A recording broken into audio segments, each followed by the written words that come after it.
Hello everyone. Sorry, I'm just trying to get stuff sorted out. I'm a little bit late again. I've been watching Ellie. I just need a couple moments to try and get back on track.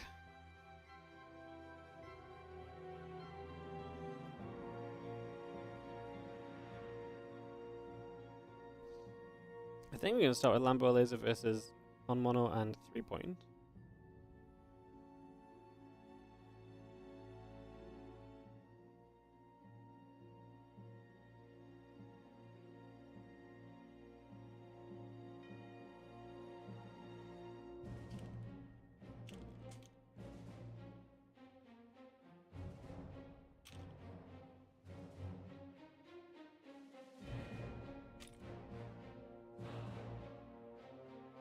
Cool, I'm just going to knock a couple people here and stuff, guys. Be with you very soon.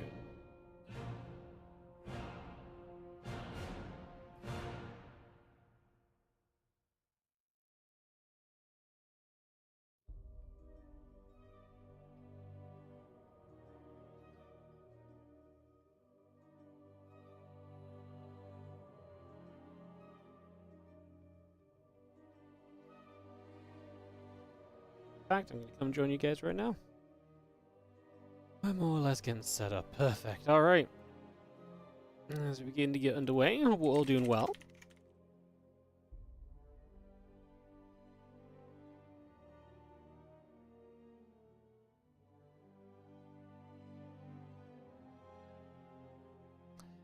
Sometimes I'm saying a phrase you don't understand if it's a non-native speaker. Am I saying that's a naughty play or a nutty play? Probably a nutty play. Like, that's nuts. It's like, that's crazy, or that's nuts. And then that becomes nutty, I guess. That's a nutty play. Did I say that? I can't imagine I say that's a naughty play, so if it's between those two options, then that's where I'm coming out at. That's where I'm coming out at.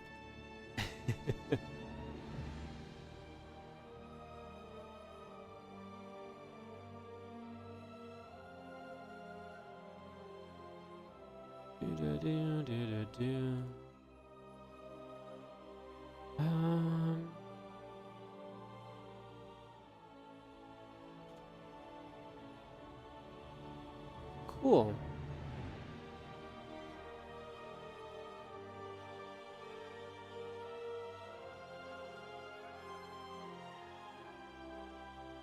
Should be getting going in a moment then, guys.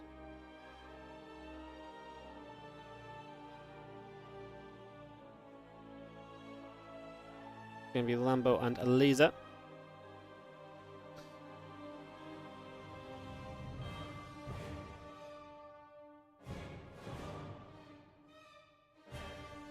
And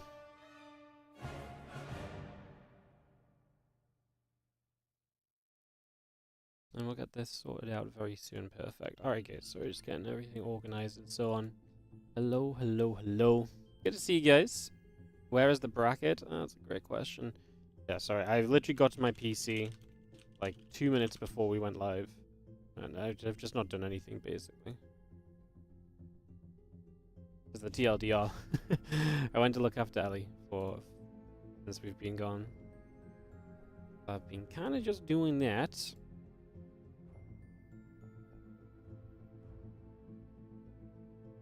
Kind of just doing that.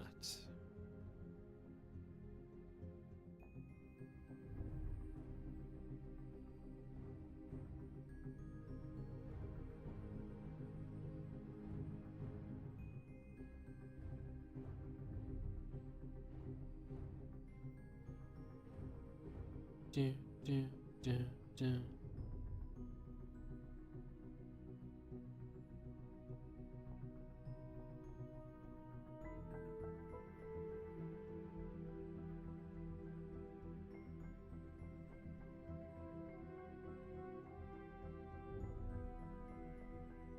Alright.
Alright, some videos are going to come through.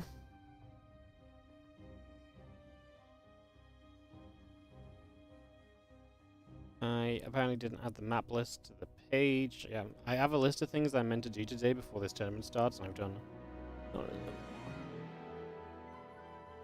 Amazing. Alright. Kick that off, we'll get this going.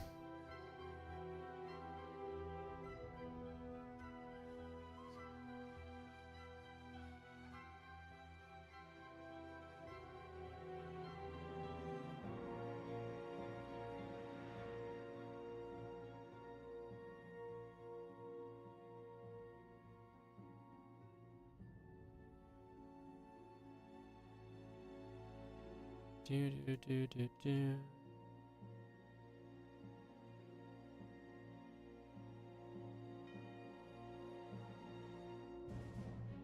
Do do do do do do do do do do.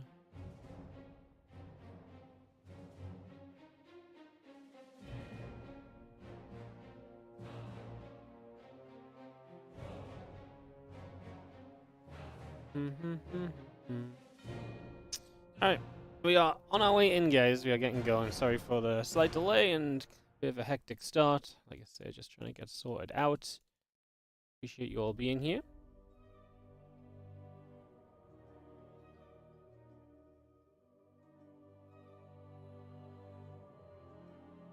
Joining us.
All right.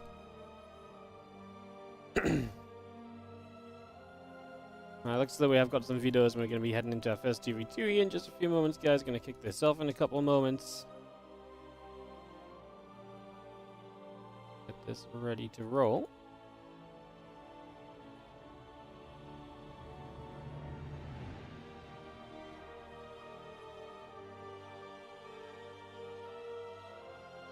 Accept our invite, get this ready to start.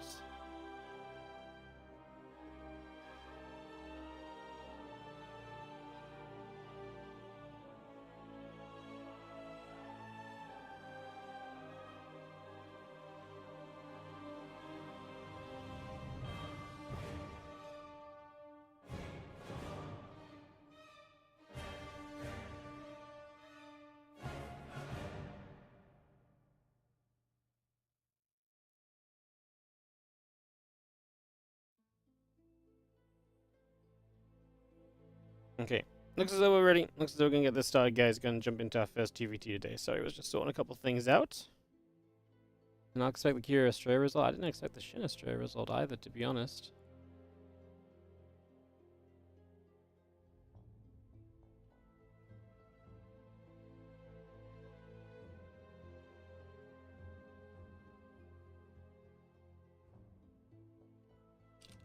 Yeah, they're asking if I'm ready. I'm always ready, guys. Silly, silly, silly, silly. Alright, get that sorted out.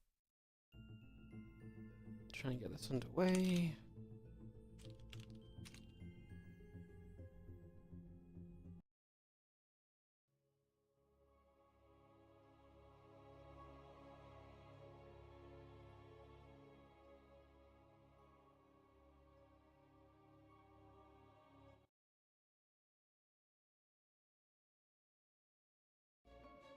Alright, let's hop into our first game of some best of 3 2v2 action. In the top, it's going to be Hunt Mono and 3 Point taking on Laser and Lambo in the bottom. Lambo's going to play Protoss ZZ.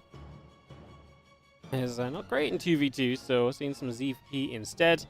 As we actually see an early pull on the side of 3 points. So some aggression already coming up over here as we get this ready to roll out and get this set to begin.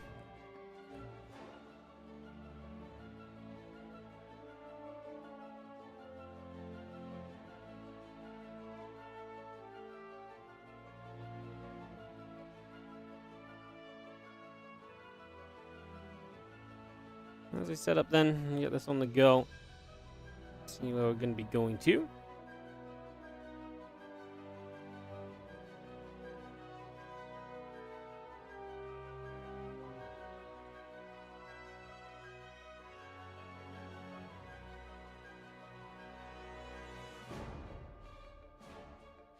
Sell ourselves into some action. Well, we do have ourselves already a probe coming across the map, so that's going to be coming over right away here. Going to be getting that set up.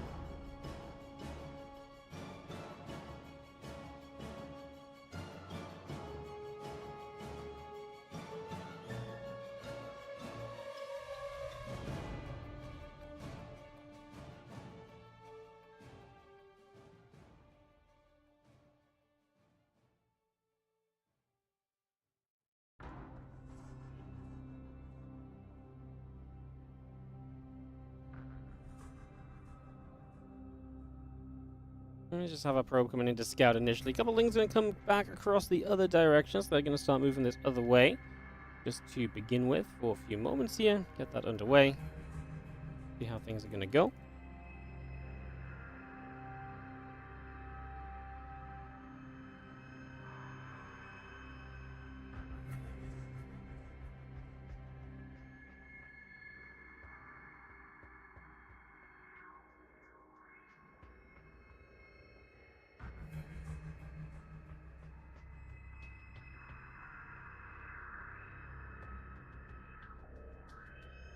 As the things actually come through. I'm actually going to get ourselves a hatchery with the bunker as well. Reaper there as well. Sorry, guys. I'm sorting out admin things on the other side. I just realized I didn't have game sounds on, so I didn't freaking look back. Currently, I rely on those. I'm just trying to sort this out, guys. Apologies.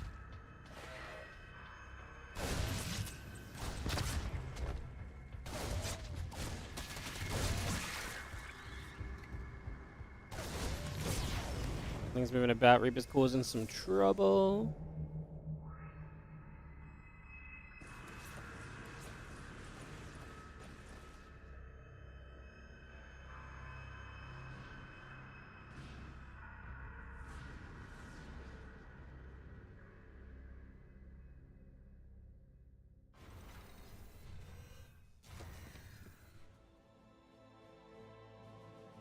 Feelings gathering up as the Reapers get towards the watchtower.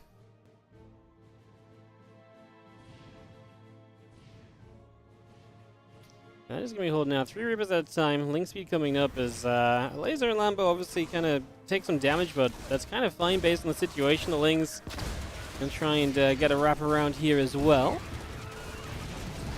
You see how Link's coming back the other way. But yeah, it's going to be GG. As Lambo and Laser have a bit too much of a situation set up for themselves on that one.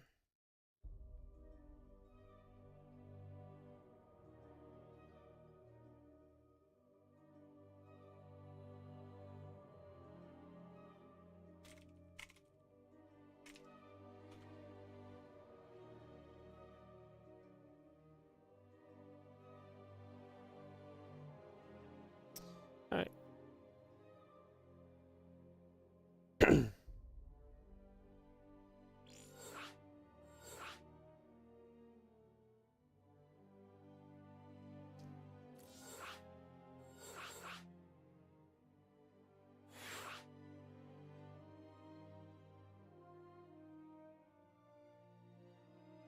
We'll just take a couple of moments here, guys, get this set up and rolling, and get ready to party into some more Starcraft. Go-Go's getting called. I'll be a bit better at observing and stuff this time around. Is there a 2v2 meta as far as race combos go? Usually mirrored, like, double Protoss or double Zerg or double Terran all on super great. Usually you kind of want to be Yeah, I would say usually you're kind of talking about the best sort of combinations being like Protoss Terran or Protoss Zerg, Terran Zerg. Terran in a combo is really good because Terran can play mech and you can feed somebody gas for a long time. So if you feed someone gas as a Terran player, you can just make Hellions initially, eventually go into mech after letting your teammate kind of power up essentially for a while. It's a pretty popular way of doing it as well. So there's definitely a few different ways to go about it and to get things done. As we get ourselves into game number 2 right here and right now. So up and running we go. Maybe see a hatch coming through, Overlord coming in. And get ready. First Overlord going to come across the map. And again, Lambo and Alaze are going to stick with. That's why Lambo and Alaze are playing Zerg Protoss, right? Because they are going to. That's just going to be so much better than going Zerg. So there's absolutely a reason in which they've done this here. It makes perfect sense. And yeah, unsurprising to see that that is the process being made right now as Overlord will go across. But so will this probe for some faster information here. Should give us a little bit more info.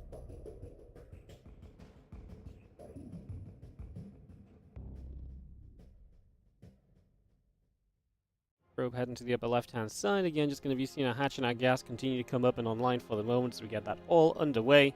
Just for now. Continue to settle into this one as our drone going to be coming through too. Barracks is coming up. We get settled in. And just take a few moments to set up here as the probe comes about. Again, drones continue through also.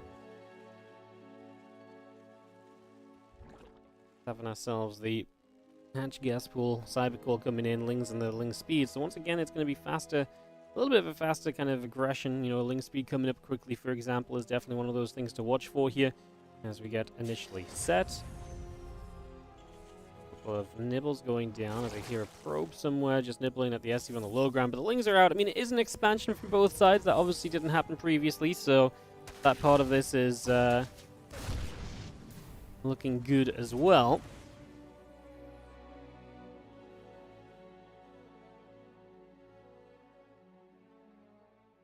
We settle ourselves in to this one. Just going to be seeing our feelings moving across the map. Like I say, they're going to come down to that bottom right-hand side. Stargate coming up and getting underway as well. Just for the moments, yeah. A lot of this getting going. Again, Ling Speed, Stargate, the Bane Nest and the Lings coming through from a lasers. He probably is, from a 3-point and a bit of a defense. Sorry, the Zergs are both blue. That's going to bug me as much as it bugs you guys. Usually I try and get the players to play hot and cold colors, but I just forgot here because I was busy trying to do admin stuff. We had a walkover reported. Two teams tried to report a walkover at the same time because one of them did not go to the correct server, so that was a thing. Anyways, as we get back on track, a few Banes morphing out the front. I mean, 3-point looking to get aggressive into a laser in Lambo's base, which I'm a little bit surprised about, honestly. A little bit surprised about.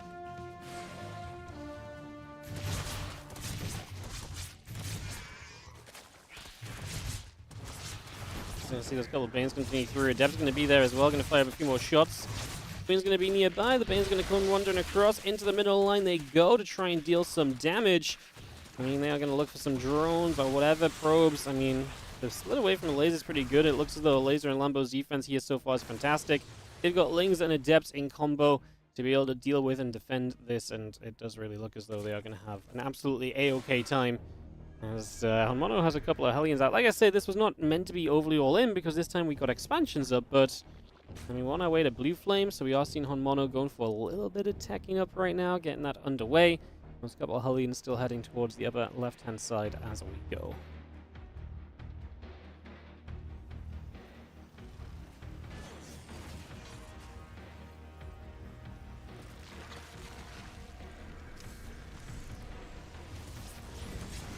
Hellions going to fight as the Adepts come onto the other side. I mean, I think there's enough units here. The problem is the Banelings is going to make it very difficult because you don't really want to have to deal with the... you don't really want to have to deal with anything else going on here. So yeah, step back away from there. Just fall back for a moment or two. Just going to see those Banes continue to gather up. Hellions and the Cyclone gathering together also.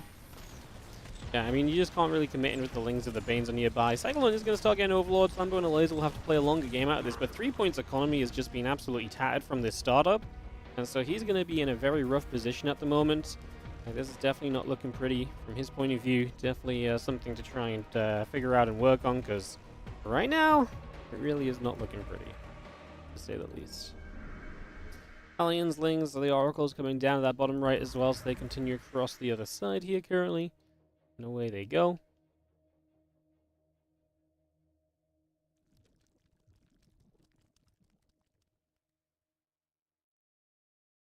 It's going to be seeing again, a little bit of Bane Hellion coming about, seeing what we can do.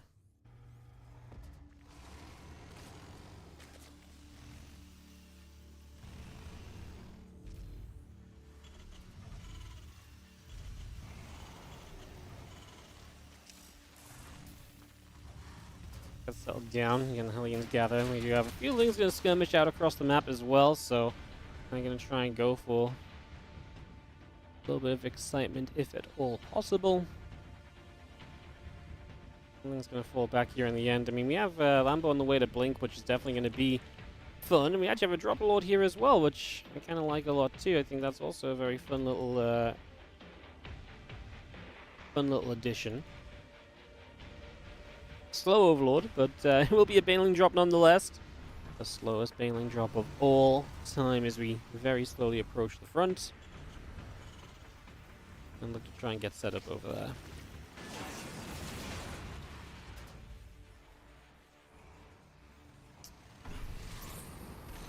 Cyclone's going to lock onto the Oracles for a moment or two. Some Revelations go down. Got to be super careful. The Cyclones will do a lot. The Baneling drop goes into the... Wasn't even really a drop. It was kind of drop in the corner and then they run in. They don't do much. Pretty well handled as that gets cleaned up so far.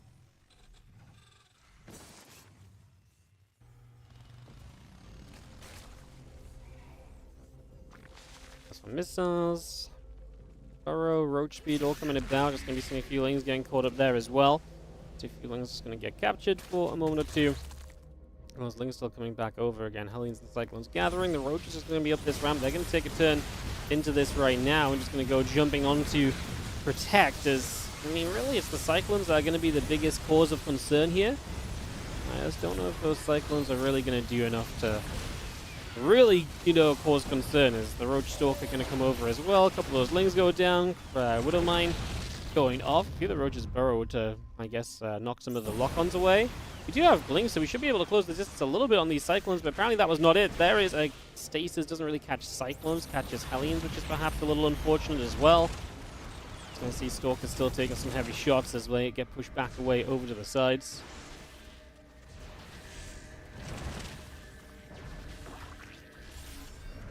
Something close coming through. Just again, a couple of Oracles coming about.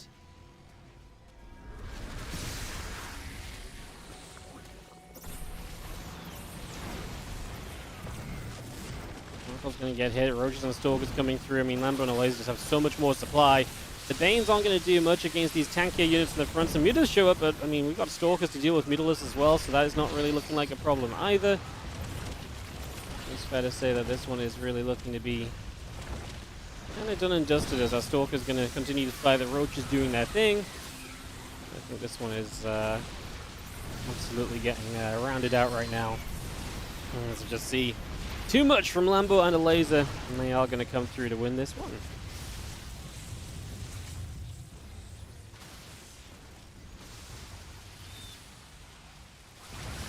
Roaches in the main base. I mean, the Muta's still trying to play cleanup. To be fair, the Mutas are doing a lot. We're actually going to start backing away with the Stalkers to regroup a little bit, so we're not done yet. Apparently, we are going to survive through this. I'm genuinely a little surprised, I'm not going to lie.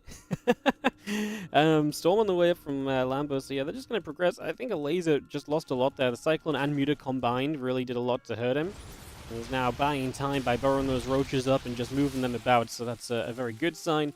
Anything you can do to buy a little bit of time here is probably going to make a lot of sense for you and to help you out a whole bunch. So I think that is a big win.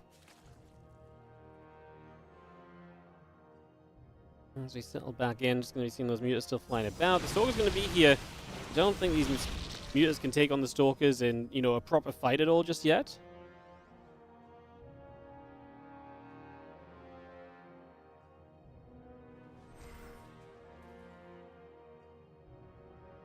Just around the right, just going to see the Stalkers there. I mean, if the Mutas can do a lot, they could definitely turn this game around a bit. I actually thought this was really a lot tougher of a situation, honestly, on the side of Lambo and a laser. Apparently that's not the case.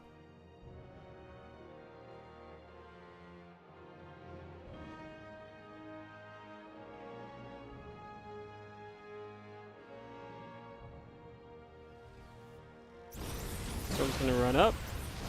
He's going to be moving in. He's going to be firing a few shots off, getting some damage done.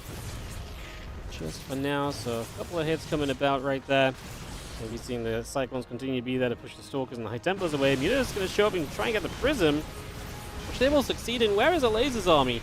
Not helping in this at all, which is a little concerning because the retreat of these Stalkers isn't going to be super pretty. Cyclones locking on, the Mutas helping out. Obviously good chase down units in general on those Mutalisks. As the Stalkers blink away one more time, Roach Hydra will come to try and save the day. Hellions and the Cyclones stepping up, but realizing quite quickly that they're also going to be in some trouble here. Also get turned around rather speedily. I mean, like I say, just the laser was not part of that fight, so maybe Lambo shouldn't have been as far forward, because obviously a laser's army's not really set up. 10+2 missiles coming through, Roach is on the way, the Lurgadan coming about, Hive as well. Hydra's going to try and get to the Mutalisks. A few more of those Mutas taking damage.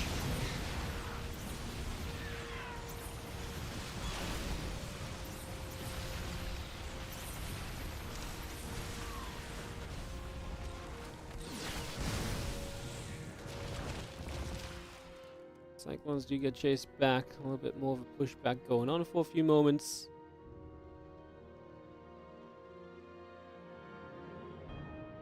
And again, Cyclones, the Lings all coming around here. Just going to be having the movement continuing currently as we come back and across. Trying to see where we can go. Again, Cyclones and the Wooden Mine is going to help as you do lock onto a couple more Roaches right there. So again, good damage being dealt.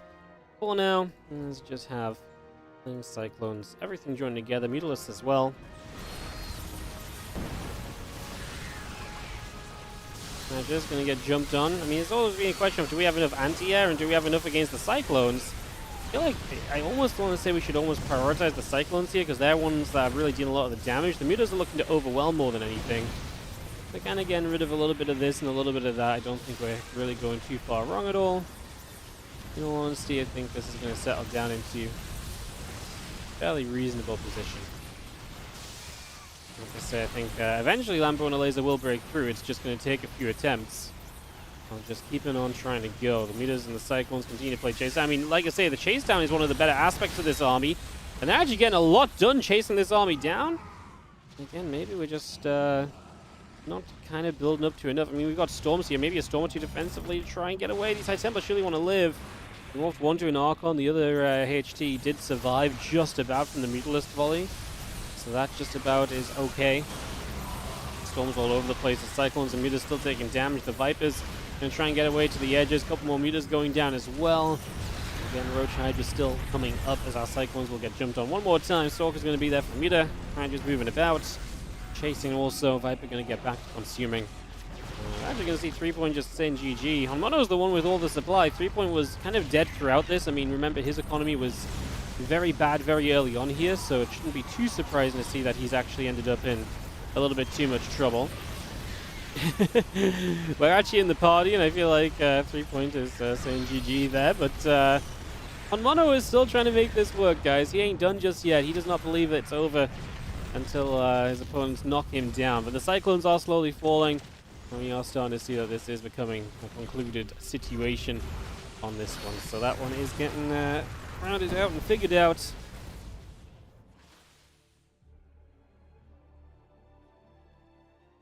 Here today.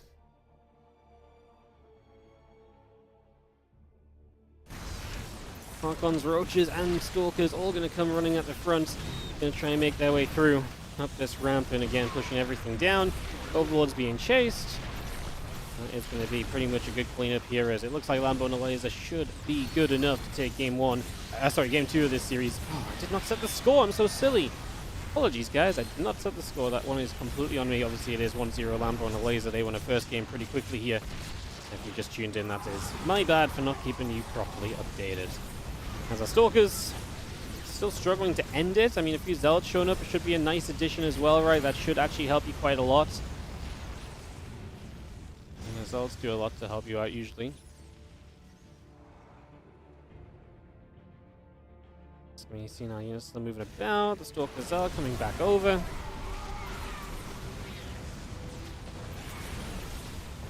More charge-ins. Again, Hellions and Cyclones being chased down. The Stalker's there as well. Overseas still overhead. As the Stalkers blink back one more time. The Zealots will keep going. GG and good luck, says Homono finally.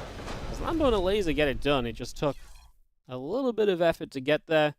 But they will succeed. And they will get themselves a victory.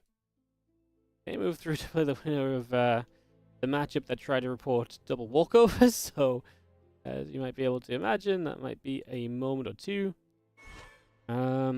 Before we can jump into that one, guys. So yeah, I think we'll probably take a couple of moments here before we resume there. Where are we actually going to go to? Honestly, we could wait for Bjorn and Shin's matchup. That could be very fun.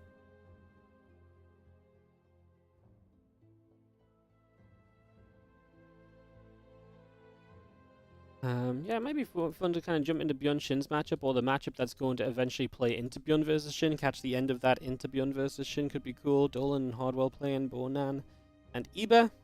I actually think that would be pretty fun to catch. Machine and have moved through. Lambo and a Laser moved through to the round of 8. So a couple of round of 8 matchups already getting set, guys. As we get ready to continue through today. Everyone's leaving the party.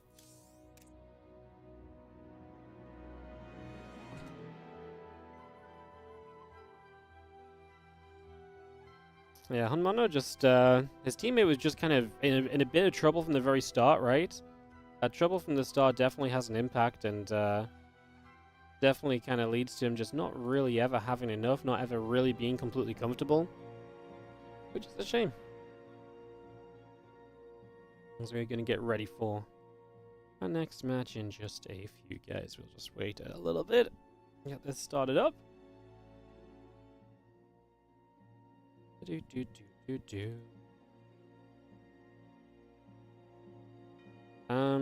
Yeah, like I said, I think I know what I want to go into. I think the that match would be pretty cool.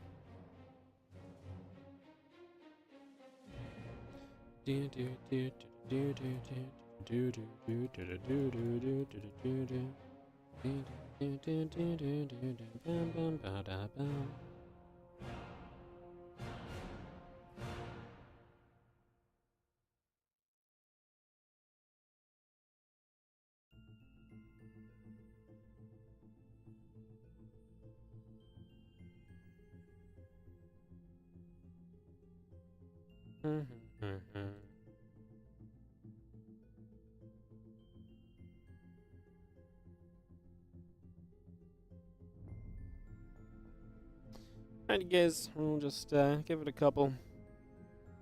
Like I said, just kind of looking for a matchup. Hell yeah, 2v2 on nice Saturdays, right? Hell yeah, we also have 3v3 in a couple of weeks. So 2 weeks from now, this time we will be running 3v3 in this same tournament series. This tournament series powered by Crate Entertainment, by the way. Exclamation mark Crate in the Twitch chat if you want to check them out. An amazing game developer. They've made some awesome games. So definitely check them out. They sponsored. They saw us doing TLMC team games a while back, and yeah, they saw us doing TLMC team games. They're like, hey, that was fun. Let's do some more. And they sent us a bunch of money to run $600 cups. $600 a cup is not very sustainable from my point of view, but if someone else is obviously putting the money in for it, then hell yeah, we're going to put that together and have a hell of a good time with it. So that's exactly what happened.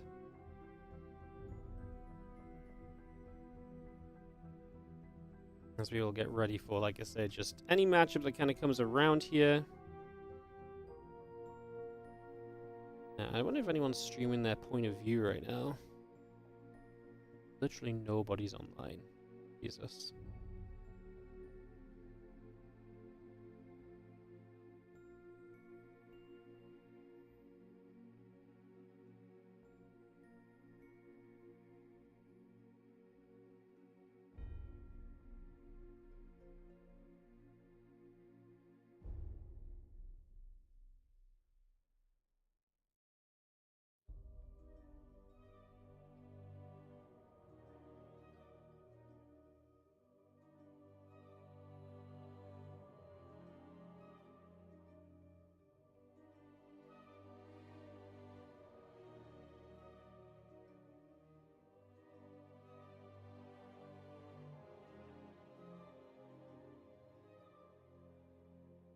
right.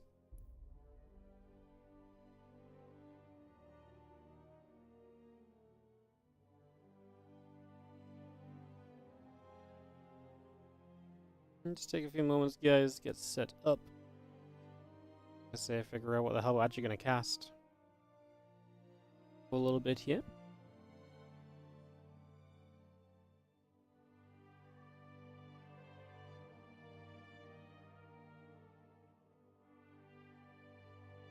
A little bit of a waiting game going on.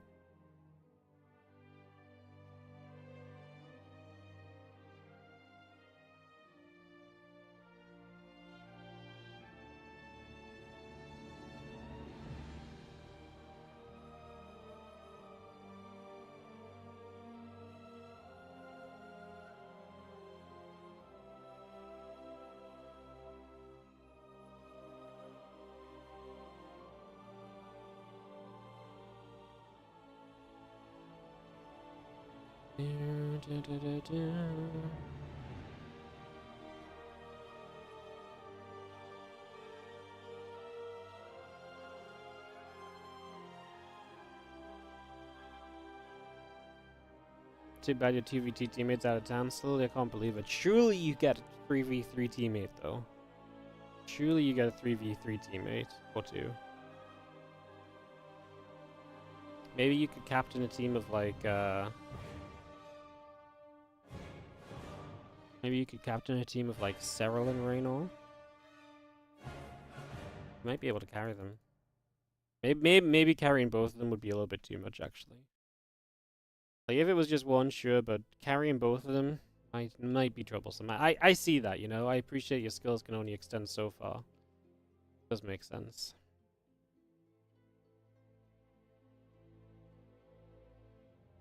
Attempted to ask Cyril just to see what he would say. He'll probably be busy that day. Slowly only good at banning people. Yeah, she'd be banning Rhino and Cyril's chances of success. Oh. Any thoughts on balance since the latest patch? I thought the game was kind of fine before the latest patch. The game's kind of fine now. I don't really have any kind of immediate thoughts. I haven't really seen enough. The game's still developing. A lot of people are still figuring stuff out as well, right? So, as long as that's the case, then, yeah, we just... I don't think there's really much to say, so... Just sort of chill. We'll figure it out eventually, I guess. Figure it out eventually.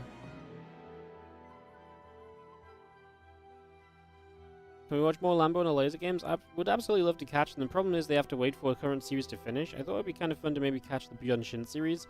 But if Lambo and Laser have an opponent before we have the match that we're going to go to otherwise, then we can absolutely jump into them. Right now, I'm kind of just at the point where it's like, whatever we find, I'm kind of happy to go with. Like, I'm not super married to, like, casting a certain series or so.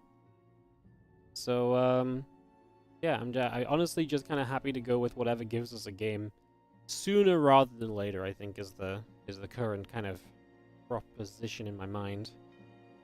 I think that's where I'm at least, so... You guys feel kind of okay about that?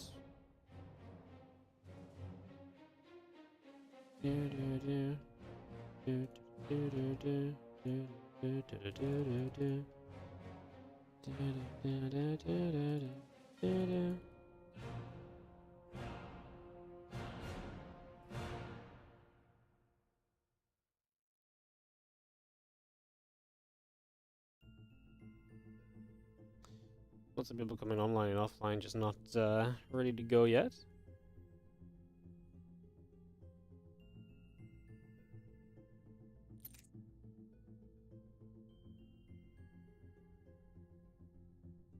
Yeah, ask Bjorn if Mary ditched him.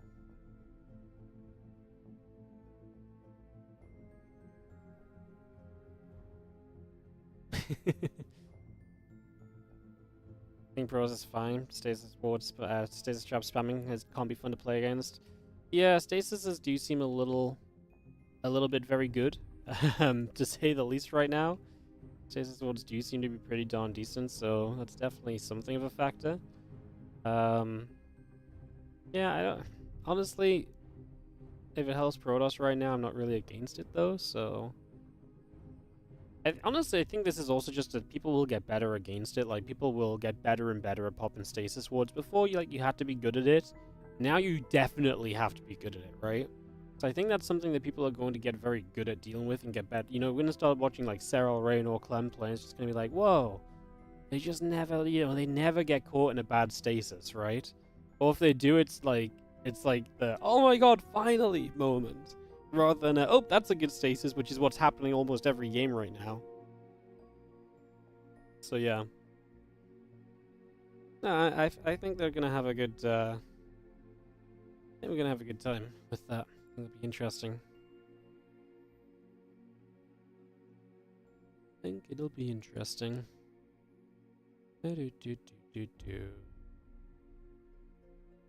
Alright.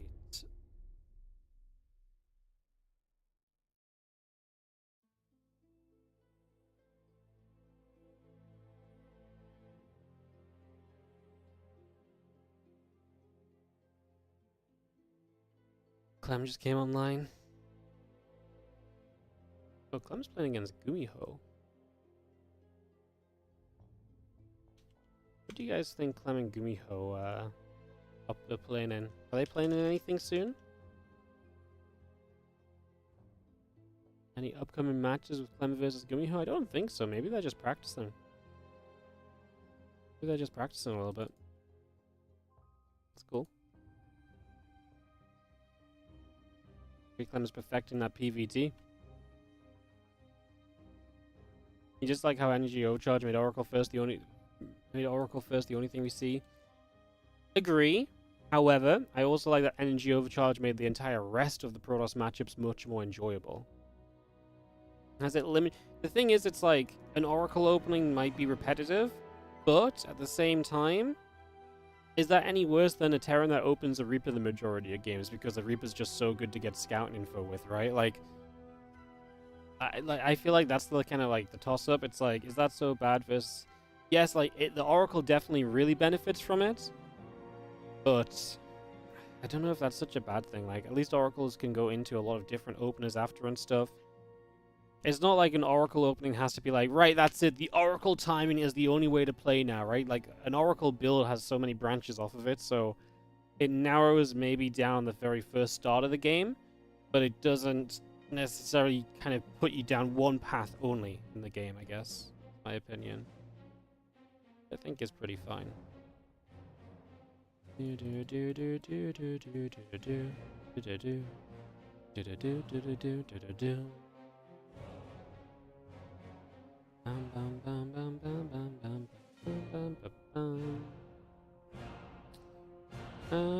we're just playing the waiting game, guys. Like I say, we are.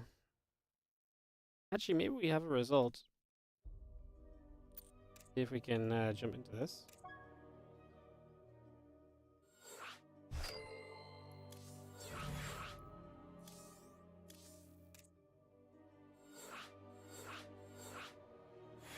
Nice. We'll jump into the EBA game.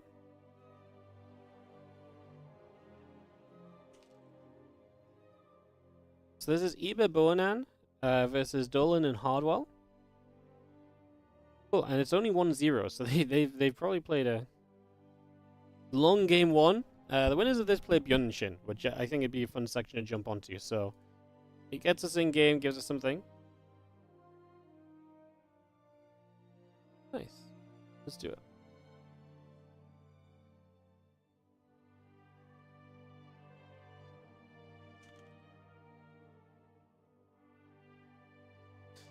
Let's do it. Ready, ready, ready. Everyone is getting ready. Would you believe it?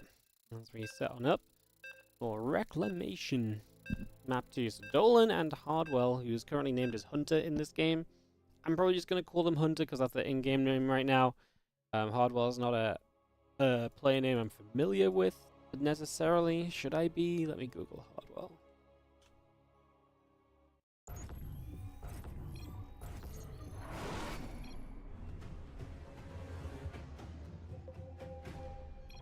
Nah, I don't really know them at all. So yeah, we'll just call them as it is.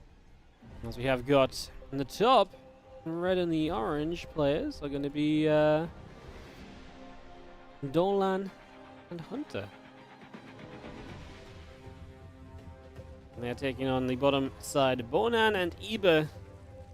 As we get this one up and running. Probe going to come moving about. We got ourselves settled in here for a couple of moments as we get ready to go. And she's got this pylon coming through as well.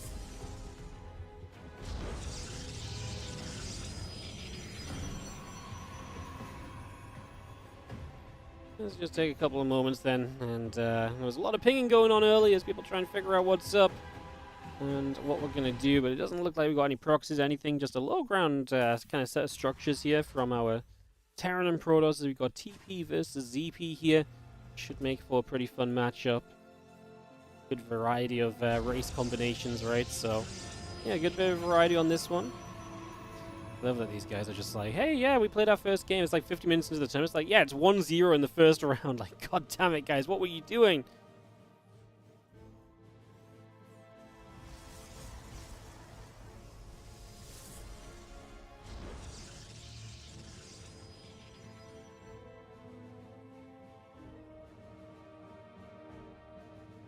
I'm going to see that probe getting up to the top. Overlord in the middle. I'm just going to be seeing the probe coming around. Pylon will go down and continue to set out.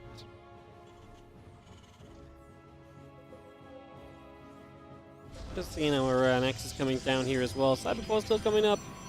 And again, the hatch and the pool coming through as well. Probes are going to nibble at each other. Get some work done as we go running about. So again, Cybercore coming in. The Reaper's going to fight. That probe will take some damage. So Reaper will get that grab, and we'll see probably that being the most exciting part of the map right now as this Reaper goes across the other side for just a couple of moments and gets underway. Reaper will continue to fight. Probe will fall.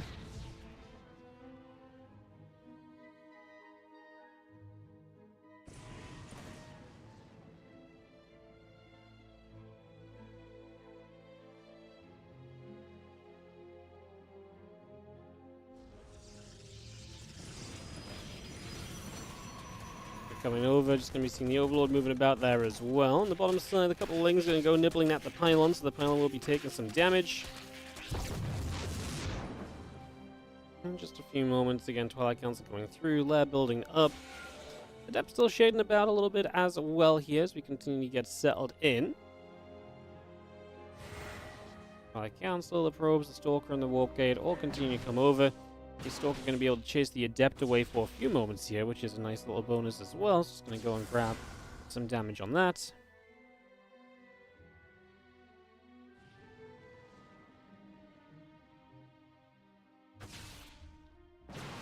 Stalker actually going to go and fire back away as we do hunt down and get rid of the Reaper. So the Reaper will fall. That'll get cleaned up.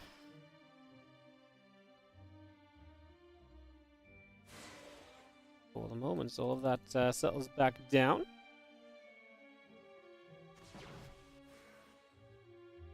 You know, Devs continue down the bottom. A couple of Lings going to move about as well.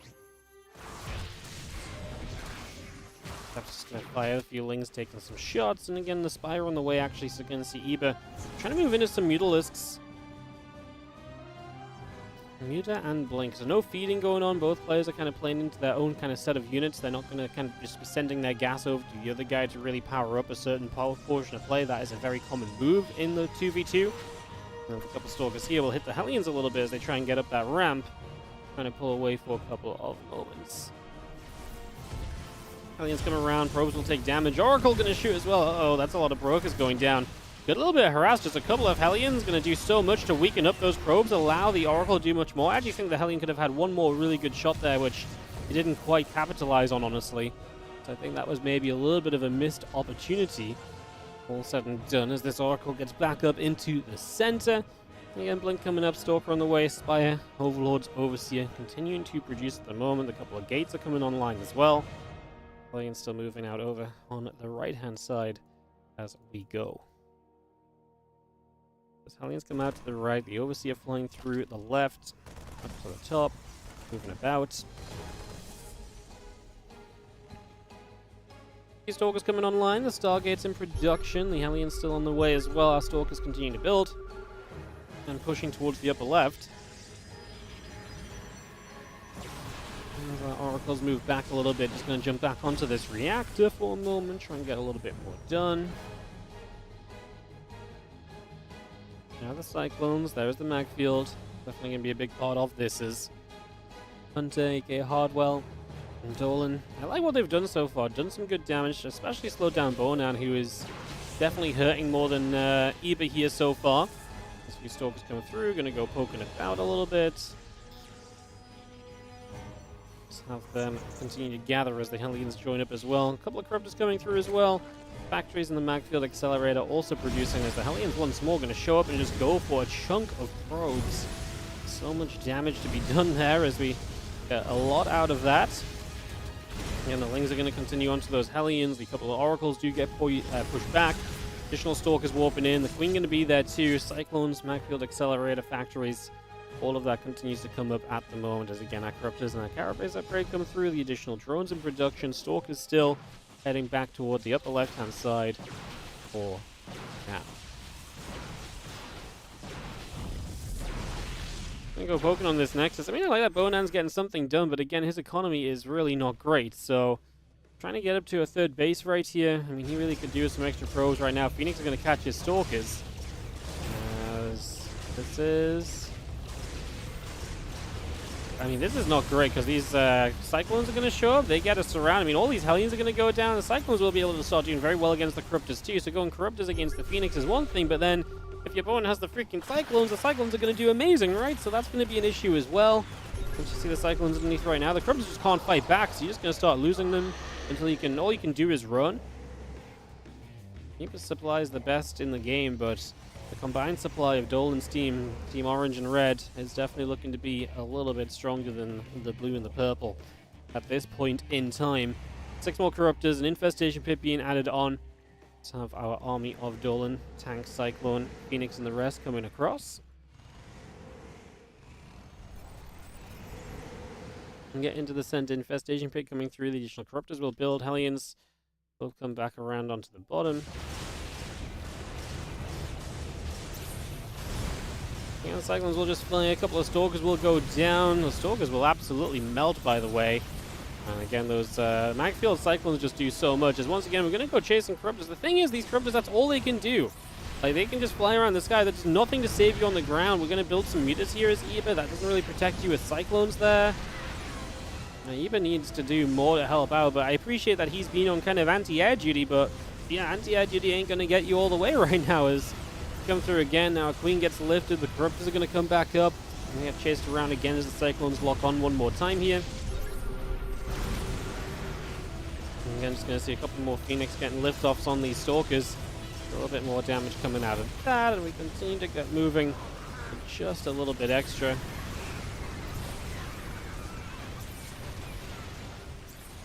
Factory is going to be in some trouble as the Phoenix is going to come back up through. Again, Cyclones locking onto the Corruptors once again. Continue to get lock-ons right here. Stalkers taking big hits. Phoenix going to lift up a bunch of them. I mean, please show me the way as the mutas are going to get hit by Phoenix and Cyclones. There's just not enough anti-air. Dolan and Hardwell / Hunter are going to do more than enough. Looks like they're going to get their shot at playing against Shin and Bjorn. They look pretty confident as a 2v2 team. We'll see if they can outdo the Koreans in some 2v2 action. That will be coming up next for us as we'll follow this match into that one. Means that we can just get going nice and quickly and move into that next series. There's no round of 8s ready. There's a lot of round of 8s with one team in them, but no round of 8s that have got like a full matchup ready and available to play. So we are going to go into Dolan and Hardwell versus Gun and Shin. Gun and Shin, one of my favorites for the day, obviously. We might even just follow this section of the bracket all the way through, to be honest. So we might just kind of do that all the way through. Stick on this section.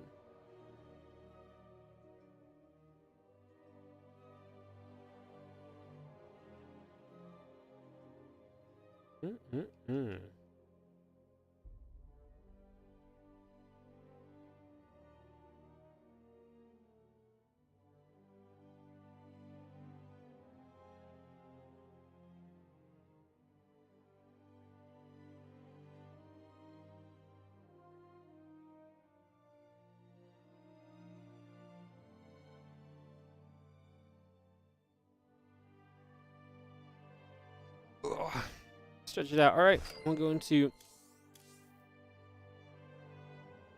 There's Shin versus Dolan and Hardwell. Match, get this ready to go. Hope we can see some cannon rushing. Oh my god, we got a daily cheeser in the chat. Warning. As we get invited in, should we get this good to going? Just a couple moments, guys. Let's set up and see what we can do.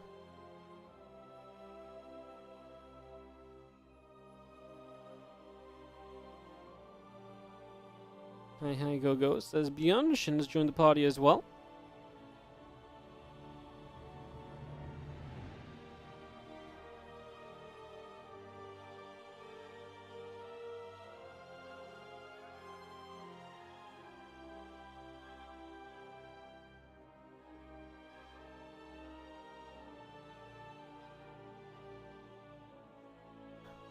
Just take a second here. Get this settled.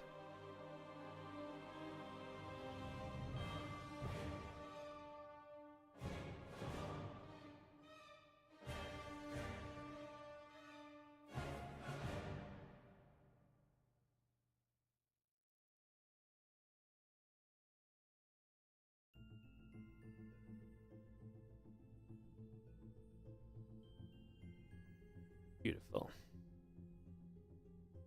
A couple moments, guys, as we get resumed. So obviously get some vetoes going and all of that goodness. And we'll go into some more TV2. Bjorn and Shin gonna be our players, yeah. Still one matchup going on in the round of 16. Make our way through today. Just waiting for some vetoes. Waiting for the vetoes. Yep. That's right, guys. I can pick up songs if you need to.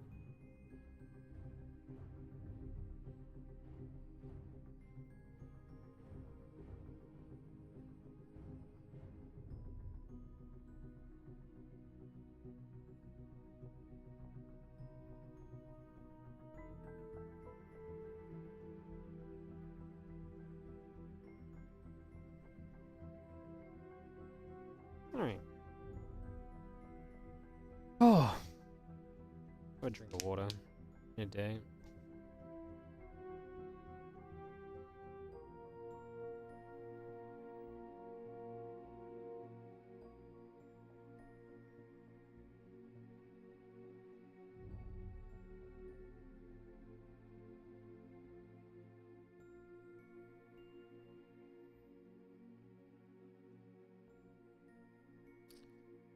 Alright, we're in the party. I don't know if they're vetoing or what, but there's some progress is being made somewhere.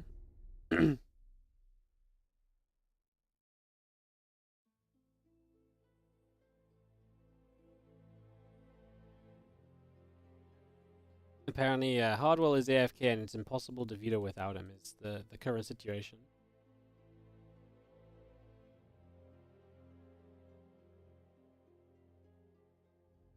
Alright, we'll just take a moment then. We'll see, wait for that to come through.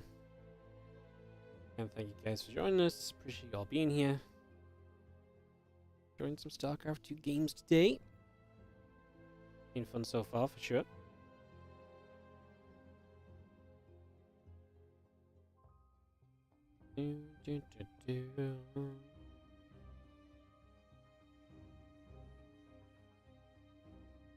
Trigger You Thermal's gonna be interesting.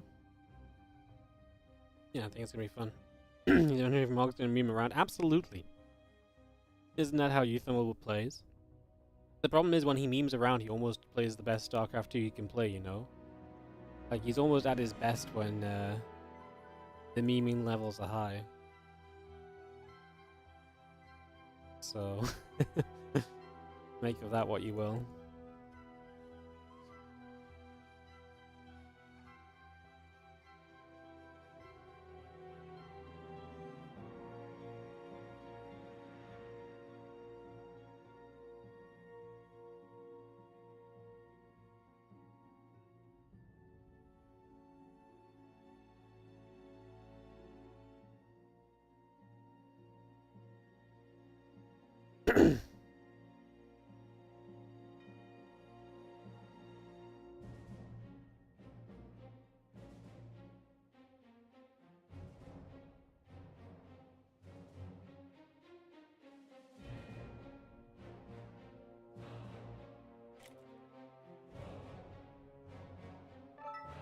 There we go. Our man is here. He's returned. All right. Get this kicked off, guys. Get this started.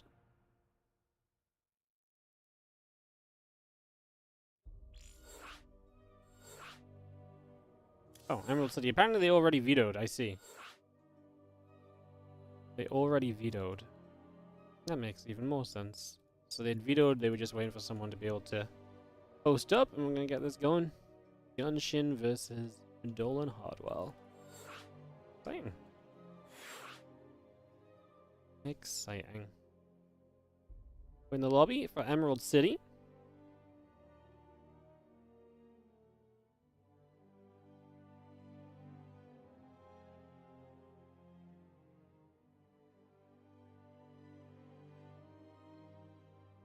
I'll get them to color coordinate as well. As Go-Go is getting called, so it looks as though we should be good to resume in just a couple of moments, guys. Get this one underway. Get this started on up. Beep, boop, beep, boop, beep. Countdown finishing up. Get that done. We are going in-game. Lovely. Let's do it. Emerald City. Big map. One of the most popular TVT maps. Very macro-y. This map does not leave a lot of opportunity on it, honestly, a lot of the time, I think it's fair to say. This map usually really is just the macro-ed up kind of map, so let's see what we get as we get game number 1 of this best of 3 2v2 underway. Shin and Björn will be in the bottom right side of the map, while it's Hardwell and Dolan in that upper left where we were just looking a few moments before.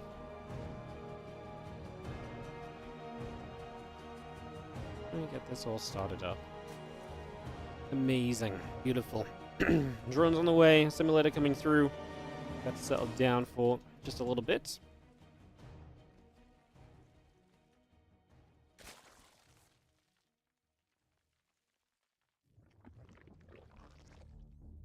Entry gonna get dropped into place as well. It's just gonna get that straight away underway, operational. Off we go. Yeah, you kind of get bases kind of very easily on this map as well. Definitely a benefit, definitely a positive. As that SCV heads down to the bottom side to go scouting about, see what it can get up to for the next few moments.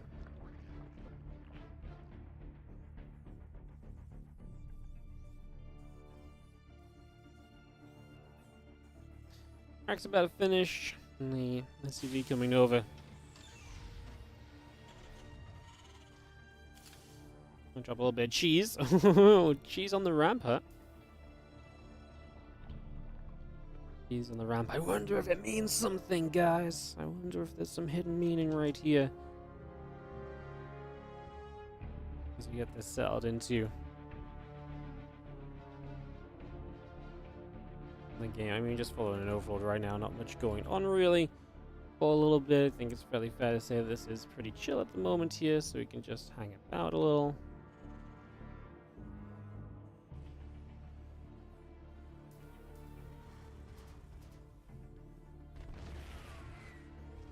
We'll cancel the front. There's going to be seeing a factory coming down to finish that wall. Now the Reaper will come out from Dolan. That will start to head across the map to show us a little bit of what's going on.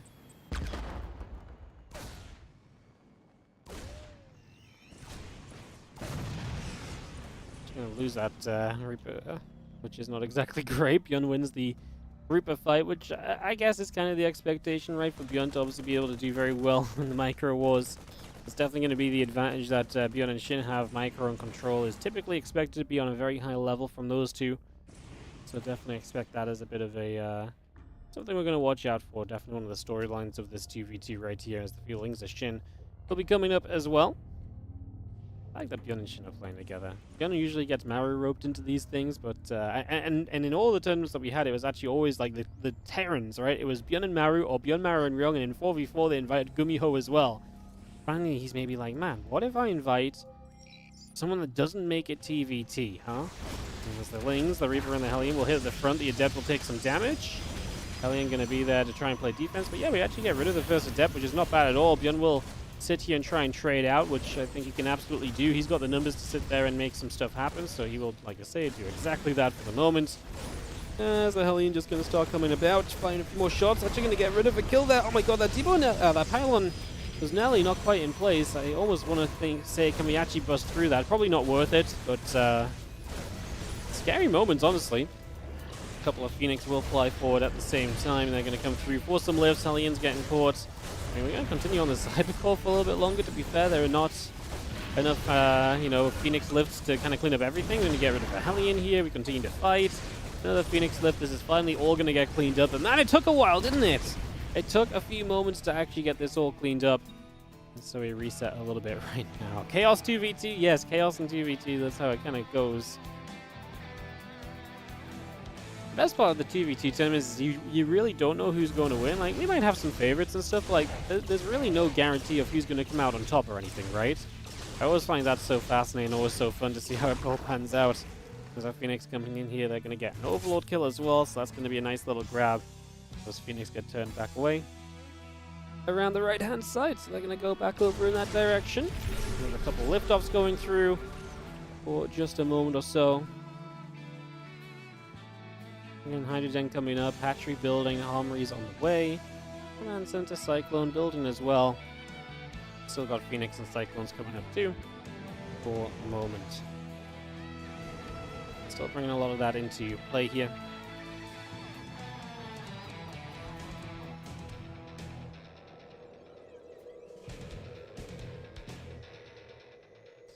Just going to head around the bottom. Again, the Hellions are going to be there to shoot down a few of those Zerglings as well, so a few Lings will fall.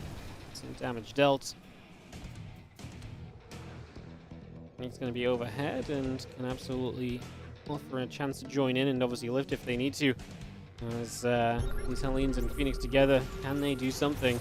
I mean, a little bit too much, right? We're going to see a lift on one of the Cyclones just to cancel the lock-on. Phoenix count is scary. This is exactly what I'm talking about when we talk about feeding, right? The Terran player building Hellions only, giving his gas to the Protoss to build massive Phoenix. Now we're going to stop doing that a little bit. Now we're going to go into some other units as the Cyclones continue about.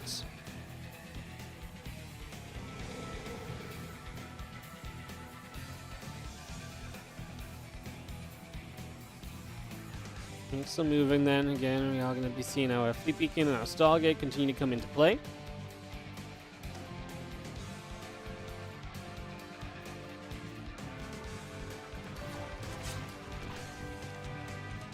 And he's trying to come around that bottom side again. The siege tanks, the Infernal Igniter being brought through for the moment. Factory on the way out. Hellion tanks all producing. Phoenix going to get back to the center just for now. We continue to get this all set up still. Lovely. Phoenix going to keep moving there. Stargate, Fleet Beacon, Twilight Council all on the way. The Phoenix going to come back into the center. And around and around and around we go. A couple oracles will build on the side of Hunter as well, or Hardwell. I like that. You know, you got a Phoenix fleet. Why not build a few, couple of oracles and let them kind of do their thing for a little while? There's nothing wrong with kind of letting them kind of do, you know, show their value.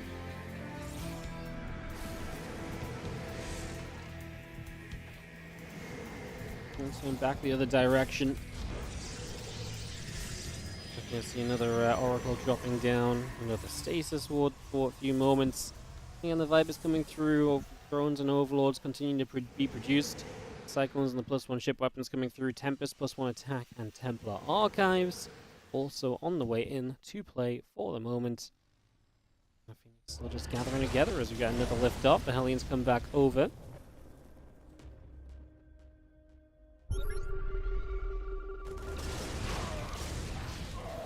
Get cleanups where they can. Again, the Viper on the way out. Muscular, well, actually, the muscular, the Nanoswell, the lunge ability coming up here from the Hydras, so getting that online as the Phoenix actually go diving for the Vipers, and they are going to find some of them. These Vipers will indeed begin to fall, so that's actually a pretty good dive, but it comes at a cost. Quite a few of the Phoenix went down as well.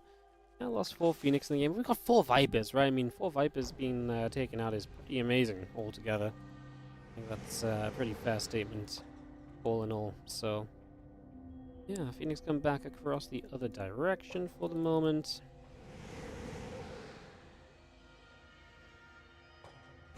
Two Vipers still building up. Our Helios Cyclones on the right side going to get pushed back the other way. It is two Terran players both playing mech, by the way. So Bjorn playing mech. I mean, this is a mech map. It's narrow, it's big, you get a lot of bases. This map just makes a lot of sense to play mech on. And mech Protoss, mech Skytoss kind of composition is very powerful in general for 2v2. We'll see what the composition from Bjorn and Shin will be, because obviously Bjorn is going to have mech and then Shin is going to so far support with Vipers, but that's probably not the only thing he will end up doing here. As the Viper and the Hydras gather up, a couple of Cyclones going to move over to the sides. And Phoenix and Tempest all gathering together as well, continue to get those set into position. For the moment, as a couple more stasis wards will land into play. Again, 1 melee upgrades coming through. The Viper's coming about. Roach Speed coming about as well. 8 more Hydras on the way out. Roach Speed still building.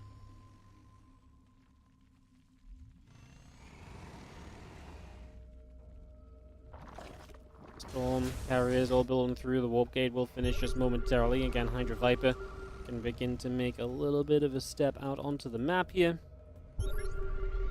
Two vehicle weapons playing. Got our Siege Tank and our Cyclones coming as well. Big push to the top as we're going to see a couple of those tanks going down. Another couple of tanks getting abducted in already.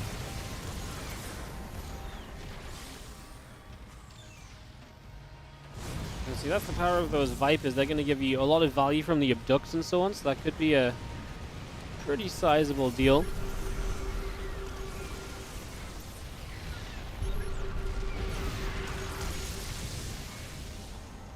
We've seen the Tempest, though, going to be difficult to push into. They're definitely going to cause some issues of their own. So definitely expect that to be a factor as well. As we just have the Vipers, the drones, plus 2 Carapace. Lots of factories, Thors, and Cyclones building as well. So much of this continues to come through here for the moment. We regather ourselves in the middle of this map. Again, with all the upgrades going through, part of this game is looking pretty good. Game is looking absolutely spot on, in fact, as the Great Aspire coming up, drones and Vipers continue to come into play. There's more and more Vipers from Shin consistently building these. 4 on the map, going to go up to 6 in total. Again, Great Aspire giving the Brood Lords a lot of pinging around as players figure out where they want to attack in, where they want to set up for, what sort of positions they want to try and utilize here on the map as well. Makes a lot of sense as our unit's going to go through there. That base is going to go down, and the stasis wall dropping into place. There is going to be a couple of abducts, and it's going to be Tempests taking a bunch of damage. That was not a great lunge, as they kind of just lunged in position. Shin was one of the great lunge utilizers during the PTR. He was one of the players who really kind of stepped out and really showed us the ability lunge and how he could be used in some different ways. So you knock down a sensor tower from afar, utilizing that Cyclone's range once it locks on can obviously do a lot. And we have a bit of a standoff here on Emerald City. We are just going to stand right there and see where we go. Units still moving about as well.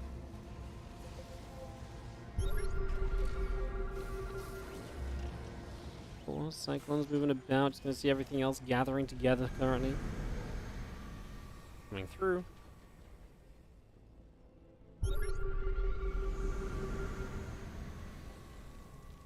Come back around to the bottom side again. The Vipers will settle and get a couple of abducts off. The Vipers need to be careful though, because they're going to get hit by Tempest. Now some feedbacks as well. I don't know how you decide to take this fight. It's going to be rough. I mean, this is a very powerful air army, but I love the Vipers getting some abducts off. That's what you want to do, right? Slowly pick away and chip away at it. That's going to be where your value really comes from, I think, on the side of Bjorn and Shin. I feel like this army is probably better overall from Hardwell and Dolan, but Shin's losing a lot of supplies. His Hydras are fighting this on his own. Bjorn is not here with this mech force, and that is an issue, is the fact that Bjorn's mech force is just out of position, and so Hardwell was able to take position and siege up. 23 Corruptors on the way from Shin as he goes into an army now, which will be much better at kind of dealing with and handling the current Air Force. That is definitely the larger problem. The mech support is an issue, but we're actually going to lunge forward to try and get something done. Looking for the mothership. Going to get the mothership. Going to go after some carriers. It's one of the carriers too. I'm genuinely a little bit impressed there. I did not think that was going to go very well at all, but it went not half bad, honestly, in the end, right? Actually turned out to be pretty darn decent. Crypto's actually going to get a catch on some of these carriers as well. Phoenix and Tempest left behind. Ooh, rough one. Rough couple of moments for Hardwell, who loses, you know, a chunk of the air units, and we're expecting those air units to do a lot of carrying. Well, they're not going to be carrying anything if they're all dead. So, you know, that part is going to unfortunately fall apart. The Thor's going to turn around. Hellbats and tanks are taking some damage. I mean, this is fun as well. We're going to get back up to the top side. Now we're going to come in from two angles, and this tank force is going to get surrounded in full. So that's going to get wiped out as well. Bjorn and Shin took just a really good fight. It was patient. It was not the best fights leading into it, but eventually they got the fights they were looking for, and now they're in an absolutely killer position as those Corruptors continue to go on to Tempest. Obviously, carriers will be a target as well, so we've got a lot of options here as we continue to make our way through. Carrier does go down. We keep on scanning, dropping the scans here, there, and everywhere. Everyone wants to have that information to play with as they get set up, right? Makes sense as Corruptors are going to come through. The Broodlords are going to be there as well. The Broods are a nice addition once the Corruptors are not needed in as high a set of numbers. And there's not really a good answer to Broodlords at all right now. A few Void Rays, maybe? I mean, basically, you got to get through the Corruptors before you can hit the Broodlords. It's going to be the issue. And that is going to be an issue for a little while, I would imagine. I don't see that one resolving itself anytime soon. As that Broods come in, the Missile Turret will go down. Corruptors still moving about there. The High Templars thinking about maybe trying to grab a little bit of a Storm or so. Definitely some opportunity, definitely some potential on that one. Is again, the Thors are going to get chased back as well. Just keep on scanning. I mean, we just have endless scans. You just scan, you scan, you scan. That Protoss is struggling to rebuild. We're going to, with maybe Link Hydra together on these cannons, we'll be able to do something. I think that is a commitment you can make. And he's going to go for it. There is a battery, some Zealot Warpins. In fact, Stalker's showing up as well. I wonder if you just take this as a chance to be like, oh, we drew this army out of position. Let's hit elsewhere. I mean, Shin's going to move a lot more Broods in the center. Bjorn's mech army's coming down over here as the tank's actually going to siege from Dolan. I think Bjorn's army's much worse. As, yeah, Bjorn's army gets absolutely crushed. He was very anti-air kind of setup. His opponent's really playing on the ground. The ground in general as a factor right now is... And Shin just morphed in a lot of Broods as well, so... Yeah, he does still have some Corruptors. That's going to be important. Those Corruptors are going to be essential here. Otherwise, we'd be in a lot of trouble. The Broods are putting in some work on that mech army. There's a couple of Thors slowly getting through that Air Force. I mean, again, Bjorn losing so much all at once has kind of left Shin to work through this on his own accord, which is not exactly going great right now.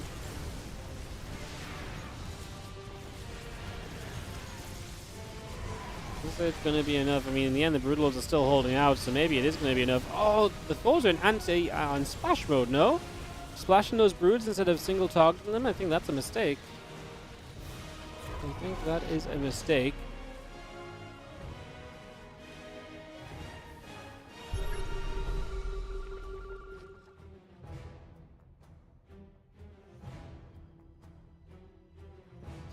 I'm coming back through, the Brood setting up. The tank's still going to be there for a couple of moments.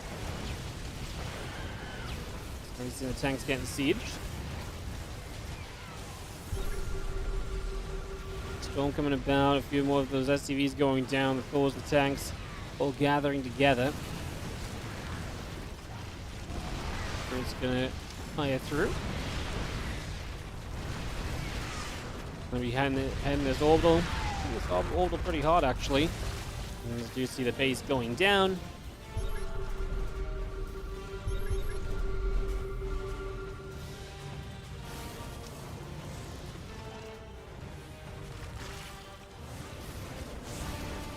Broods are going to fire. A little bit more damage is being dealt here currently as we do have the Broods continue to go. Battery cannons all going to get jumped on. I mean, the eventual push here from Shin and Bjorn is looking great. Look at the setup Bjorn has as well. Missile turret tanks around on these bases. Just got to figure out what direction they want to do things in. And then Corruptor's going to get hit. The battle cruisers are going to teleport on top of this as well. And Storm coming out. Just going to be seeing those Corruptors getting stormed big time. A few Stalkers underneath as the Tempest continue to go.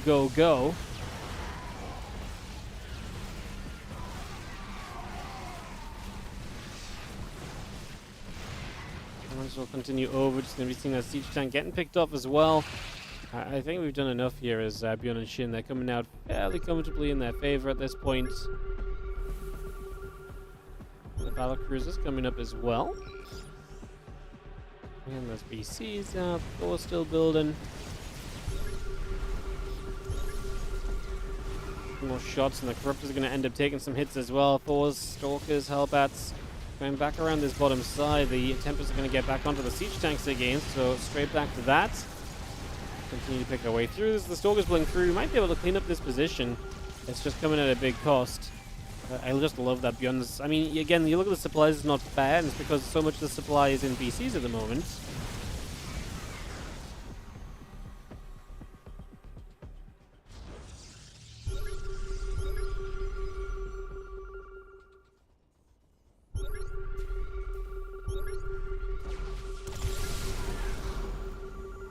Again, Tempest High Templar's going to step up. Hellbats, Thor's going to come about as well.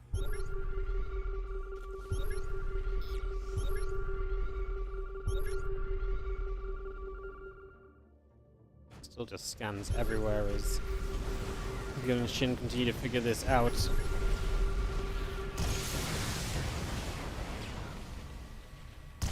Battlecruiser still building up. Corruptors, Hydra Lurker on the way. 4 more Vikings building as well.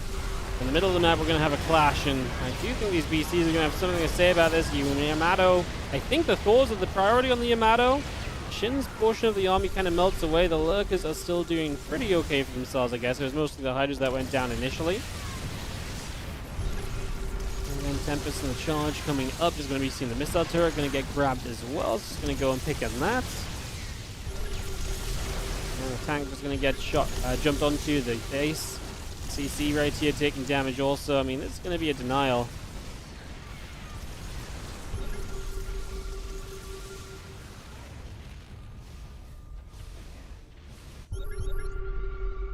Deny a base. I mean, Hunter's army back into that air army is looking pretty decent. I just don't think he beats someone that masses BCs. Mass Battlecruiser is actually very good. It's just you usually don't get ever the time or the money you need to go mass BC.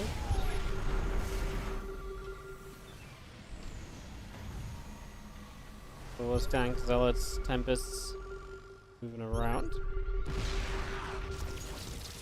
Plus shots coming through. Siege tank's going to get jumped on. Thors taking damage as well. He's actually taking a beating. The Tempests are causing some issues right now.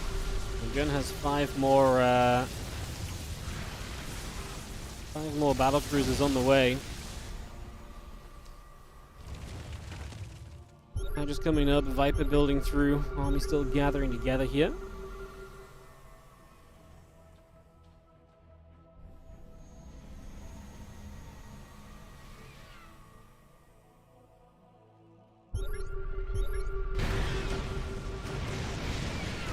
DC's teleport in, just going to get overhead. In they go. Yamato's going to go in across the board. We are going to see a couple of storms coming through. The Tempest shots coming about. Yamato's all over the place. I mean, the Tempest count's going to drop. The BCs are surviving to chase, which is obviously very scary for those Tempests. I mean, they shouldn't be able to stay in range forever, though.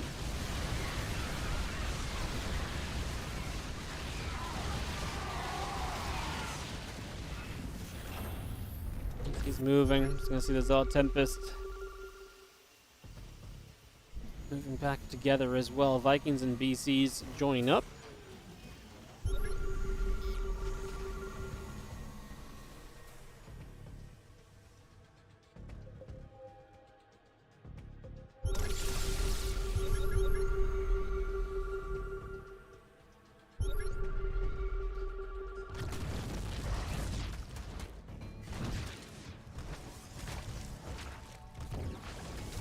Probe's going to start taking some damage. It's going to be some of the brutes flying away. A couple of probes going down.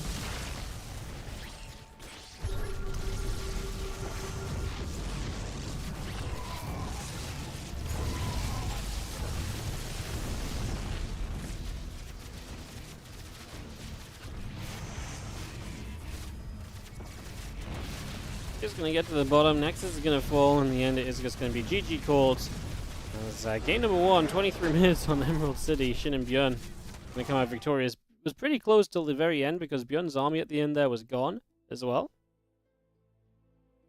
We'll get ready for game 2 in a moment. I have to run out, so guys. That was a long game. Get ready for our next map. Some round of 8 starting to be ready to go as well. The winner of this will play Milky Cow and Vanya, Machine and Shameless waiting for potentially trigger a new thermal, Lambo and a Laser waiting for another series that apparently has just taken a long time.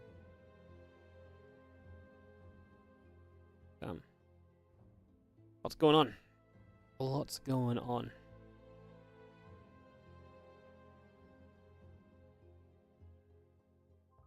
Well, we'll wait for game 2 of this to get hosted up, guys, as well. When we're not done on this one yet. I will probably just follow this section of the bracket through, I imagine. Depends on the timing of the other matches and when they're finished / ready.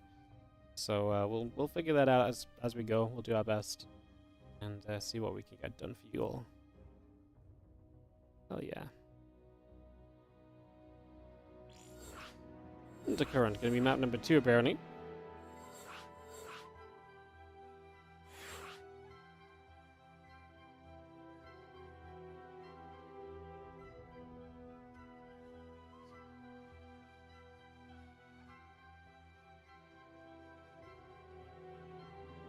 Plays are ready and up.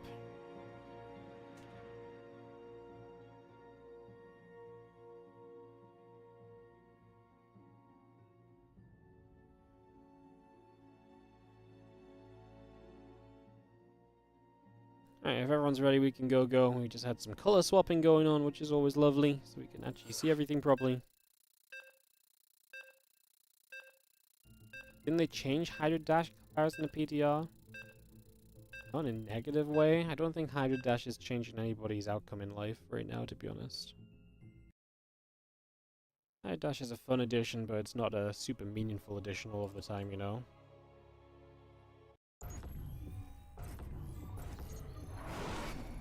In the top right is going to be our orange and red squad, which is going to be Hunter, aka Hardwell. I call him Hardwell, that's what his name is in the bracket. It's what Dolan's calling him. Hardwell and Dolan. And Shin and Byun in the blues in the bottom left-hand side of the map to get this underway. LHF gets called.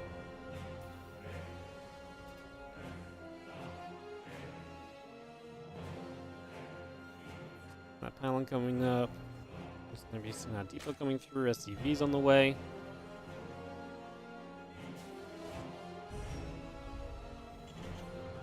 Rack's going down.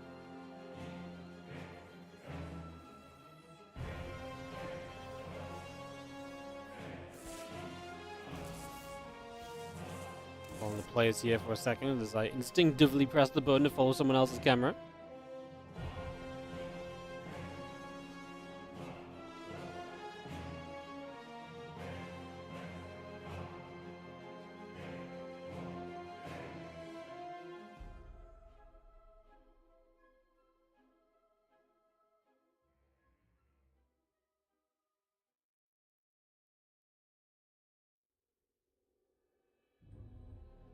So we're coming across, just going to be seeing the drone coming about, probably going to take some damage.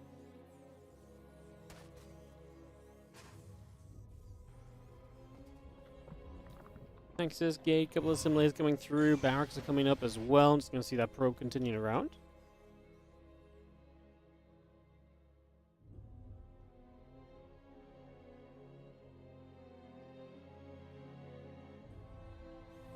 Reaper building, overloading the pool coming down.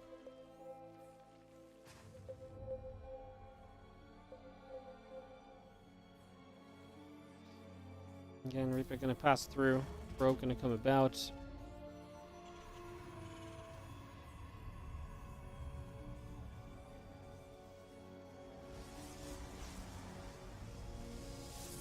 We've seen our link speed building. 3 Reapers on the way, as we've got multiple racks here from Bjorn. So he's going to go very pressure heavy. Would be amazing if he caught the first Reaper of Dolan. That would be pretty rough.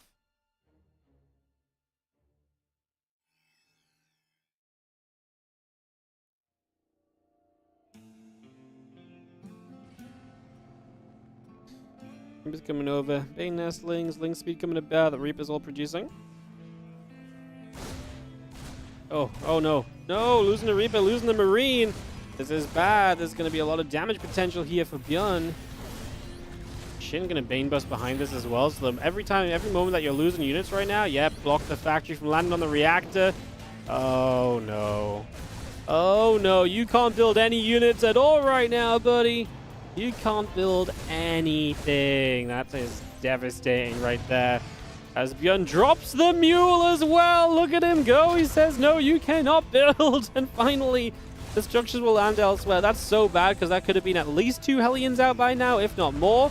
Remember that we are about to Baneling bust as Shin as well, right? So, yeah, grenade. Oh, grenade on the Adept gets the catch as well. Oh my goodness, the Reaper play is insane from Björn.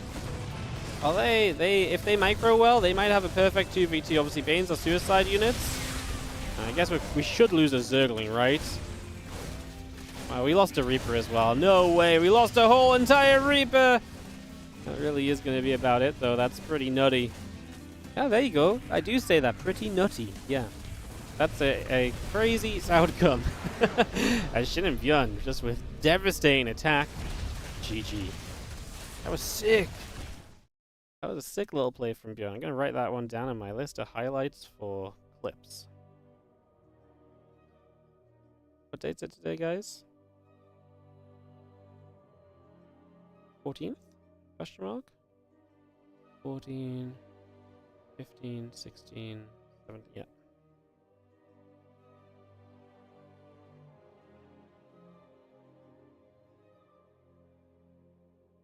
Very cool. Very, very cool.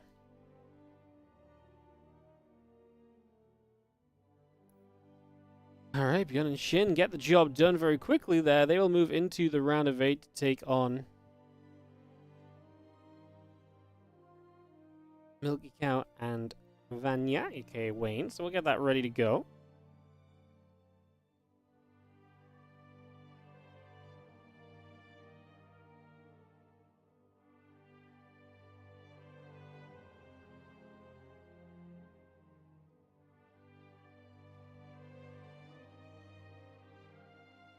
Perfect. All right, we'll get ready for this next Björn and Shin matchup, guys.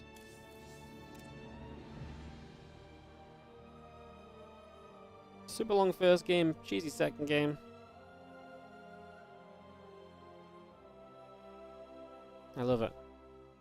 Those Reapers were dirty, man. I love the call down of the mule as well. He's like, man, I kind of want to go use my Reapers. Let me just call down a mule.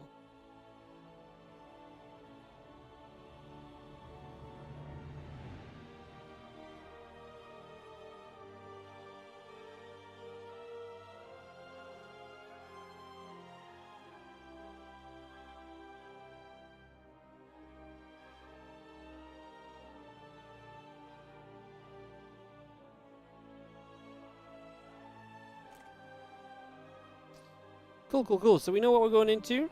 Milky Cow and Wayne versus Björn and Shin. Perfect. Good to know what we're heading into.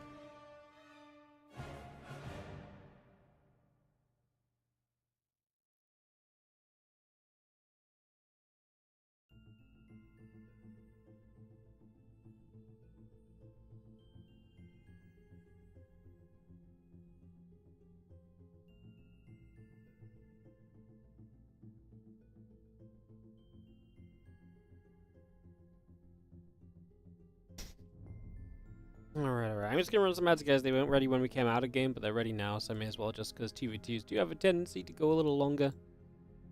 Get that set up. Cool, cool, cool. Cool, cool, cool.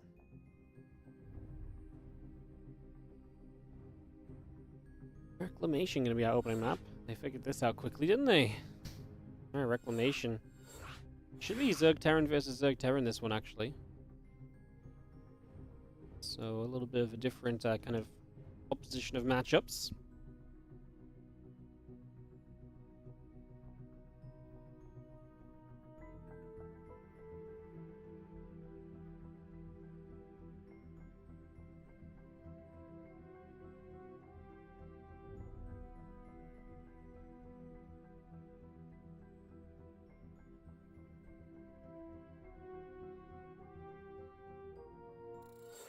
Everyone's ready? Let's go into it. It's going to be Vanya, aka Wayne, and Milky Cow taking on Shin and Björn. We are pretty much going straight in. They really did not take long to veto or anything. Perfect. I feel like videos in TV2 either go very quick because people don't really care, or they just like, right, absolutely just get rid of these and we're not bothered. Or they take forever because they really try and stop to figure it all out, you know? I feel like there's almost no in-between of how long the videos take. It's always either very, very long or very, very speedy. I say, neither, always one or the other.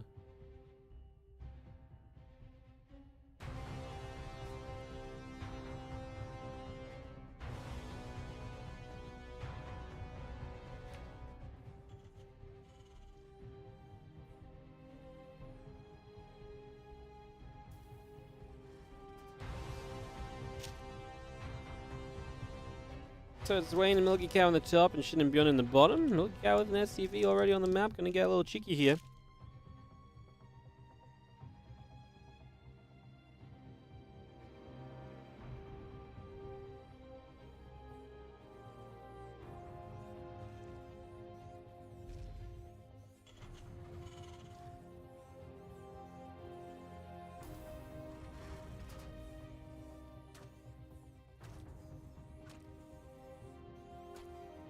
Now,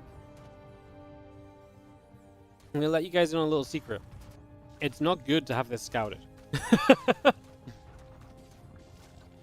That said, we have SCVs here to fight off the drones that were pulled. Okay, not really. No, I got confused by Bjorn's SCVs. Okay, well, this is a disaster. This is a complete and total disaster. Can this SCV finish?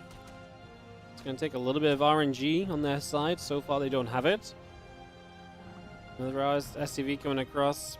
Again, and Shin going to be laughing about this one.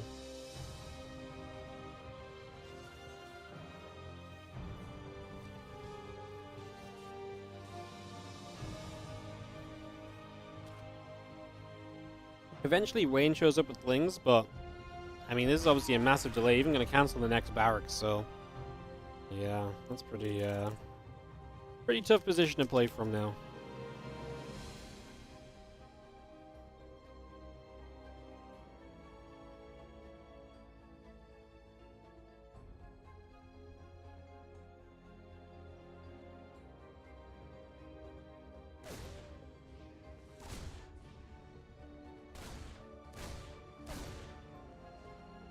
Bjorn sees those Lings, so knows what's up.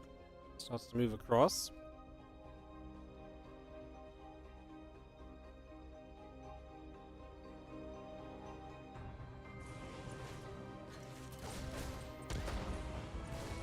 Reapers move about, Lings are coming through. There's going to be seeing an extra Reaper on the way about as well. Let's move about. Lings obviously going to come and run in. See if they can overwhelm a little bit. I mean, Shin has got Lings building of his own. Just needs to get them here. Queen helping with the defense at the moment, so doing what we can. Reaper's going to hop up to the high ground. Just about staying alive. Good micro. Low HP and Milky Cow is hunting for those Reapers. The Ling count not there just yet from Shin, so needs to figure that out as well.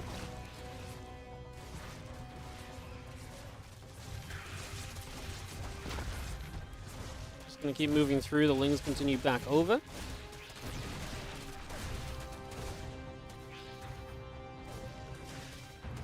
I mean, yeah, it was a little scary at first, but obviously the numbers are starting to go the other way. Shin is on his way to his Ling speed, which will help a lot as well. This looks as though this is going to be solved.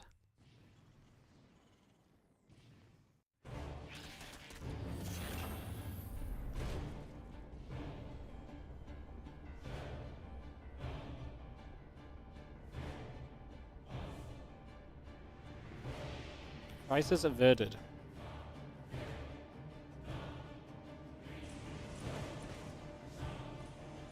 Zeklin's moving about, Reaper's hopping through. And try for the high ground. There's a Hellion there. The Reapers can actually go fight that Hellion, or they can go dive in one side of this. They're going to come through. They're just going to go for a Queen. Break into this base, it seems, is the plan. Obviously, these bases are separate, so one of those scenarios and situations where you kind of want to, you know, you can just dive onto the base of one of your opponents and focus one player down. That's probably the idea of Milky Cow and, Wayne in the first place. Shin's in trouble, guys. Across the map, he's losing all of his drones. The counterattack is going on. Actually might be a little bit too much trouble. I mean, he's got these Banelings here to help, and he really needs to shut down some of the economy of Wayne. They need to kill Wayne right now and make this basically a TVT. Oh, the Bane's going to get all the drones in the corner. We just need to kill all of those. Wayne is going to drop to pretty much as low supply as what Shin is at. Shin has a few lings into the main, just going to go after a drone there. Wayne is not building anything. So Shin's on 1 supply. Wayne's on 5 supply, mostly because he has a few lings over here that Bjorn will eventually clean up. Then Bjorn and Milgikow are maybe about to play a TVT. Unless, you know, you try and bring your teammate back to life, potentially. That is an option. There's a little bit of a possibility on that one. And obviously, you can send him some money. Shin is going to be allowed to build a drone here, for example. His things will go down. Wayne has 0 supply.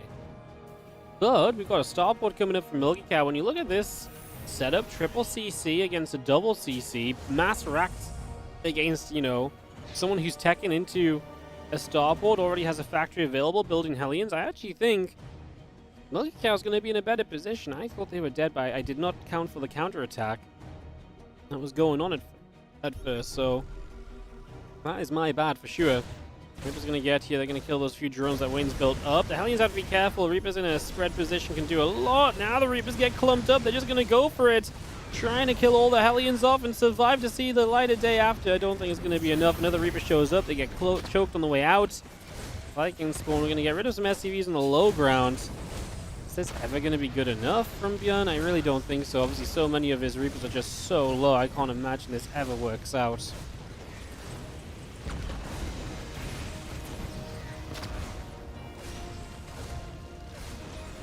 Doesn't get cleaned up. Milgikow's supply definitely looking a lot better.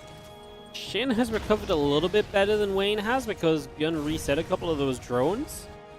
So, I mean, take that for what it is, I guess. Bjorn's SCVs are coming across. Oh no, Bjorn, we're in a low eco scenario. The last thing you want is your SCVs to be randomly running across the map. A miss rally there as things have gone a little bit wrong. This game has turned into a little bit of chaos right now. There's the factory +1 stim all coming through. I mean, I still like the fact that we just have tech on the side of Milgikow. Milgikow has the supply advantage as well over Bjorn. Going to be a little bit of a tricky situation, isn't it? Getting to be a little bit tricksy here at the moment as the Hellions need back down to the bottom right for a moment or so. And away they go. Marine's going to be able to protect that at least with the high ground advantage. Get the Hellions as they try and come up.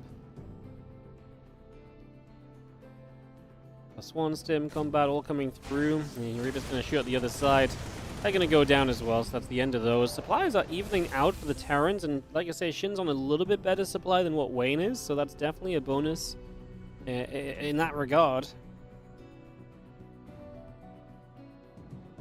Definitely an advantage there as our lings continue through. Stim combat because of shells, +1 attack coming through. The lings still then chase. The Roach Roaring is coming up. Alright, there's a couple of lings. Even just pulling units back over here would be pretty neat.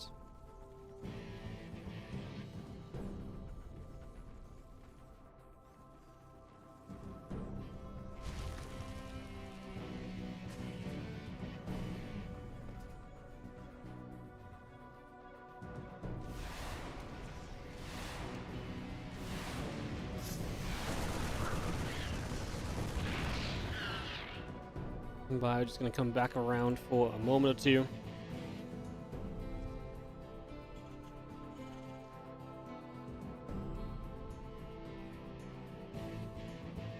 I'm going to get onto the map.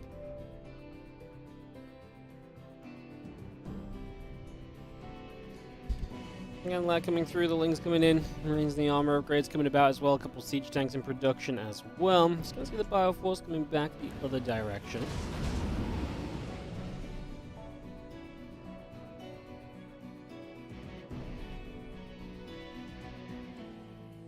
Marines and Marauders coming back down the bottom. SCVs coming through. And armor upgrade coming about. Drones on the way. Maybe seeing those SCVs going to get back over. Big drop in the main base going to kill off Wayne's main. I mean, Wayne is just being bullied at this point. I don't mind it though. Guaranteeing that Wayne stays dead and you let Shin get back into the game in comparison is pretty neat. Careful of obviously the siege tank. Want to be making sure that that doesn't end up doing too much. As we load up, we think about going out the right side. Overlord and Marine's going to be hanging about there. A few Marauders are going to step forward as well.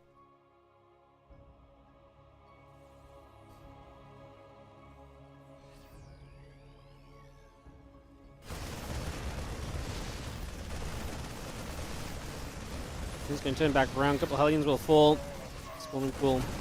There's some trouble there as well. One tank gets lifted up, brought away. I like that Bjorn is just getting a lot out of this. Milky Cow and Wayne. I mean, we see a little bit of a dart down on the other side here for a couple of moments. That's just going to start coming straight through.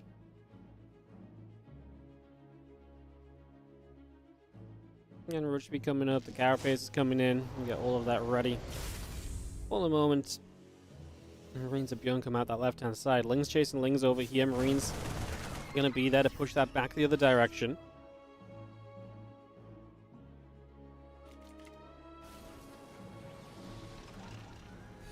And Roach is building armory on the way up. Marines still going to be pressing forward. The rest of this army coming back through the center of the map as well. Look, Cow heading down into the middle. Marines are going to stim. Going to go into each other here. And Bjorn is basically just not got the tanks to fight this. The question is, does Shin have a way to help him fight the tanks? And the answer is kind of yes. He's got the Ravagers. Which if you get rid of the high ground vision, I mean, you can Ravager pile right in the center there. That's multiple tanks that will go down at once. Okay, Shin's going to save the day from zero supply. He comes back and he saves the day. And that is the benefit of keeping your team alive rather than just a single player, right? Being shown right there. And as Ravager Roach regathers Lings as well. So I'm just going to come back through.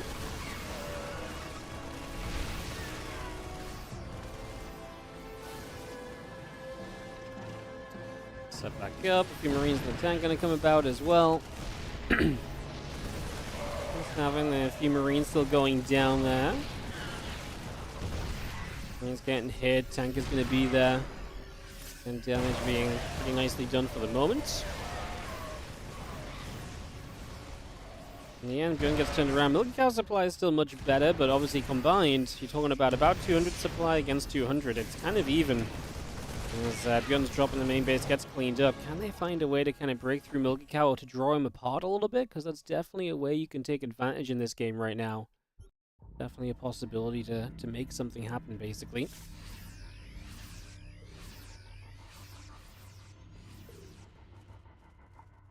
Going to the left-hand side, a few SCVs are going to get jumped on. It's a lot of SCVs, actually. Okay, well, that's a good way to slow Milky Cow down a little bit. This drop has gone unseen as we were busy at the front. Nothing in defensive position at all. So much damage being done as Bjorn runs straight into this base as well. He's going to get a bunch more SCVs. His tank was stepping forward, is yet to siege. Probably just leave that unsieged and lift it up and save it in the end, actually, is probably the better route to go on.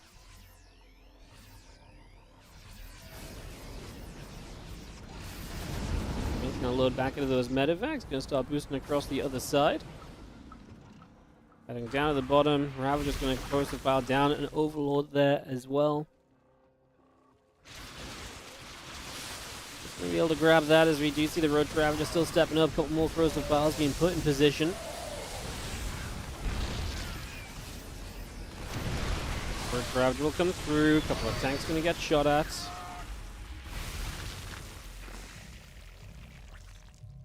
Again, 2-2 missile upgrades on the way by. Just gonna get that all set up here currently as we have a Hydra Den, our Hive, all coming up. The Roach Ravager going to come through again with a couple of corrosive files already.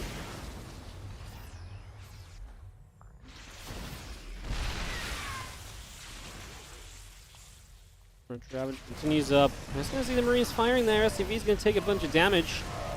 Vikings are going to shoot. The medevac taking some shots going down as well. The tank's going to set up as well. Now the Marines continue to break this base. I can't believe Shin is... I mean, the importance, right? It really goes to show just how important it was to reset that player who had basically died. So, you know, Shin died and Wayne both died. You know, they both lost everything. But Shin was protected and did not take further damage, whereas Bjorn prioritized hitting his opponent even more, hitting Wayne more heavily so that Wayne could not restore himself And that's made the difference. That has made the difference. Absolutely, as the Marines and the tanks settle in. Gonna see the Roach Ravager coming through as well. Just gonna see if the unit's gonna try and jump onto that. Ravager gonna take some extra shots. Gonna see the Marines stemming up. Looking pretty good there, in fact. And it looks as though Shin and Bjorn, I think, have got control of this game. It's not won yet, but I like where they're at. They're the ones making all the moves as well, like all the jump-ins, the dives, the drops.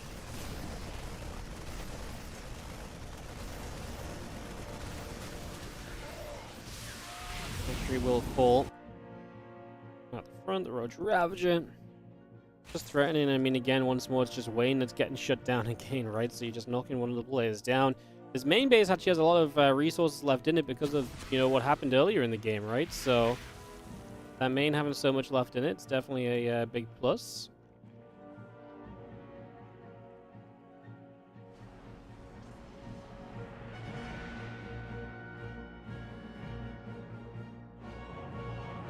Vex coming about, Marines and tanks setting up for a moment or two. It's gonna see a couple of Vipers overhead. Oh, they're getting blasted. Oh my god, those Vipers got absolutely destroyed. When Vipers go down, they don't really do much at all. Shin with a bit of miscontrol there, honestly, as we try and turn this fight over to the right where there's less siege tanks of Milky Cow.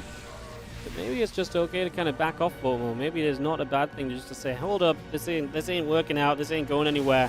Just back it up and let this develop a little bit differently. Corrosive Bile still coming through. In the main base, the Marines have gotten rid of the hatchery again. Just keeps happening. Upgrade rise, it's 2-2 to 3-2, favoring Milky Cow. So Bjorn will lose this drop of units. I do think Shin needs to stop fighting here maybe a little bit as well. I feel like he's maybe getting a little bit caught up in this fight and does not maybe need to be as caught up as he's being.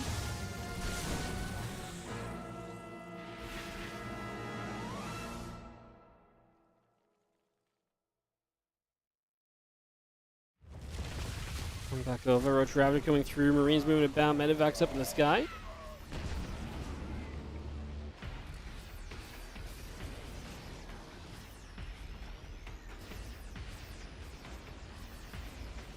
Marines around the left, Medivac's going to be boosted, and we are going to take another tank siege up toward the front as well. SCVs will be going down, just going to see the Lurker's going to step forward too, so again, a lot of that coming into place. Corrosive Vile's going to get rid of the siege tank there. It will fall. Lurker's going to go elsewhere. The Hydra's coming about also. Bio going to step up, get rid of a bunch of those Marines. It's a nice little grab. This tank's firing away. This position is going to get broken down to the point we are finally going to see the GG call. This was obviously a pretty intense game, where Bjorn and Shin just about managed to drag it into their favor in the end, and they get a 1-0 lead.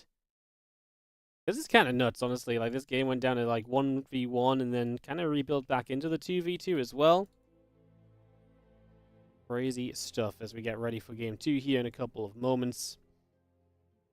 Get this on the way in just a couple, guys. More Starcraft continuing our 2v2. We'll get into this Game 2, and we'll see what else we can go with from there.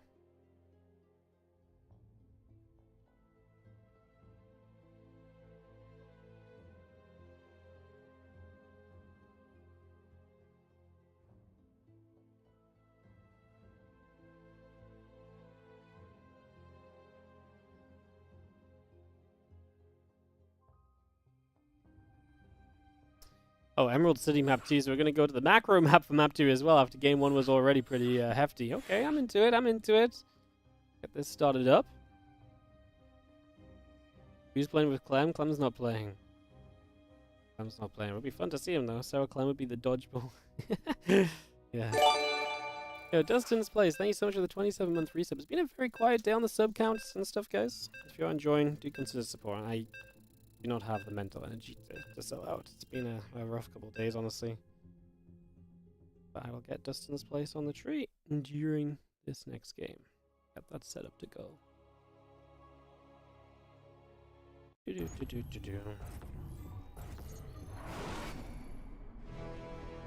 Wayne and Milky Cow will spawn into the top left-hand side. taking on Shin and Björn, who are up a game in the bottom right-hand side. Get this started up and say away we go. Into some action.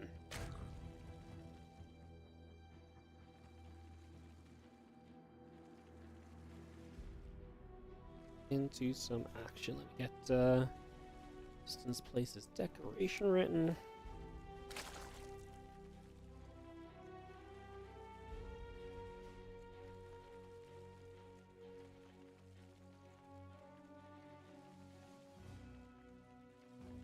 Awesome, we'll get you on the tree after the game, mate. Thank you so much for the 27-month resub. Appreciate it. Thank you, thank you, thank you. Now we start with a drone coming across the map from Shin. He's going to get some scouting information for himself here.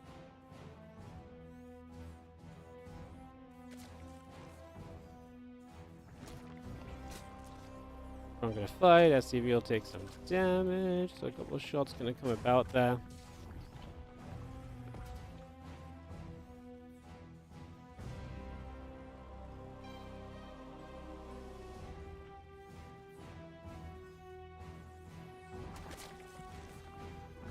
I'm gonna nibble. SCV will take some shots.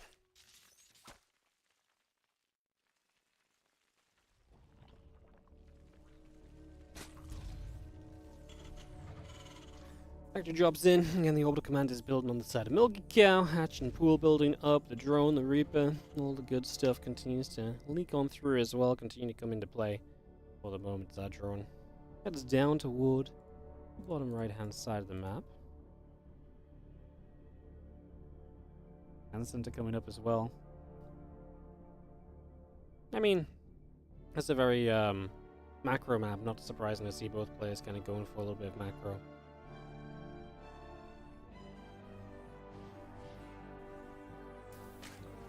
Queen's building, Roach run on the way, factory is coming up and online, command center on the way through as well.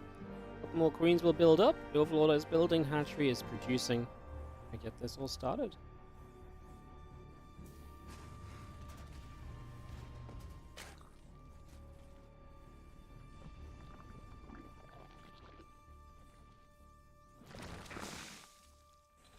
Filling speed will start, the drones are building. Let's have ourselves the Overlords crossing each other by. The Roach run about to finish up from Shin.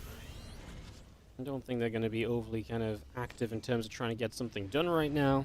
It's going to be pretty laid back for a little bit, honestly. We do have our Ling going to go down to Reaper, but yeah, not much else going on the map. I don't think anyone, like I say, is going to rush across to cause a fight or anything. Big macro map, and they're going to play it as such.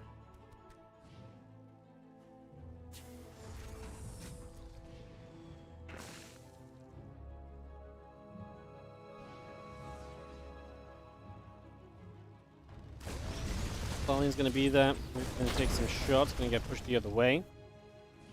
Have ourselves the guns getting pushed back around again. Ling speed coming through. The Ling's on the way up. Overlord building as well. So continue through with all of that. The Roaches will just gather right there. Hang around for a moment. As you see, the Reaper and the Hellions will move into the middle of the map. So into the center we go. Quite a lot of Lings coming about as well. The Hellion of Milky Cow will also continue to the middle. Got a bit of a fight breaking out already. The Hellion's going to go back the other way. The Roaches are about to show up also, so that's going to be a nice little bonus on top of everything else. And yeah, we're just going to fall back. It's a lot of Lings. Got to be careful not to get surrounded here, Wayne. Looking for that surround. That's where the Hellions should try and protect. No, these Roaches are not going to get protected. The Hellions of Milky Cow put themselves in a good position to zone the Hellions of Gun away, so those Roaches of Shin all go down. It's a nice moment for Wayne and Milky Cow combo. Ling's going to run across a couple drones. We'll start to drop. The Roach going down as well. Hellions up the right side. Continue to try and push away. A couple more drones on the left. Going to be taking damage again, but we protect pretty nicely. Gun and Shin come out on better supply. Obviously, one guy is building Roaches, which is a little bit supply heavy, but I feel like that's a better position than I thought it was going to be.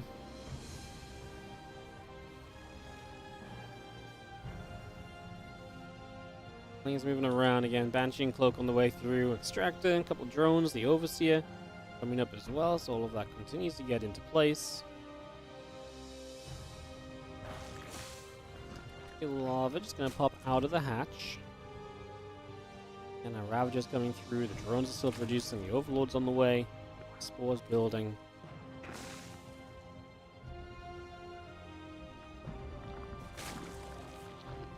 Right hand side, the wing's going to come across. The Hellion's going to be there. Command Center will end up being cancelled. So, yeah, a little cancellation on that.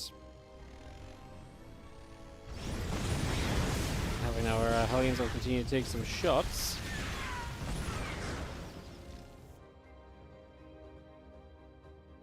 Back over the other direction again, Spire building on the bottom side here. Hellions will continue on to the top left, so they are going to go on the move. Banshee to join in. Eventually run up, there's a ramp. Bio unit's going to be there to say hello and what's up.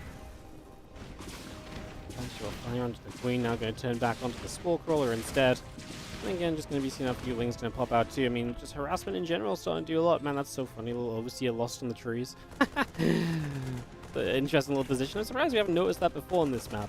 I'm surprised that hasn't been a factor or an issue in previous times I've casted, that something gets lost in the trees up here.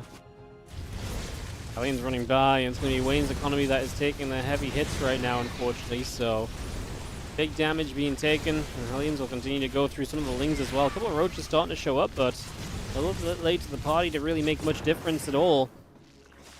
Roaches continue out, the Bio going to continue through. Things will settle back down now.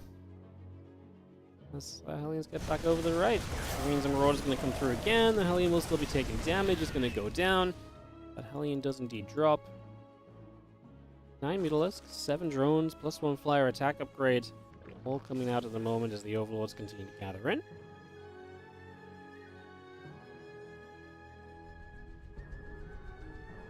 And she's still moving into the middle of the map.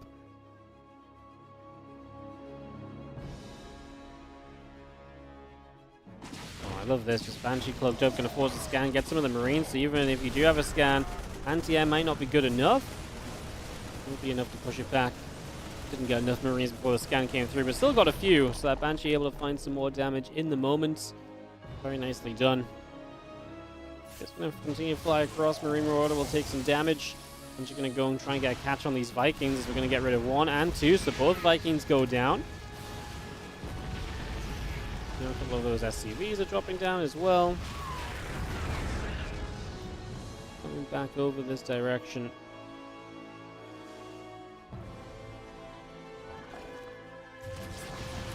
We're just going to try and get a Scortion. Looking to overwhelm right here. To be fair, there's not a lot of anti-air immediately available. The Hydras are on the way, but not ready yet.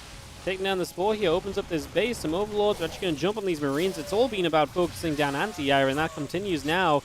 Going to jump back onto a Queen. There's double spawn that base. You can't hit that mineral line, but you can go after units. And anytime you're getting units here, you're going to weaken your opponents for the follow-up of Bjorn, which is going to be likely very hard-hitting on the ground in probably the not-too-distant future as well, to be honest.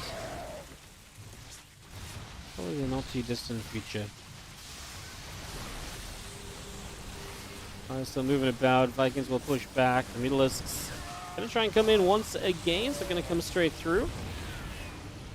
There they go. Gonna be still overhead. Going to find another Hydra there as well. Just going to grab that on top of everything else. Full Overlord still taking damage. Personal missiles on the Evo chamber will be going down very shortly, as now we're going to turn back onto the Hydralist. The Hydra goes down. The Marines and the SCVs are still dropping. Get back onto the Hydras. Milky Count win. We'll see JG, Shin, and Bjorn. Too good. And it's a 2-0 for them. They will move on through. So Bjorn and Shin 2-0 their way into the semifinals. We're going to let both the semifinals play same time, guys. The other one already started. Just the way that the timing's going and stuff. I want this to be like 3.5 hours long. We're absolutely on track to do that without having both semifinals played. So, yeah. We'll have Trigger, Youth Film, and Machine, and Shameless now. I guess they're on Europe. I'm going to go and... No. Because Trigger's in Korea, yes. So, it is not going to be on Europe. It's going to be here on America, but they're already in game, so we've got to wait for them to finish up their game currently. We can go from there, perhaps.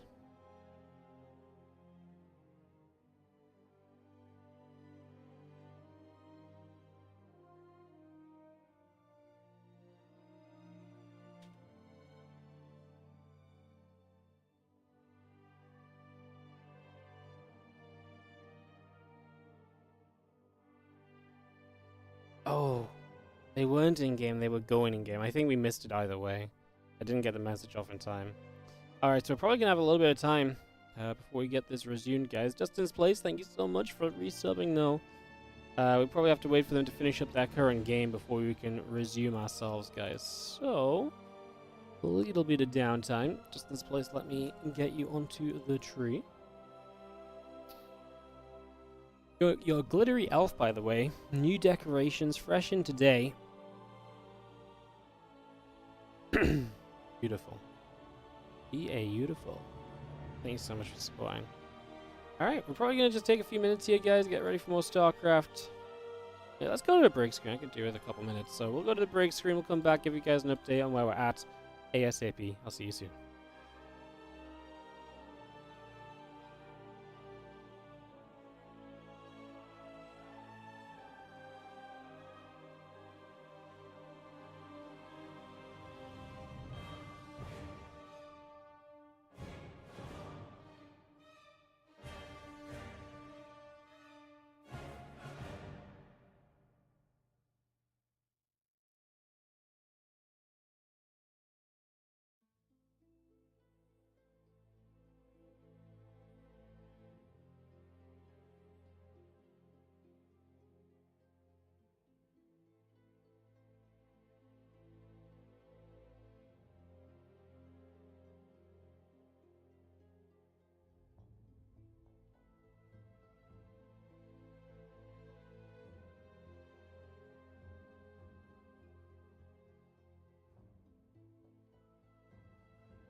So apparently, just a little update, guys.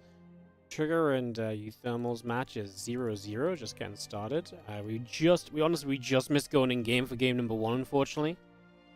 So we just missed going in game for game number 1.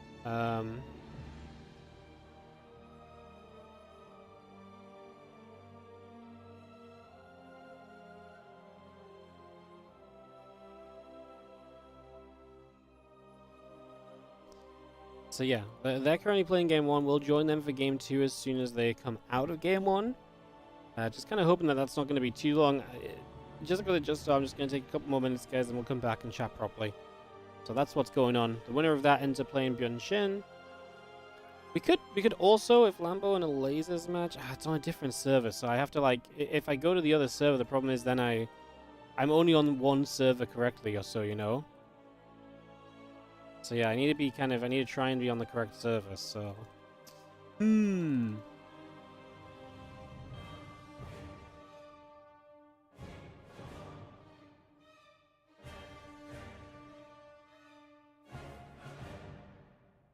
Okay, we'll just chill then. Yeah, I think we'll just commit to this because we get to go into game 2 of it. We'll get to go into the full semi.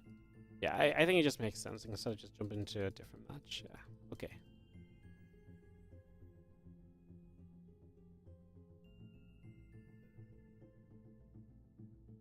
Alrighty. My feeling's gonna come across. I'm just watching the Trigger game, watching them getting run by. I'm gonna mute myself up, guys. Take a couple minutes when I come back. You can watch it on Trigger is streaming, so you can watch it on Trigger's point of view if you would like.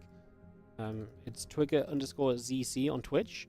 So you guys can go watch it there if you would like to. Otherwise, I'm just going to take a few moments and, yeah, chill out for a little bit and get ready for the next game of this as soon as it's available.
Alrighty, guys. Hello, hello, hello.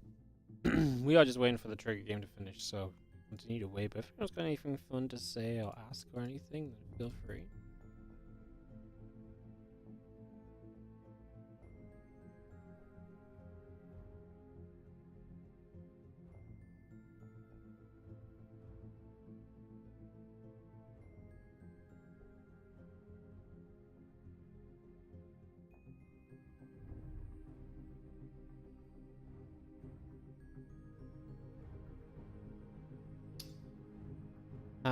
Like I said, I'm just keeping an eye on this game, but a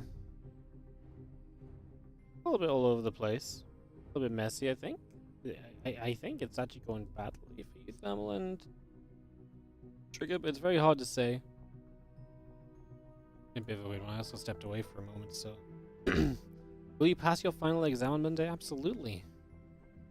Everyone knows that watching Starcraft 2 is the best way to prep for any exam possible, so. Yeah, I think you'll be absolutely fine. No problem.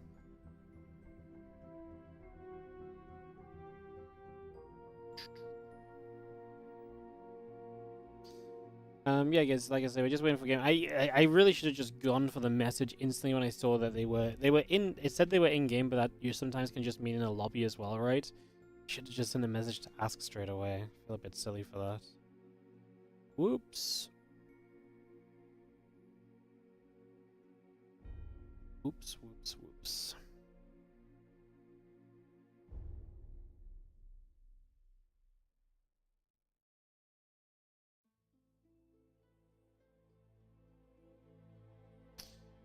Alright, well, we're chilling for a moment or two. I'm watching, I actually think they're starting to do a bit better. They're playing a pretty crazy game, lots of harassment, units everywhere, lurkers, storms, doors. Do you expect Triggered and Uthermal to play a lot of kind of like like Phoenix plus mech and stuff? Expecting that to happen in a big way consistently as it's a very good fight for Trigger. At least it started out like a very good fight, but he didn't have enough stuff. But he's rich, so... Yeah, that game's just really ongoing, guys, for a couple of moments.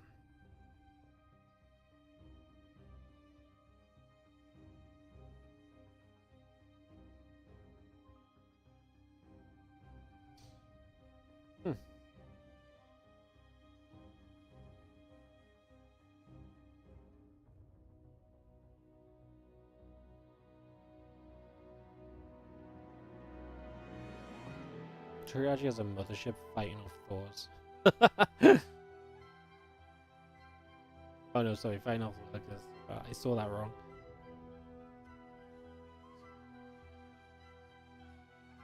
Do do do do do do do do do do do.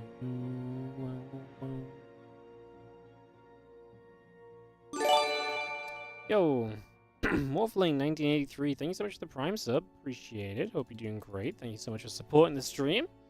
Thank you, thank you, thank you. I will get you on the tree.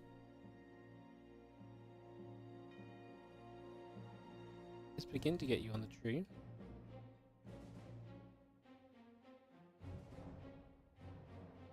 Yep, we can get you on the tree.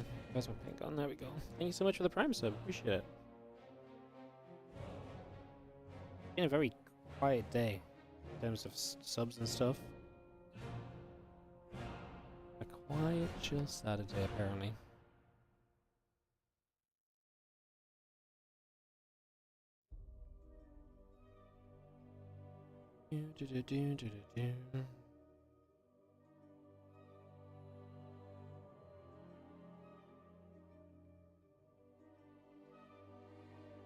Offline, thank you so much for re-subscribing. You're gonna be an elf on the tree.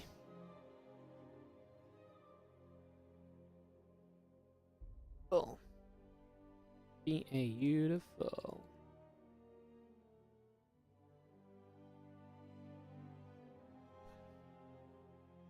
Let's just about do something. I've completely forgotten what it was. About subs, thinking about the tree. Completely forgotten what it was. Damn. Shit. I've got no idea. I've got no idea what I was about to think of. Eh. Oh well. Life goes on.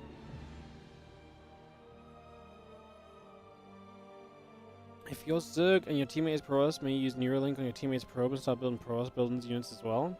I don't think you can Neural Parasite teammates, right?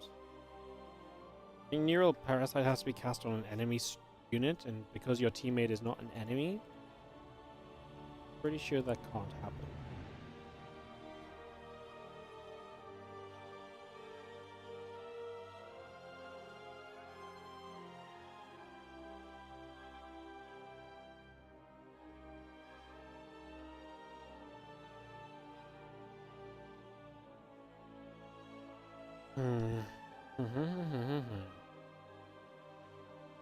Or if your teammate is kind of an enemy? Ah, good question. Good question. Maybe you should reconsider your teammate.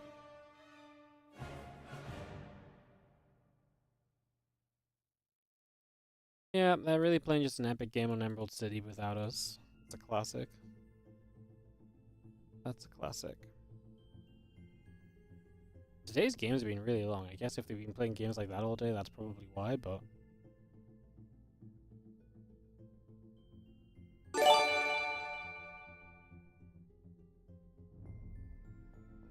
Yeah, thank you so much for the 44-month resub. Huppa Dup Dup. Thank you very much indeed. All my decorations are in the wrong place right now. God damn it.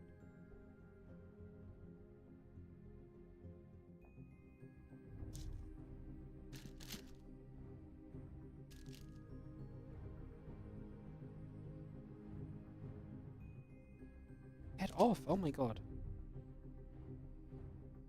My temper is short today. I will shout at gift tags. Huppa Dup Dup. 44-month resub. Thank you.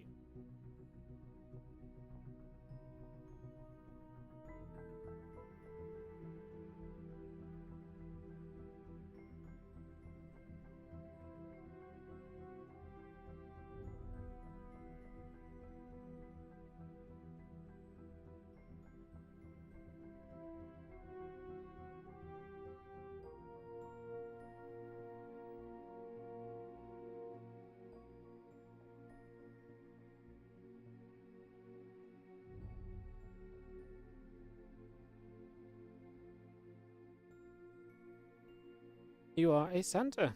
Huppa Dup Dup. Beautiful, huh? Welcome to the tree. We're just gonna start the second game now.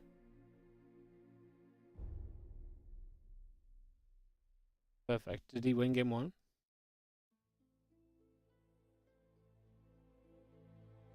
I think so.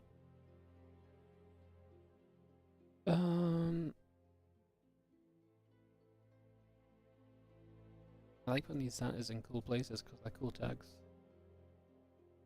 The tree decoration quality is high right now.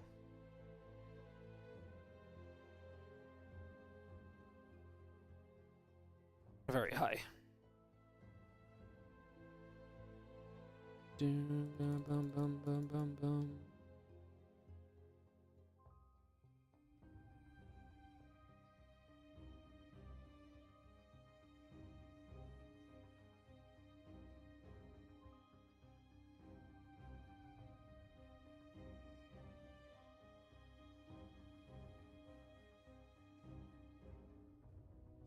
As for an invite, just waiting for them to host.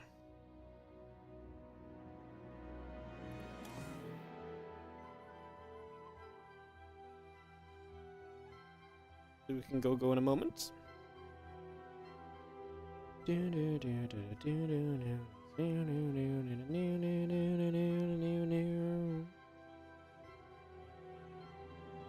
Any moment now, guys. It's going to be the moment.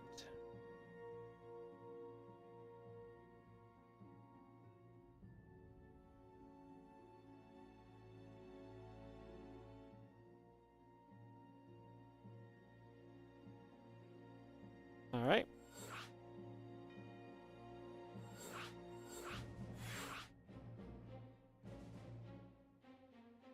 Maybe Euthermal and Trigger taking on Machine and Shameless. So it's honestly a very good first game.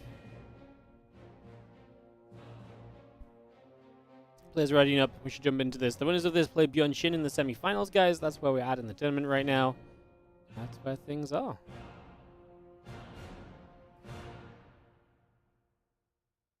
Looking good as we get set to go. Countdown begins on Crimson Research Lab. This one's been popular through the day, I believe. Actually, no, I think I'm getting confused with another one, actually.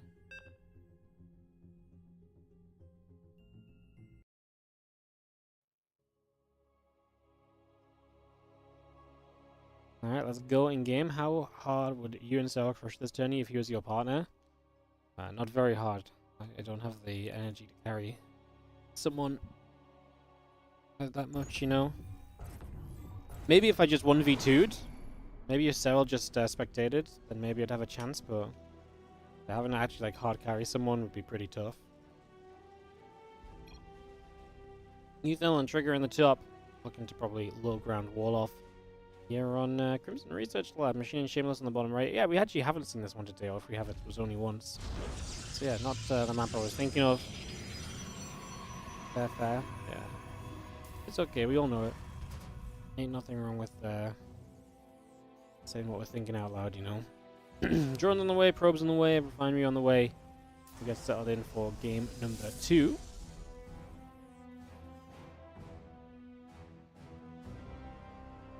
Of this best of 3. So yeah, we're kind of watching the Trigger this game on Trigger stream. We'll see what we get. We'll see what comes out of this. I actually think it could be a pretty fun one as it gets started here.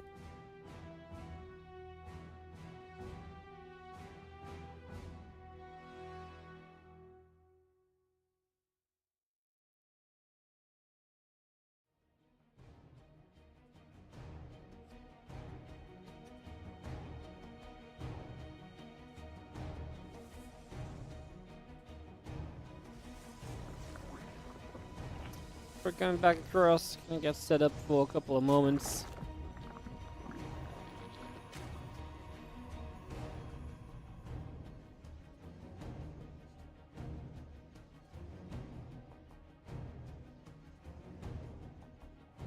We've seen this probe. Doing some scouting for a couple of moments.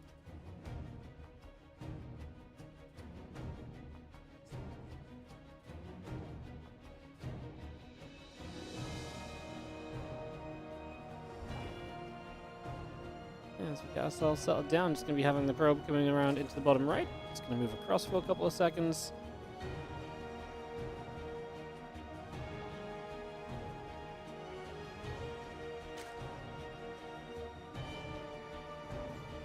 Not much for the probe to see. Just sees that there's an expansion, everything looking fairly regular. Our first lings on the map, but they're not really going anywhere just yet.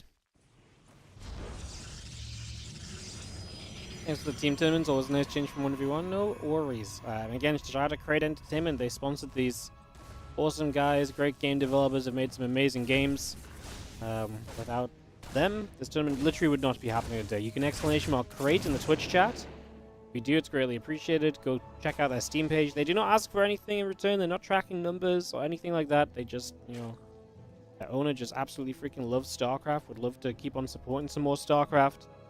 They did not ask us to tell you guys anything about them in return, in fact, but they are pretty cool, so they're going to give us a couple $1,000 to run tournaments, I'm going to, at the very least, be a little bit positive about you in the stream, you know? So yeah, shout out to those guys, because without them, we really would not be here. All probes moving around, Twilight Council, Gateway, Nexus, Wargate, all continuing to come about. Little mine, not going to be running back up into the main as there's an Oracle in this main base already, so Shameless flying through off the proxy Stargate. Just getting committed there for a couple moments. Oracle going to turn back the other direction. Blink coming through, a couple of Hellions are coming about. So Oracle still getting chased away over to that right-hand side. So Oracle going to get pushed out of here for the moment.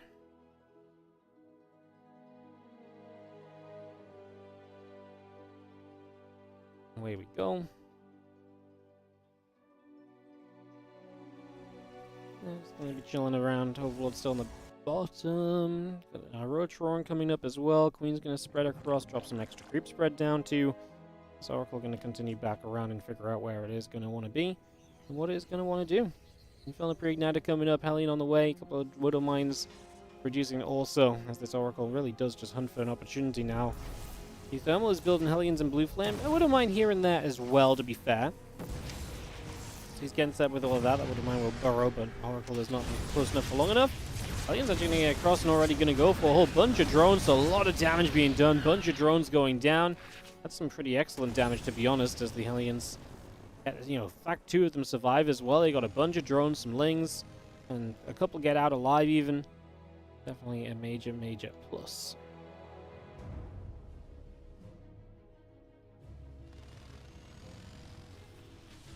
One's going to come back across. We gather together. Stalker's going to start knocking down these rocks to open up this pathway so you can more easily move out on the map now the early game has gone by. You don't need the wall off quite as much as you needed it before. You are playing against the Zerg, so you got to be somewhat cautious of the potential run-bys, but maybe we can make it a prettier wall. A couple of depots can be lowered and so on instead of just having to block a single depot gap. Oh. One gets a Hellion. I'm going to say that those Hellions do see the probe. We'll turn around forward, reveal the blue flame. These are rocks, the blockade that stops you from getting up into this base immediately. So yeah, not really anywhere these Hellions can go just yet. They definitely cannot get across to that base, which is currently being expanded to, so that's the most notable thing at this point in time. Infestation Pit hatchery, Overseer and +1 missiles coming through, the additional drones on the way. Hellions are still stepping up into the middle. Going to start diving in toward the natural and potentially into the main. We have Hellions going down, drones being chased. All going to get cleaned up for the moment.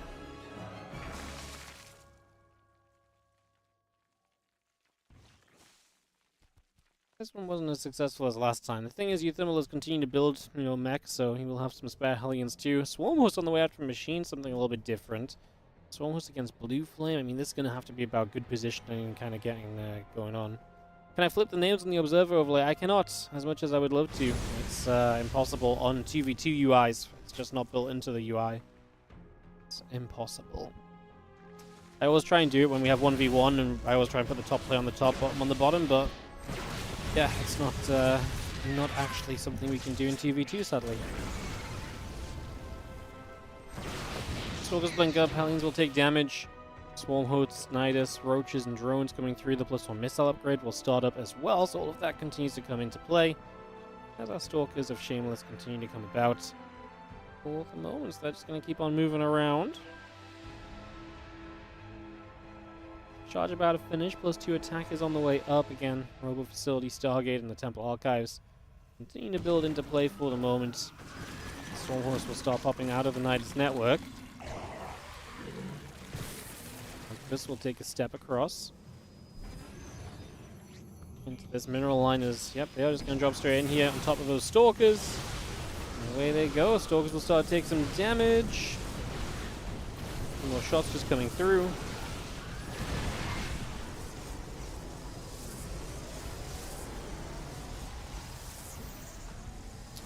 Yeah, a couple of factories coming up as well. There's a Sense Tower also going down. These Stalkers are going to come straight through. They're going to get a bunch of damage dealt and do very well there. Now pulling back away over to the right-hand side, so away they go. Moving on along elsewhere for the moment. Dark Shrine building. Prism on the way up. Armor upgrade also coming through. Still got that Swell on the way. Trade a little bit. Obviously we got some harassment going on, but it's mostly just Trigger and Euthermal playing defensively as the opponents try to see if there's any opportunity to break through and do some damage. You're going to see Lings and Stalkers going to break forward there right now. A few Stalkers going down. A lot more units continue to swarm forward here, actually, as we continue to come all the way through. Stalkers firing back. A little bit more Roach Ravager going down again. Hellback gets picked off. It's going to be another cleanup all along the way.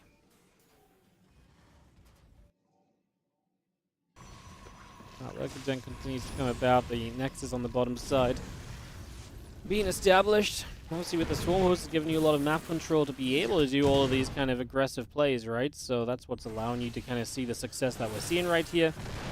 There's Locust dropping again, a couple Stalkers going down, Siege Tank falls. Sense Tower will drop also. Result in the Archon going to try and get across.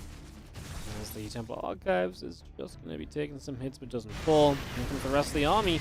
Stasis Ward going to catch quite a few units. The tank's going to be there, pushing units back as well. Stalkers will continue to shove things away. Renal Glands plus 2 missiles, Seismic Spines, Hydras, Muscular Augments. Get everything really from Machine. Thermal just continues to play into that mech. The Stasis Ward going to fade. The tank's going to do their thing. Blast a bunch of those down. Honestly, less died than I thought. I thought most of that was going to get absolutely splattered.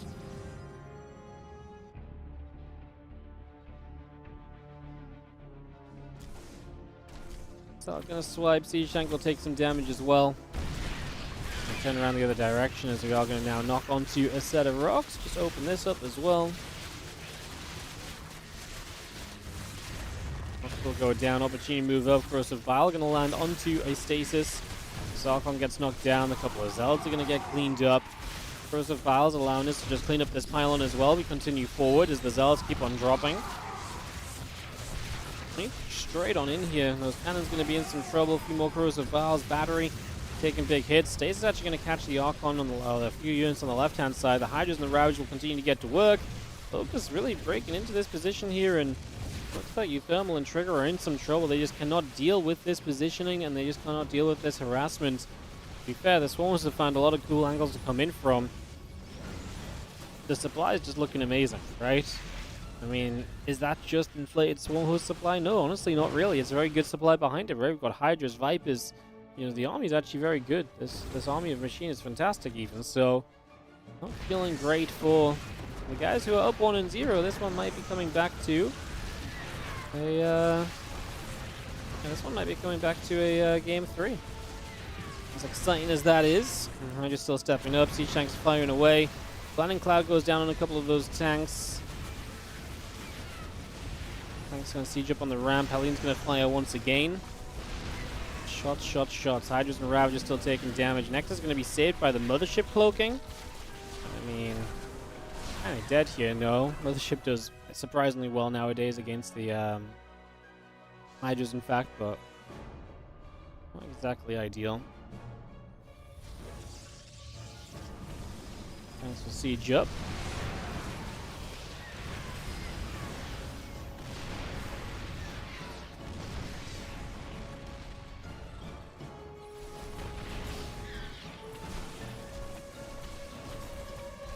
That's going to shoot. Stalker going down. Locust going to go get the Planetary Fortress.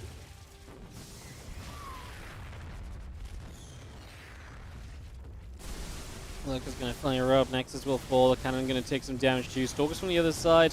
Mothership's still trying to hold this off. I mean, Trigger is pretty much dead. Thermal. Just don't think Mech can support well enough right now against all the stuff the opponent has. He doesn't have I mean, he's going to get too spread out, right? That's what this basically comes down to, so... Plus 3 missiles and plus 1 melee. Still continuing in. The Stalkers and the Zealots are going to come charging up. The Mothership cloaks. As the Mothership will go down, the tanks are going to fire in return. A lot of shots going about here. Just getting a chance to break through. This is indeed going to go to 1-1. We're going to be tied up in this best of 3. GG. So we will go to a final game between these guys. We will go to a decider. So we'll just have to run some ads. Why is Themi killing Trigger's base? I don't know if he was actually killing it. I think he was defending in the base.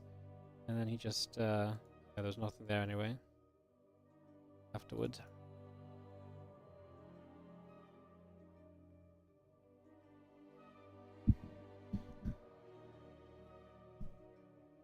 Oh. Forgot we had a TVT tournament today. Hope it's going well. Yeah, we're having a good time. Having a good time. But there's one more map and then a semi-final, then a final coming up. The other semi-final was won already by Lambo and a laser. As we go to Breakwater here for game 3. The winners of this play Beyond and Shin. The winners of that then play Lambo or laser. That's how this bracket has panned out, guys. That's where we are at. That's how things are going to go. Let's get this started up. Jumping into Backwater to decide this. That looks kind of funky, actually. Cool stuff from Machine and Shameless, just getting the damage done and keeping the momentum going in their favor throughout that from that point on.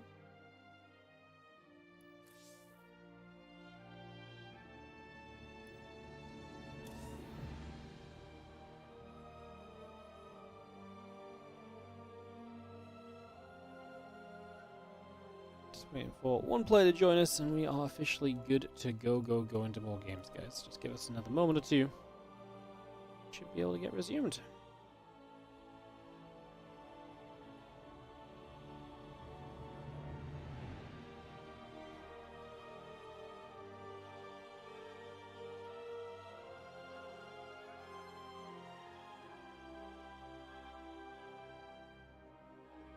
Past players joined the lobby, so we really should be good to go in a moment.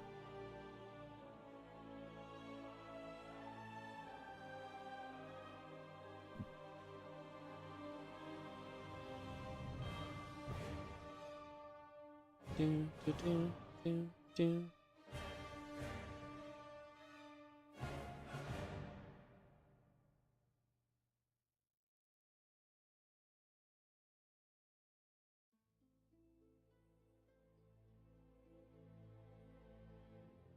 Ready.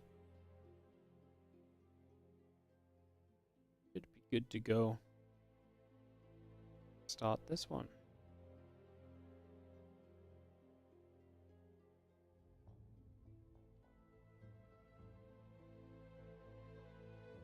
Go. We are good. Alrighty, guys, game number 3. Kind of again. These two play big old series. Get this one kick-started. Right about now. Breakwater going to be our map. So we head into the loading screen, see how this is going to go.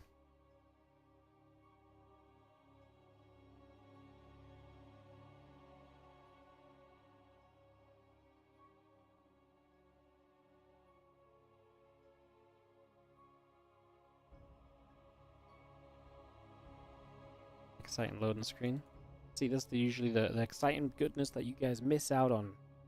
What a scandal, right? Go. Tied up 101. It is Trigger and Uthermal in the top right and the bottom left. It is Shameless and Machine as we look to find a winner of this series. Away we go. Probe SCV, drone and a probe. Initial workers will just be starting out right there. As an SCV comes forward, just going to place a depot down.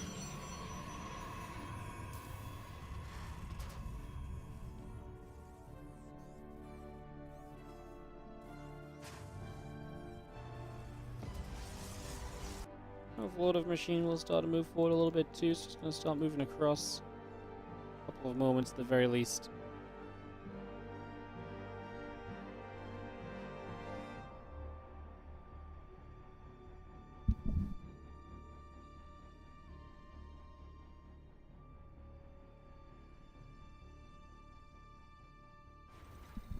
I love that little bears get more and more interesting every single time we see them. Go.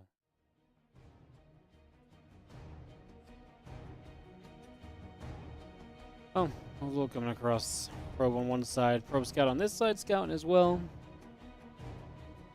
It is kind of the excitement of the whole thing at the moment. That's where we are at.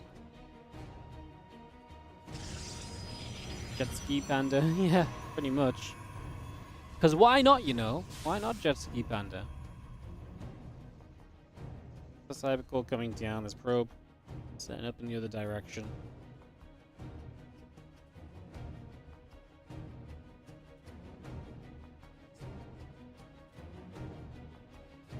So we're just going to chill here for a second as we wait for expansions to start up. It is 2 Reapers on the way already from Uthermal, so he gets that to begin with.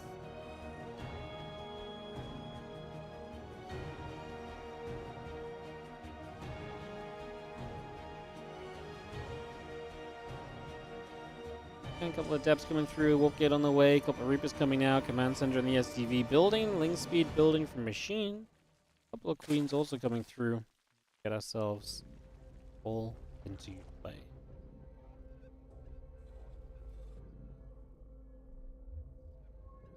The depths continue up, the warp gate building by. It's going to be just that sentry firing away, and the Reaper will take some damage.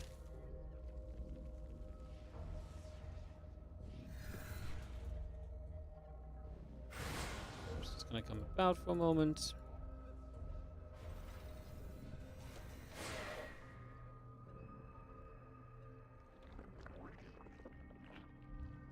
Gonna show shading in. So the Adept's gonna be there, plus the Reapers.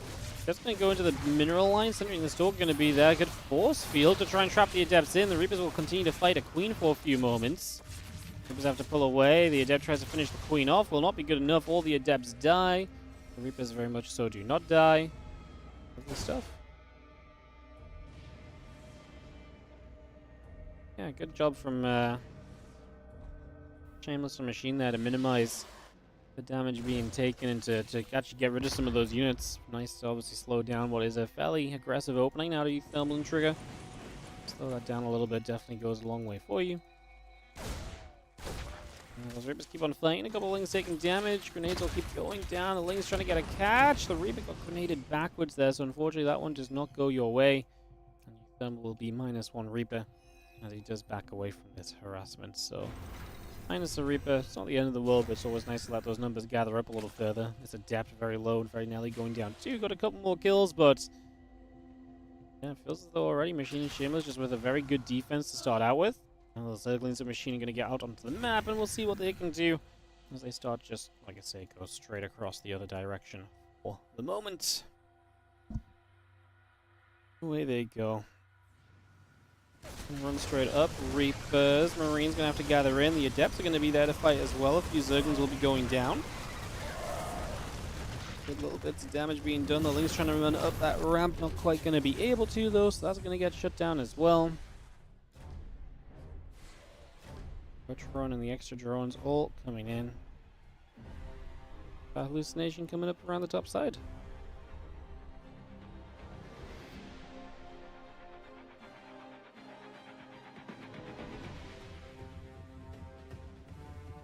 Fly straight into the main. I'm just going to fly past a little bit. A couple medevacs coming through. Marine in production. Probes all producing as our Marines pull back toward the reactor. Again, +1 combat shield coming through. The medevacs and Marines still building. Just for now.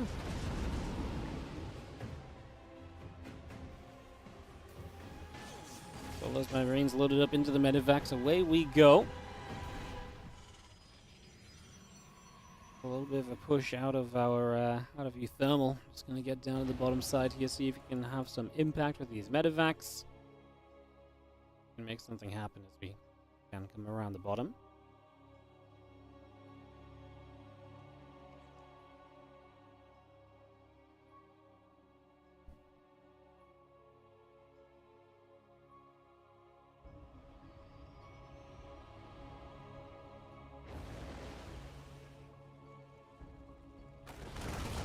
Marines will unload, a couple of drones will begin to go down. So I'm just going to start getting some damage done in this main. Going to find the incoming evolution chamber as well. That gets cancelled. I don't think he cancelled Evo's the end of the world, especially when it stops more drones from being chased. So Queen's kind of on their own. I mean, Roach is showing up, but the Queen still takes some damage. We lost one. The Stalkers get there. That's going to be a pushback, but pretty good damage done by Euthermal initially, trying to slow our Zerg player down, who's building up into those Roaches, so his supply starts to look very, very good. And turn it onto this hatchery now. Just going to pick our way through this one. It's the +1 air weapons, couple of Phoenix, Stargate, and Forge. All continue to build. It's going to be a cancel. Some success there as Trigger is going to fly into this base over here, and he's going to start getting some probes of his Protoss opposition. He's actually going to get all the probes as he just uses so much energy. I would not hate it. I mean, lifts to the Stalk. I would not have hated a lift on the Sentry, I feel like. Yeah, Sentry is an expensive unit, right? Good utility, good scouting. I feel like the more you let a Sentry kind of just get away with things, the better off it turns out to be. As our Phoenix move about, a few more Phoenix coming through, +1 air weapons coming up. Then Marine, Siege Tank, Planetary Fortress, a couple of barracks all on the way as well from Euthermal. There's +1 missiles and Roach speed builds up on the side of Machines. With all of that coming through for a little bit longer. Yes, gonna come back around the right. Overlord will take some damage. Roaches gonna start getting lifted here as well. They're gonna get picked up and taking some damage. Marines running across as the Roaches continue to take hits. Probes have to pull in to help defend against this, but I think it's going to be comfortable. I don't know if we had to pull the probes in at all, to be honest. Here come the Stalkers finally arriving. Phoenix are kind of out of energy, though. Did they do too much lifting previously? They may have done. As the Stalkers show up, Shameless supply is not great. As they blink in, it's going to be troublesome. I mean, the Phoenix are still there. Just because they didn't have energy initially doesn't mean they won't have energy at some point, so just kind of diving in like this feels a little reckless. Shameless's supply plummets. Obviously, Machine lost a lot initially, but didn't reinforce this. I mean, now the Phoenix have energy as well. They're going Stalker hunting. They know exactly what they can get away with. A bunch of these Stalkers will continue to go down. Dylan's going to gather back up. Roaches too, going to go past the Watchtower. Going to go grab a couple of Zealots already. It's still building. Cannons on the way. Continue just come all the way behind again. A couple more Stalkers getting picked up. So all those Stalkers going down. Observer coming through. We have ourselves the Infestation Pit drones. +1 missiles coming about as well.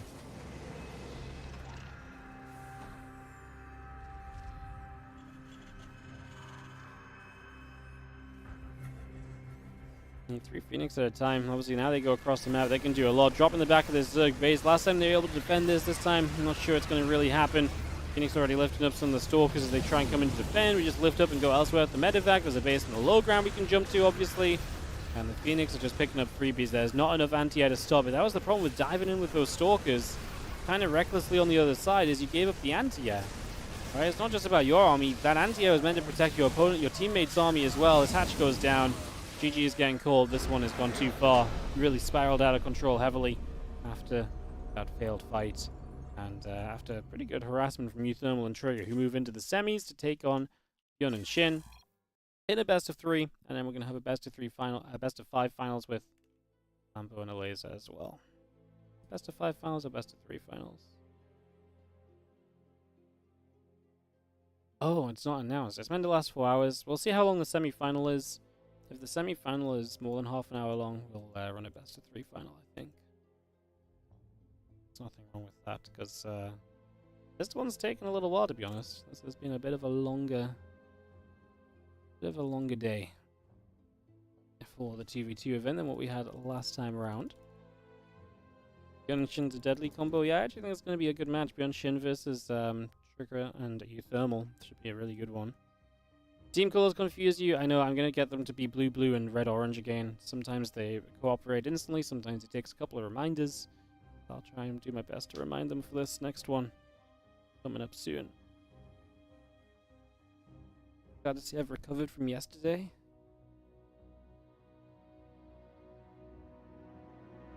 I don't know if I've recovered from anything. I need to chill. When is WTL? WTL doesn't exist anymore. It got scrapped because of the eSports World Cup fragmenting teams and being good for a lot of teams just to have a single player. eSports World Cup, World Team League is no more. Was the reasoning they gave? I don't know if we're really in the portion of Starcraft 2 where it's like a lot of teams had like multiple players anyway. At least it's not 2 groups of round robin. I'm confused.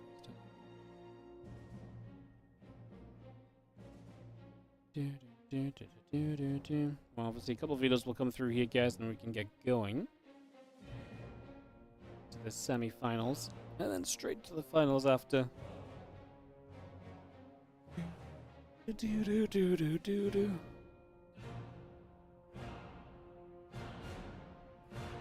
2 groups around Robin wasn't yesterday, right? That was 2 days ago.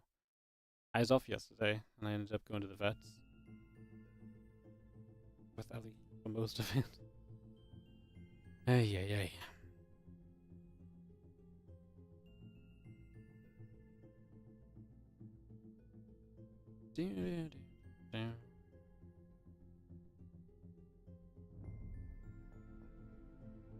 You like these TVT Germans? Switch things up a bit? Hell yeah. Yeah, we were meant to have the TV2 in November, but November just got really busy. It was really impossible to schedule. And I also wanted to run it on a weekend because a lot of people asked for that. So yeah, we managed to make it happen. In December, we'll have a 3v3 2 weeks from now as well. So 3v3 in 2 weeks from now should be a lot of fun as well. Yeah, honestly looking forward to it. Should be fun. Are there any brackets? Yes. Yeah, you can go and at the top of the YouTube chat, there's a pinned comment that has the bracket link in.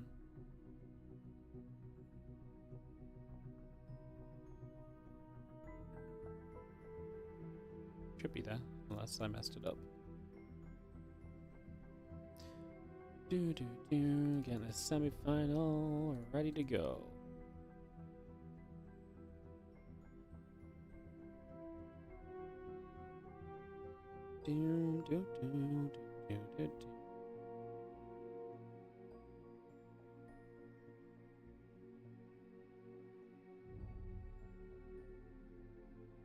That's a 1v1 tournament?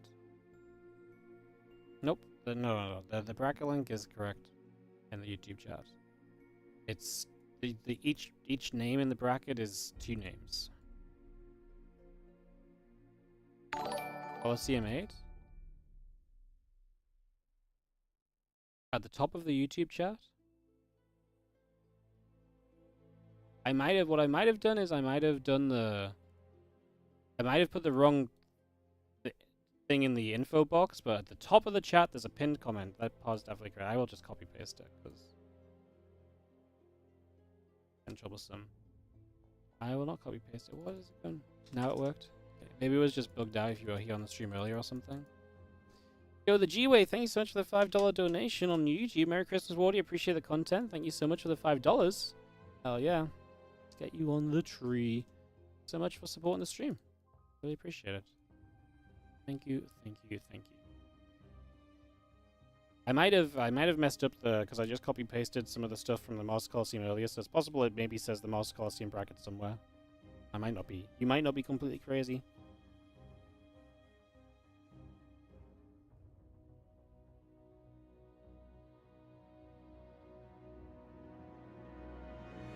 As vetoes, I imagine, are ongoing for this upcoming best of 3. Get this ready to go.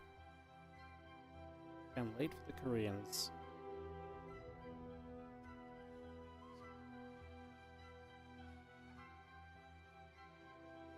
Roscallion. Ooh, I remember this map name from a team game event a little while back. Which one that was? A little while ago.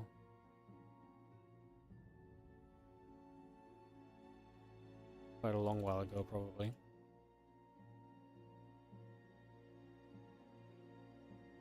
Get this invite going. Get this ready to go.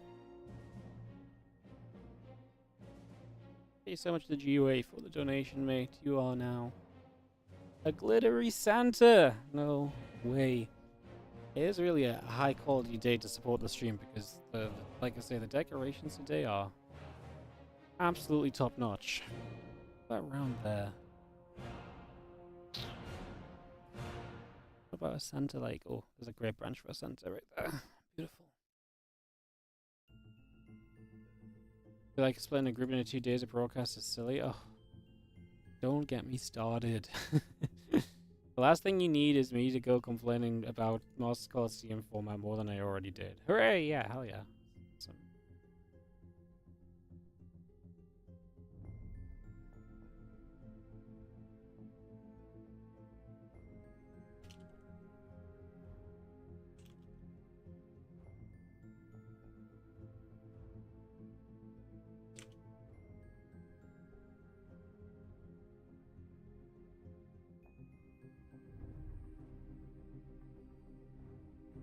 Alright, we're set to go here.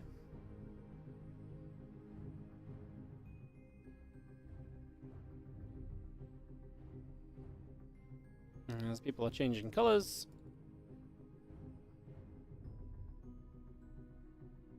Cool. As soon as the players are ready, we are ready as well, guys. Should be able to kick this off.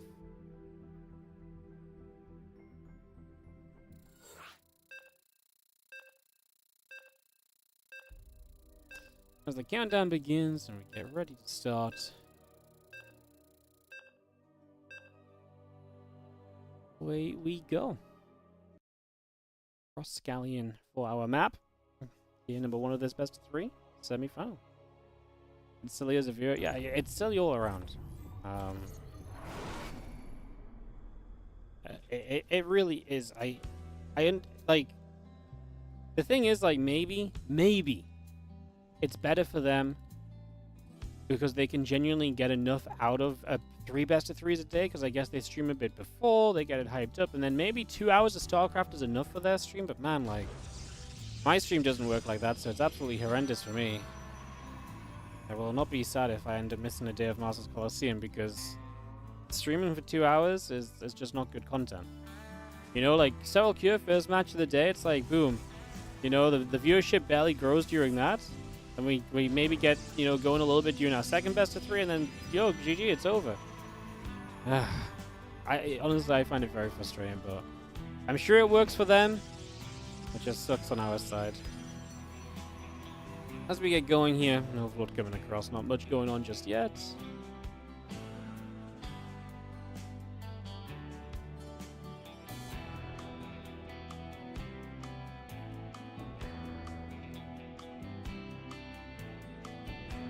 Moving around again, a couple of barracks, SCV coming over, gateway assimilator, and pylon coming through as well.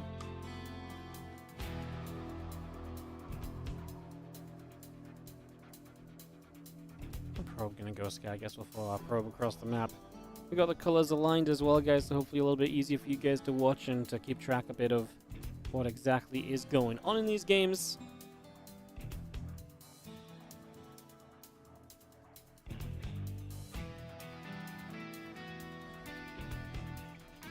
Probe is going to come over.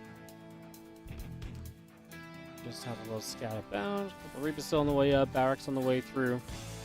And all of that on the go here for the moment. Let's settle down into this game 1. Should be a fun best of 3.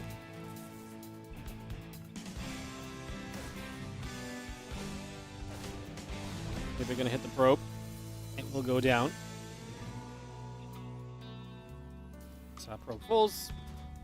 Reaper not going to do much else. The Reaper review film I'm going to stay. It's going to be the more adventurous one, but mostly because I guess they know where the opposing Reaper is, so not much happening here. And the thermal is going to go for an additional barracks and take us all the way to 3 Reapers at a time. So not expanding, nor is Trigger with the Stargate coming up. So 1 base plays initially. 1 base tech to start us off. And then obviously Trigger is going to switch into the Nexus. So I imagine we're going to expand here to some 3 Reaper pressure. Or 3 racks Reaper pressure from the thermal. Already has 2 Reapers across the map. Trying to get something done.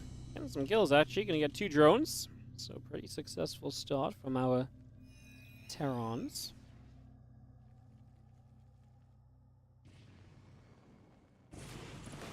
Reapers hop up. Stimpack still coming through. Reaper takes some damage. Queen going to continue over. Gonna get an SCV and hop back in the main base, go after the rest of these SCVs. A couple of workers start to go down. Marines will take shots. Fling's coming over too.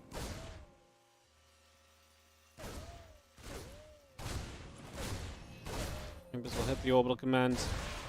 Circling's going down as well. Reapers continue to chase. The Queen gonna be there. The Lings will wrap around, and those Reapers will be taking some pretty hefty damage. So Reapers taking a lot of shots.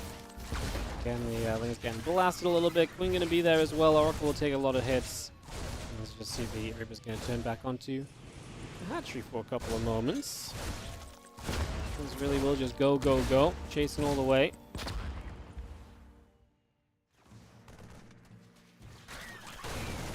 Then back onto the bottom side. All of a sudden done. 2 Reapers go down. 19 Lings died in this. Obviously a couple of depths from Trigger as well. Quite unit expensive as Reapers jump up, but they'll go straight back down. Good grenade, bounces the Queen just in case it was going to get the 1 extra shot needed for a kill. So just in case the Queen loses a shot there. That's nice. So, you know, may as well kind of do it. A bit of damage on the Queen as well. Oracle goes down, though. Be unable to hunt that. There's a couple of Reapers in the factory join up. The Zerglings gather. Just going to dive in. Squall goes down. Stasis Ward coming online right here. Obviously, single circle should be able to set that off, so that does not really do much. That stasis doesn't go very far at all. As Reapers just continue to hit for a little bit. And so the Queen's going to be there. Oracle's taking damage as well. Just do really just decide to back away, get into a safe space. Combat shield coming through on the side of Bjorn. The Lings and the Queens together. As this base does go down and the stasis ward catches the Broodlings. Honestly, not sure about the stasis ward. Just feels like both of those were pretty whatever. Oracle will dive up. Just going to be seeing the drones immediately here in some trouble. Stasis. What are we going to catch? Oh, a bunch of the Queens. Now the stasis lands a bit better as Thermals, Reapers are going to go to town. The Marines going to get turned around a little bit too. They don't have good enough numbers, but drones are dropping as well. Shin's in serious trouble. Across the map, he's going to run into the natural of Trigger, however, and now Trigger's in serious trouble, so Shin was looking to be kind of down and out. He's going to equalize some damage at least, and that might keep this going all together here. Obviously, Thermal is on a lot of Reapers, which is not a great army for the future. It's very good for the right here and now. I do think Shin's counterattack going so unhindered is obviously a pretty huge deal as well, so that does seem like a big factor. Queen's come about. Marines are going to still move through. Grenades still dropping. Marines going to take some more shots. I mean, these Reapers right now are trading very well against those Marines, way better than I thought they would be. So yeah, they're doing extremely well for themselves.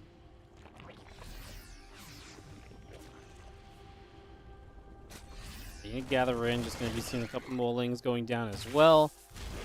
Again, Probes just nibbling away. A couple Stalkers coming through also.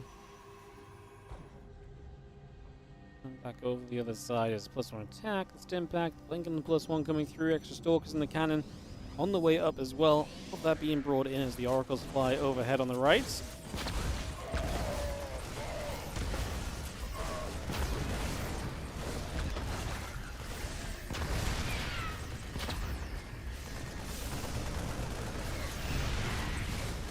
Reapers will finally get dealt with, so we eventually get the cleanup here, and they were extremely effective. Let's look at what's being lost in this game. Resources lost is very expensive for Shin, not bad on either on Bjorn, not bad on Trigger, a bit worse for Utherm. He lost obviously 14 Reapers. He did a lot. I mean, they lost a lot of workers as well, though. If that Shin counterattack didn't do as much as it did, I think Bjorn and Shin might have just been killed already, but that has not happened.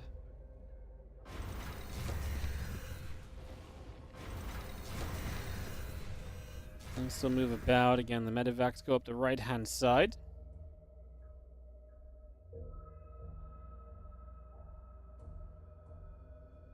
Vax looking for a drop into the side there. The Stalkers and the Oracles coming down. Revelation goes down. Creep Tumor gets blasted. Tank is going to set up. Stasis Ward coming through. That's going to actually go down as well. The second Stasis Ward might get up, though. Stalkers will need to be careful walking in tank range. Bjorn will stim down after this, and the Lings to support him will be looking pretty okay initially.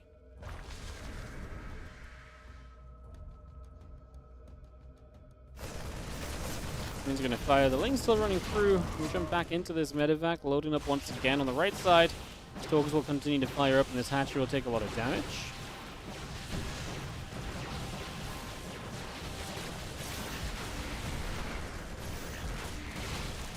The Marines still stepping through. The Lings are going to come about as well.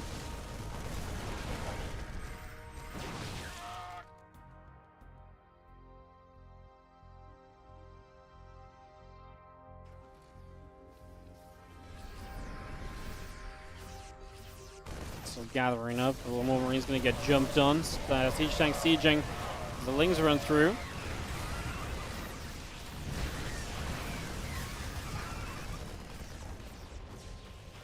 Bjorn and Shin's defense will look good. Shin is hurting. He obviously lost a lot of the workers initially, so he took a lot of that those first bits of damage.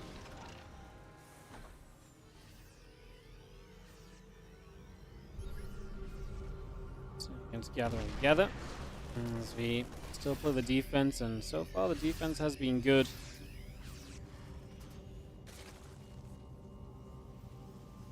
To attack, charge on the way.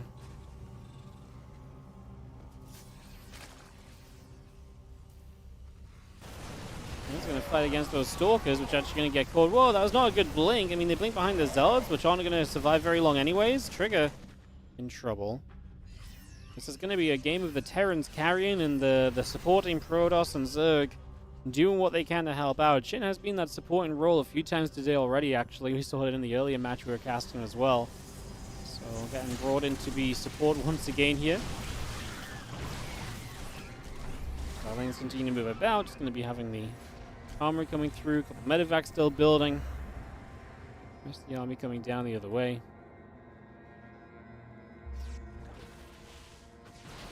We're just gathering on that high ground. The medevac healing up some Zerglings. Lovely teamwork there. Making use of the medevac in all the right ways. We're just going to poke away on that overlord on the top side.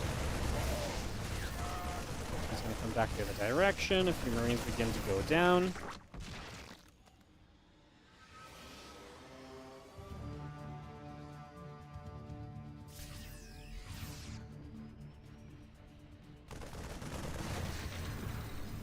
Continuing back and across, units still moving over.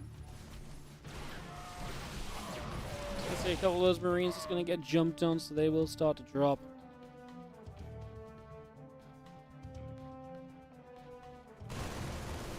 Let's see him Bjorn actually get into this bottom side base. Going to get recalled onto though, and Bjorn's army going to get chased. Just be careful about picking up here because the Stalkers can blink for the medevacs. Bjorn just gets wiped out. Massive defense right there. That's a huge defense from eThermal and Trigger. Helps out a lot as Shin's supply is still kind of lingering behind a little bit. The problem is for Shin is that obviously he's playing kind of Roach Ravager too, which is just not the best supply out there. Recall is going to go down. The Ravager's going to get it with the Biles. Time to drop a Nexus in the bottom corner, but we actually have tanks here already, so those Marines need to jump up. Stalker Blink was not good enough for the medevac kill. Full medevac could have gone down. It just wasn't far enough. Now the Marines are going to intercept, though, and Bjorn, I don't know if he's watching it. He's going to lose everything in those medevacs. Oof. Oof, oof, oof. Ravager, Marine tank coming back down the right side. More Ravagers morphing in. The Zealot Stalker. Potentially ready to fight. I mean, that's not going to win that fight, so got to be careful. Yeah, Bjorn taking a serious set of losses there. That was a lot of supply down the drain for him, and it definitely resets you a little bit at this point.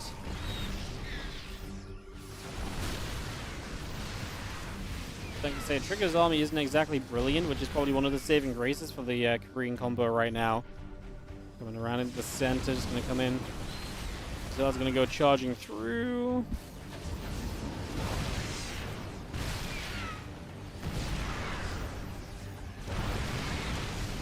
Probably just going to sit there, just going to be seeing the tank firing forward. Oh no, a couple tanks wandering in. We are going to see Marines dropping from eThermal. I love this play. His opponent's less supply trying to push across. This is going to slow down their advances in a big manner. Get some drones, slows things down, like I say, massively so far. Nicely done, as our Marines will continue onto those drones. A lot of them just keep dropping. The entire mineral line of Shin goes down. Now Zealot's chasing Ravagers all the way over here. So that's going to be a factor as well, that those Ravagers get chased away. Damn. Let's do some slicing and dicing. Stalkers blink back as we now refocus on this fight over at the front. Stalkers still trading, a few more Marines going down. Siege tank is going to get blasted once more. And the overall supply does favor eThermal and Trigger, but quite enough just yet as our Roach Ravager gets there. The Zealots will go down, that all the command will fall also. Nice to get rid of a base, man. Dolan and Trigger just keep going. They're going to say GG. Bjorn and Shin just going to say that they've been overwhelmed, losing bases. The entire map is blue on the left-hand side. Some might say it's a fast GG, but I think they can very easily see where this game is at, and they just have no control over it at all. As that's going to be GG, so eThermal and Trigger take game 1 of this semi-final. Is there any prize on the line? Yep, this is a $600 2v2 tournament. It ain't every day we get a $600 2v2 tournament. But we do, and Create Entertainment sponsor the games, so thank you so much to them. Once again.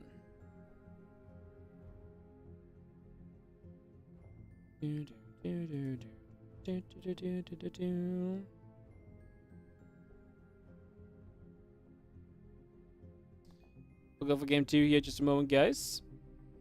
Thermal and Trigger get the 1-0 lead, looking to go to that finals against Lambo and Alaze. They've been waiting a little while. This bottom side of the bracket took a long time to play. Thermal and Trigger played some long games getting here. Long games. Get this far.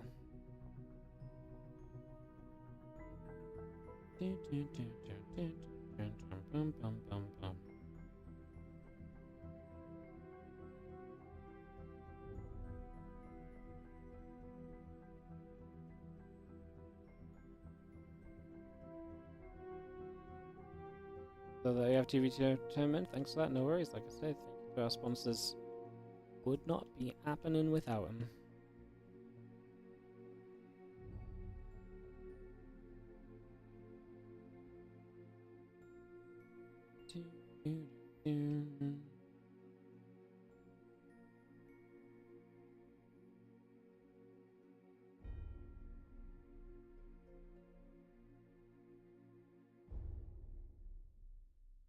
Waiting, guys, waiting for the game to get hosted. Not sure what the map's going to be. I'm not in charge. I just sit back and let the players take control of these ones, so give them a couple of moments to get that sorted out.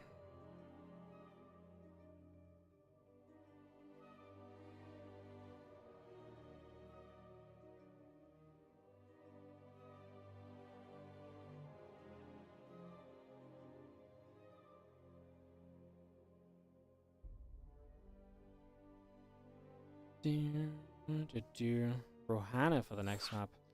I just got an email. My freaking YouTube Master Coliseum YouTube stream got demonetized because, of course, they were playing copyrighted music. I knew it was going to happen. Not really surprised. Just frustrating.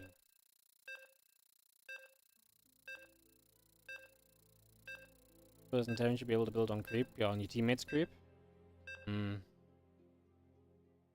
YouTube, seriously? That's not YouTube's fault. It's Masters Coliseum fault for just straight up playing copyrighted music on their broadcast, man. Like, that ain't YouTube's fault at all.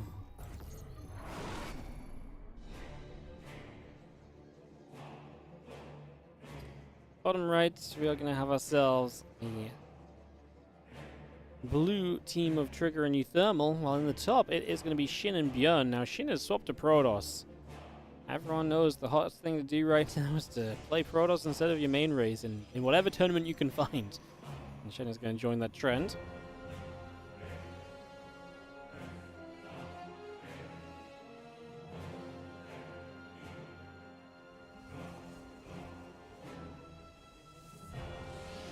And 2 of our best of 3 here.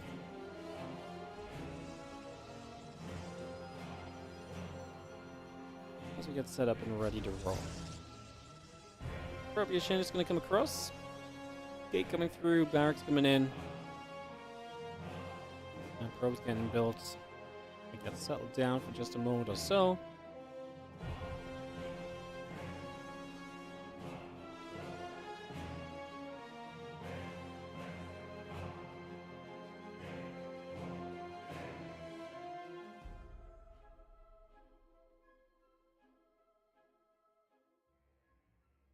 Probe just gonna come in to scout here for Shin, so Probe.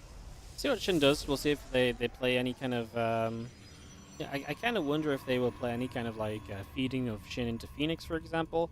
Could be a possibility. Definitely something we might be able to do, so yeah, definitely some options. Just gonna see how that pans out. We're gonna be there, push the probe the other way.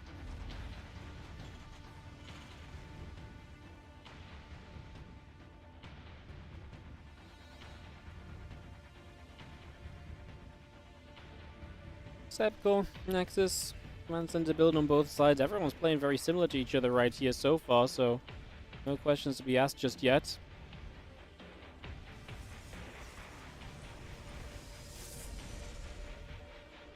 The probe pulls back over, Nexus coming through. Have ourselves the probe continue to play the chasing game. There is a Reaper on the way over from Gun as well, I believe. Just going to get that across and into position already. hop up right here, but be met by the opposing Reaper, so it doesn't really stick around for long. Just gonna get straight out of there, just like that.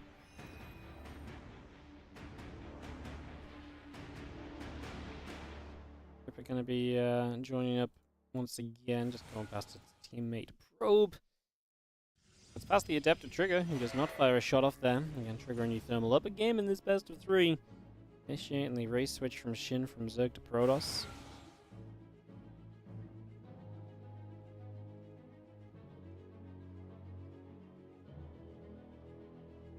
Stargate building, Phoenix on the way out. We got ourselves the Adept and the Reaper poking forward. Adept already running up into this mineral line here. This goes a little bit undefended. Shin is going to have to pull the probes. The Marine is not exactly going to be a defense on its own, but 2 more Marines show up. We're going to get the shade away. We had the Reaper that was taking the attention of the Marines in the first place too, so that definitely helps.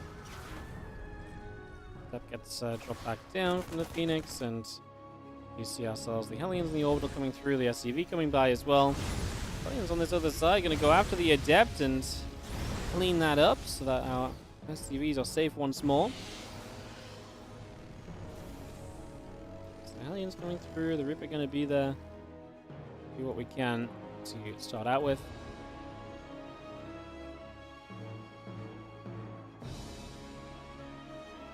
Another Stargate from Shin, so he is indeed looking to match the Phoenix. So we might actually just see Phoenix versus Phoenix here for a little bit. That could be fun. Hellions the Reaper pulling back away. The Phoenix going to be there. And Hellions the Reaper will just get shoved away though, so they don't get to go very far. They don't get to do too much. Just have to reset right now. People all the way back down to the center here, the rest of these units. There's the couple of Phoenix coming through, the probe and the assimilator coming about.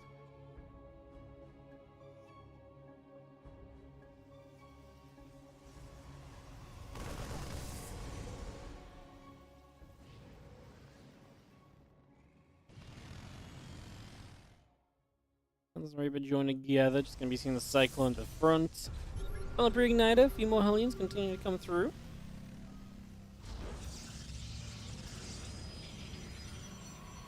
Ourselves, the Phoenix coming in. Tornado weapons coming about as well. See, it's actually going to be a factor now because we're going to play Phoenix versus Phoenix. The trigger's already fast to go there. This actually might be kind of a knowledge check because obviously, you know, Trigger realizes where this is going. So he's going to go fully committed for Phoenix versus Phoenix, right? So that's actually pretty cool. And that might actually be the death of Shin because if his Phoenix just got out Phoenix, then he's not going to be much help at all here.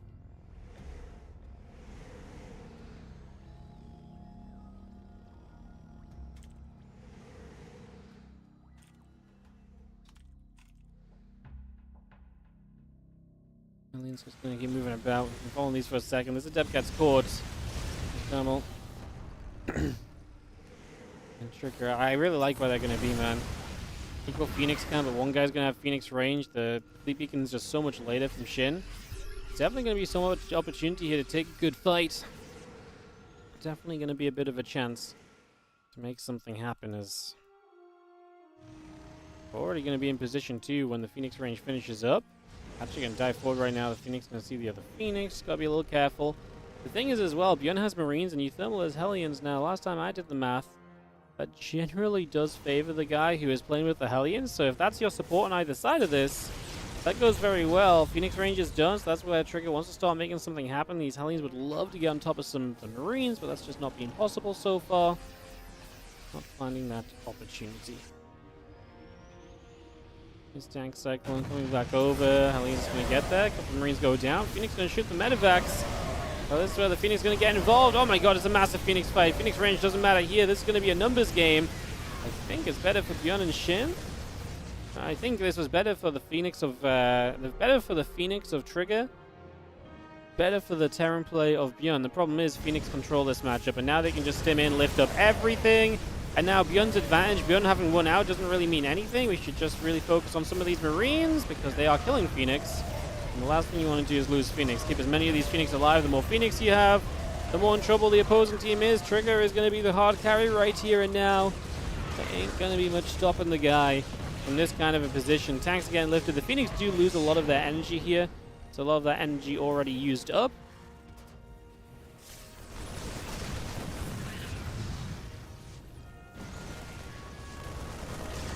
Getting flipped through. A few more Marines going down.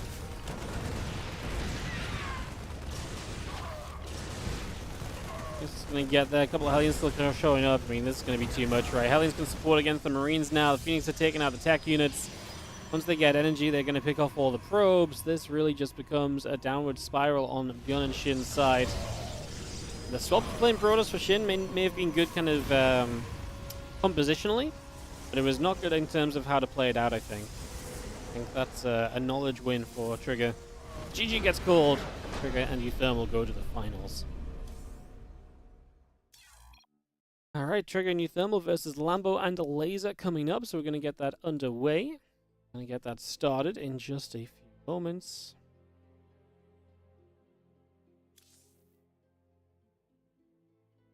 Let me go and find Lambo and a Laser, and we get this final started. We're just going to make it a best of 3 final, guys. It's been a long event already.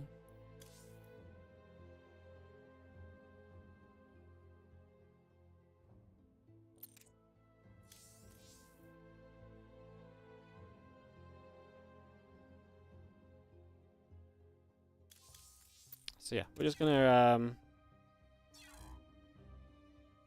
do a best of 3 final. Perfect. There's Lambo playing Geo Zerg. Lambo was playing Protoss last when we saw him early in the bracket.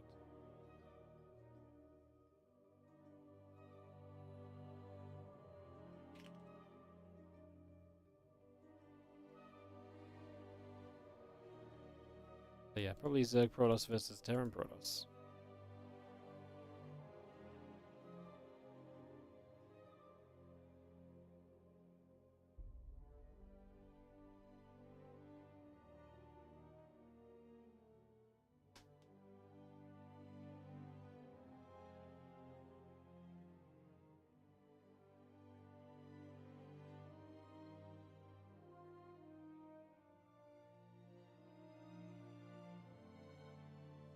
Protoss very popular today. Yeah, I mean, to be fair, I think it makes the most sense for a Lambo and a Laser to have one switch Protoss, because Zerg is not a great combination. Zerg is really good at cheesing and being, like, aggressive, but it's definitely not good the moment the game gets any longer, so yeah.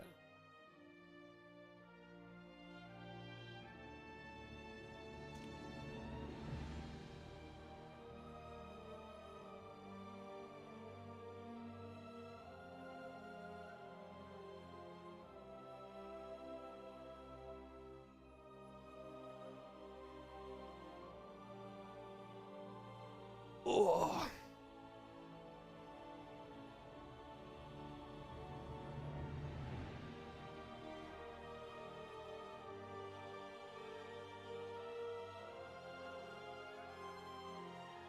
So yeah, we'll get these guys going. Should just be a moment or two.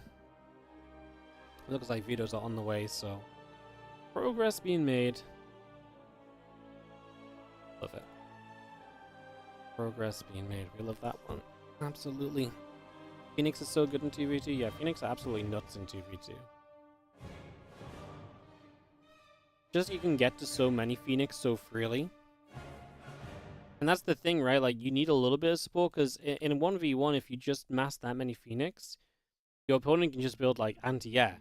And it's like, well, what are the Phoenix going to achieve? But in 2v2, you can A, get a lot more Phoenix if you get fed, and B, your teammate can be a bit of the ground support to help knock the anti-air down, and then boom, they just control. And they really do just control as well. Video's coming up. It'll take a few moments, guys. It's going to be best of 3 finals of this 2v2 event today.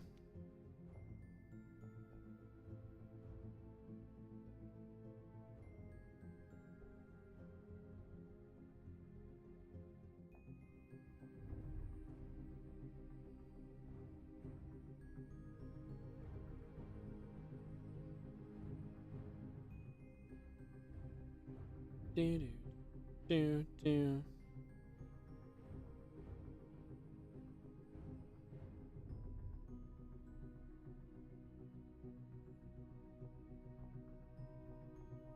My 4 vetoes deep. We need 2 more vetoes, and we should be good to go.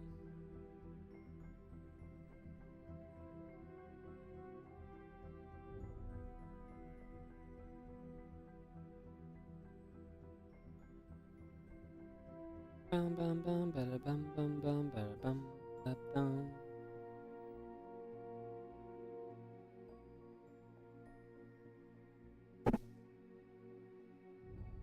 Wet mouth after having that drink. Ay, ay. Four more Vitos.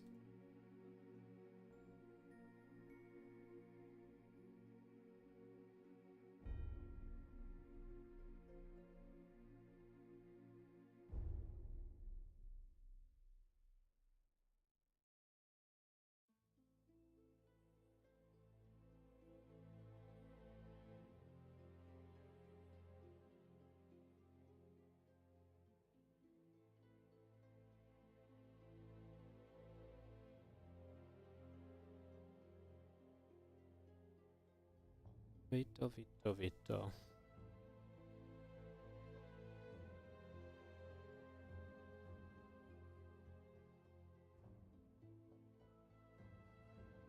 I think we're actually about to have one more video and then a map pick, so we're very nearly there, guys. Very nearly there.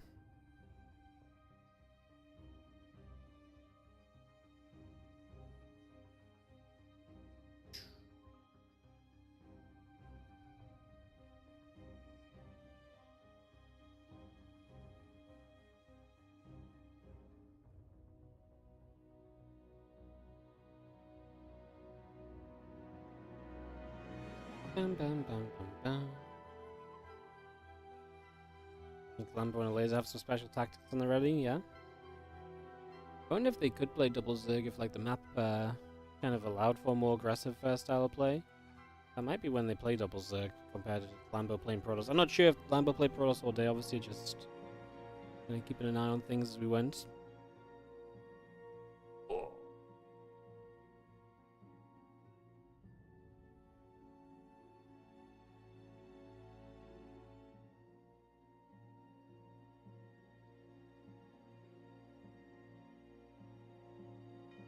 Waiting for our first map pick, guys. All the doors are made.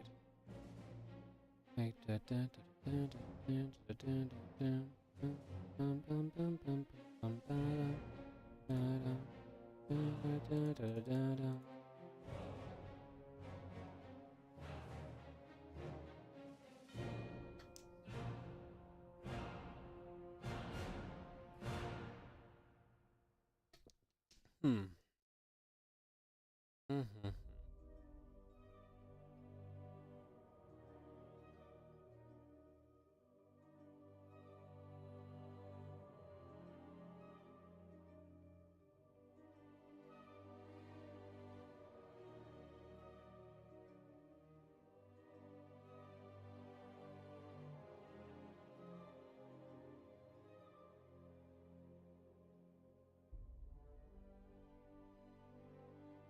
Meet Emerald City for map number 1. That's on the way. Get this ready to go. Excited for you, Thermal. Yeah. Be fun. We're going to start on Emerald City. It's a big map. It's the macro map. It's the one that typically tends to just go long because it's very difficult to kill each other on it, so it's fun. Definitely a fun start. There it goes. Yo. Oh, 1426. Thank you so much for the 25-month resub. Dropping the Water Yelly in there as well. Thank you, thank you.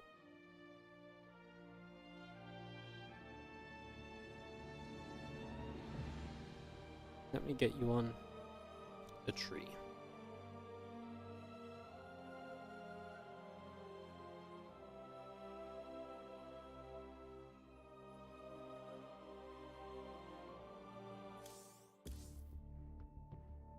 I guess I'll also host the game because no one else seems to be.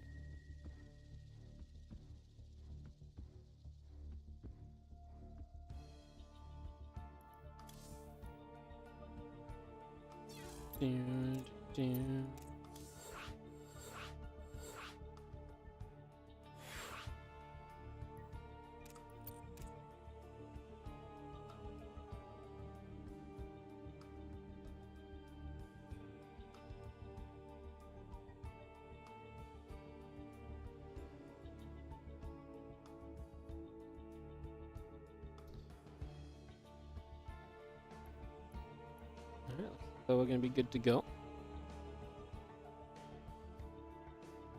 Just a moment. Thank you so much for the resub. 25 months. You are now officially a Santa.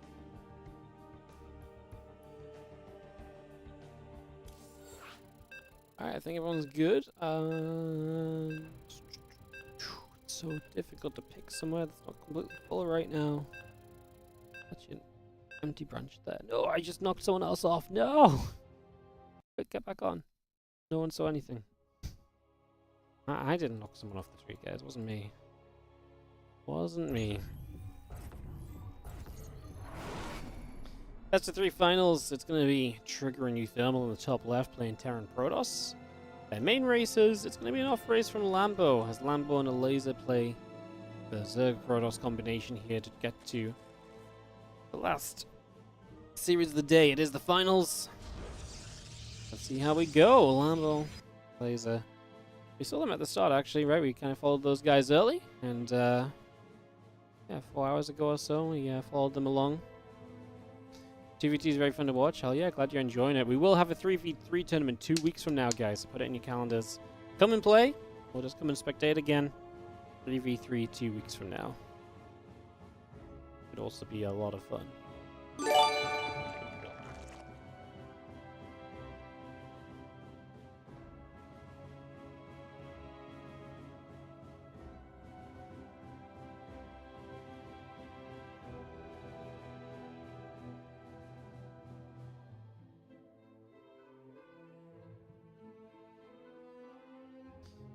Zeos Inc., thank you so much for the 22-month resub on the Prime as well. Appreciate it, buddy. We will get you ready for the treat.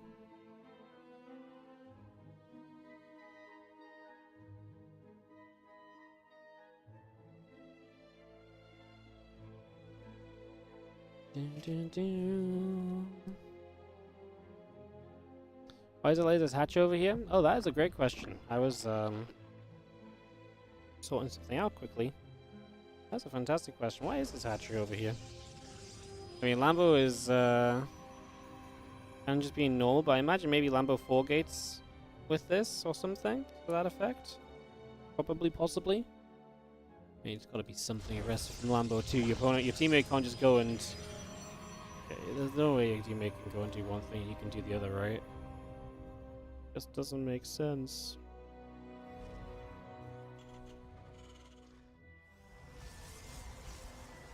So yeah, proxy hatch, roaches are going to come up. Funnily enough, I mean, they've seen that it's a 1 base, so the scout has been good. Can they truly identify how committed they are on the fact that this is a proxy hatchery, though? The Reaper going to show up.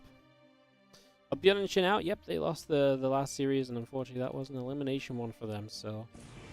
Just single elim in this TVT event, so Bjorn and Shin go out in the semis. Now Trigger and New Thermal continue through as the first roaches and ravages are on the way in. There's a bunker coming up, so a bunker building as this Reaper seems forgotten about. That should get the kill, and that Reaper goes down. Yeah, bunker is here, so... See, that doesn't necessarily help you against these Ravages, which can obviously still bile it down and actually hit that pylon from afar, so you can still create an opening here, actually, which is kind of unique in itself. Pylon will go down. Trigger, not supply block, though, has plenty.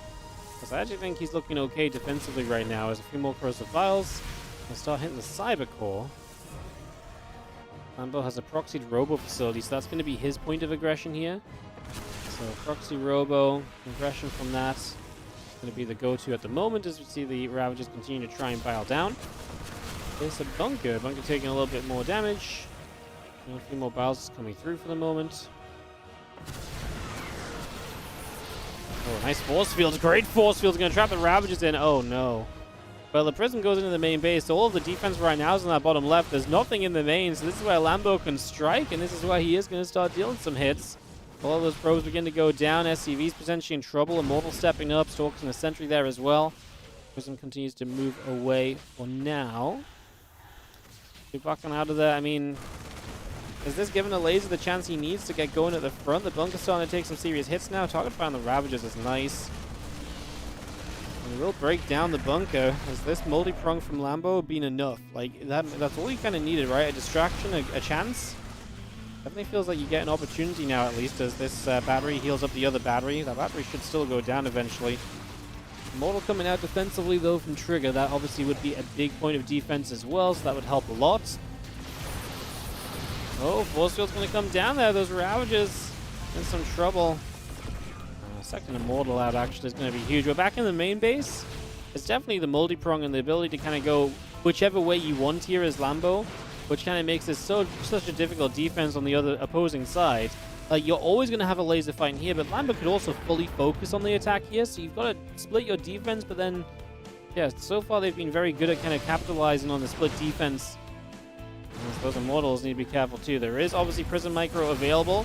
Now, these Stalkers don't have Blink or anything, right? So they can only Micro in and out of the Prism, so they can't all escape at once. They kind of try and dive for the Immortal. That's why the Probes here are going to be very good as well, because they can kind of wrap around and stop the Stalkers from getting away a little bit. We're going to warp in some Zealots too. Sorry, Adepts, rather. We're going to get rid of this Immortal. So Immortal will go down. Not sure what the laser's still achieving at the front. As, these Probes will go down again. It looks as though we're in trouble. Yeah, we only have one Siege Tank left, and that's over here. And I think Lambo knows it's somewhere nearby. He's looked as though he was looking for it.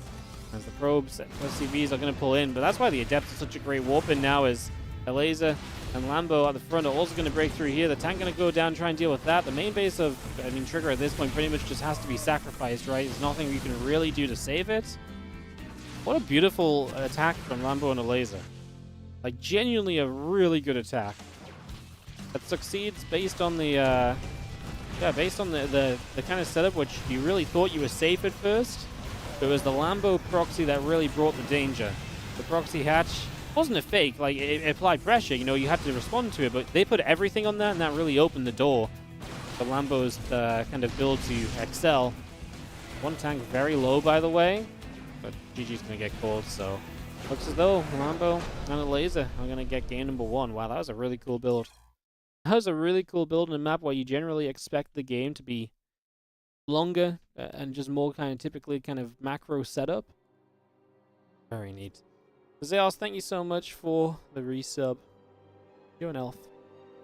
Congratulations.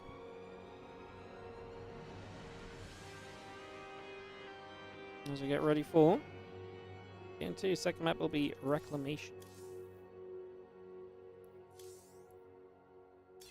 Just like that, Lambo and the laser have the 1-0 lead.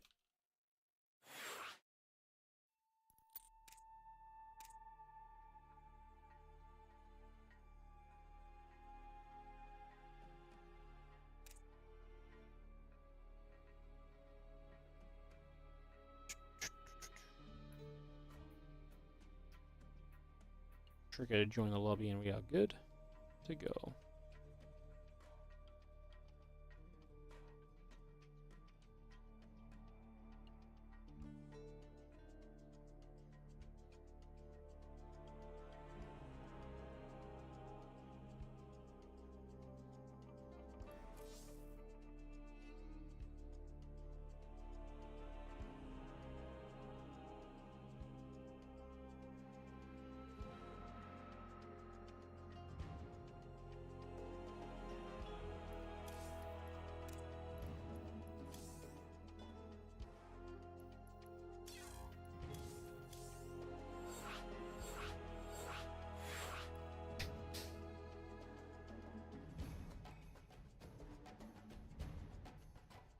Alright, set this up in a sec.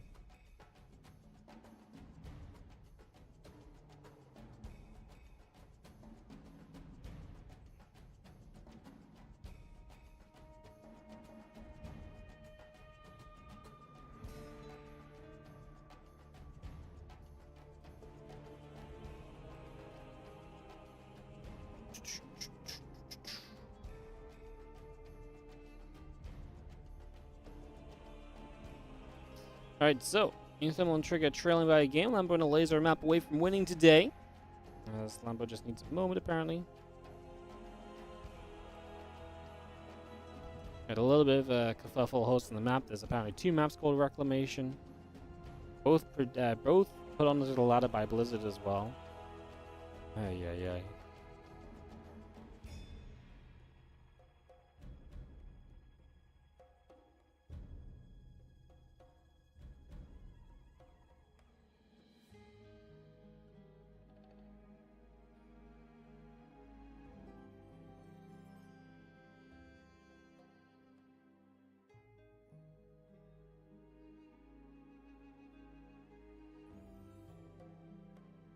Say hi, Tombot. Thank you so much for the 13-month resub on the Prime.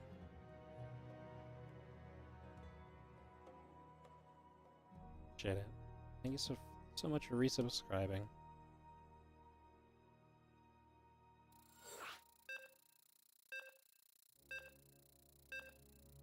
Thank you, thank you, thank you. I'll get you on the tree after this game because I'm not going to be able to tie the thing on time, I don't think.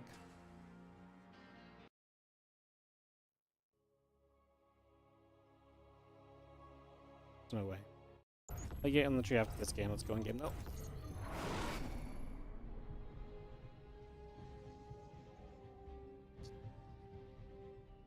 I probably should have just put it on because watching us sit in a corner while I still try and tie the decoration probably makes no difference, really. Thermal and Trigger, up a map in the bottom right. Sorry, down a map in the bottom right where Lambo and Laser will be up a map in the top left. Lambo still has Protoss. Again, Zerg is not a great combination, so I think that makes a lot of sense. One comes across, gonna build a hatchery here in the front. Overlord moving about, gateway coming up on the side of Lambo. We take a moment, Probe Scout as well. This is a map where the main bases are a little separate, but if you both take natural, then it's not as much of an issue in terms of being separated. Very difficult to single one player out, which is oftentimes the kind of goal of a 2v2. If you can single out one guy, there can be a lot of benefit there.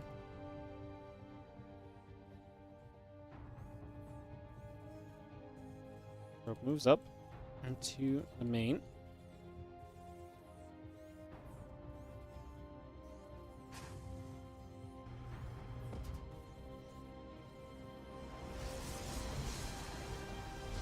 Gateway coming down, barracks setting up. Obviously this probe of Lambo just scouting about a little bit as well. Low ground wall off being established. You might see a bit, I think we probably will see a bit of a longer game on this one, right? I think tough to come up with a second very creative, like all in, and again the defensive setup on this high ground already looks very good and difficult to break down. And Reaper coming through, command center building, orbital command on the way in as well. So all of that just coming up for now. Getting that ready to go.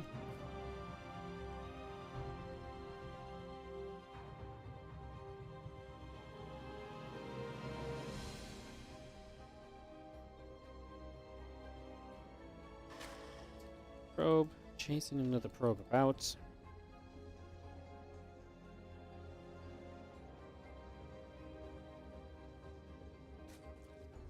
Kind of depth in the next gene come through. You've seen our Nexus and our Stalk coming about. Stalk going to go poking at the probe a little bit. A little bit of damage being done there.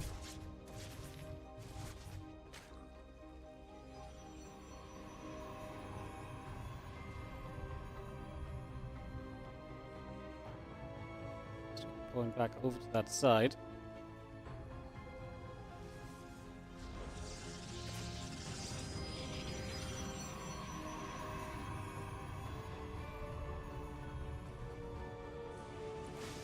Let's gather together. Reaper's just going to come moving about a little bit also.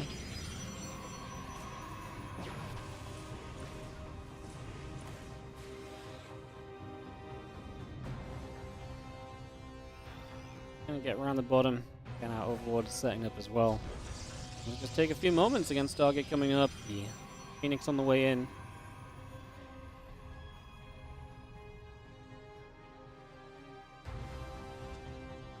Beside that, we're going to move about as well.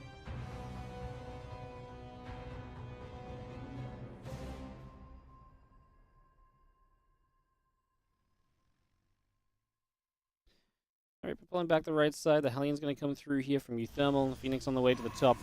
And Trigger, so we are going to get into more center game. In the end, it is going to be aggression. It's going to be a Roachling attack followed by a Prism, just 4 gates.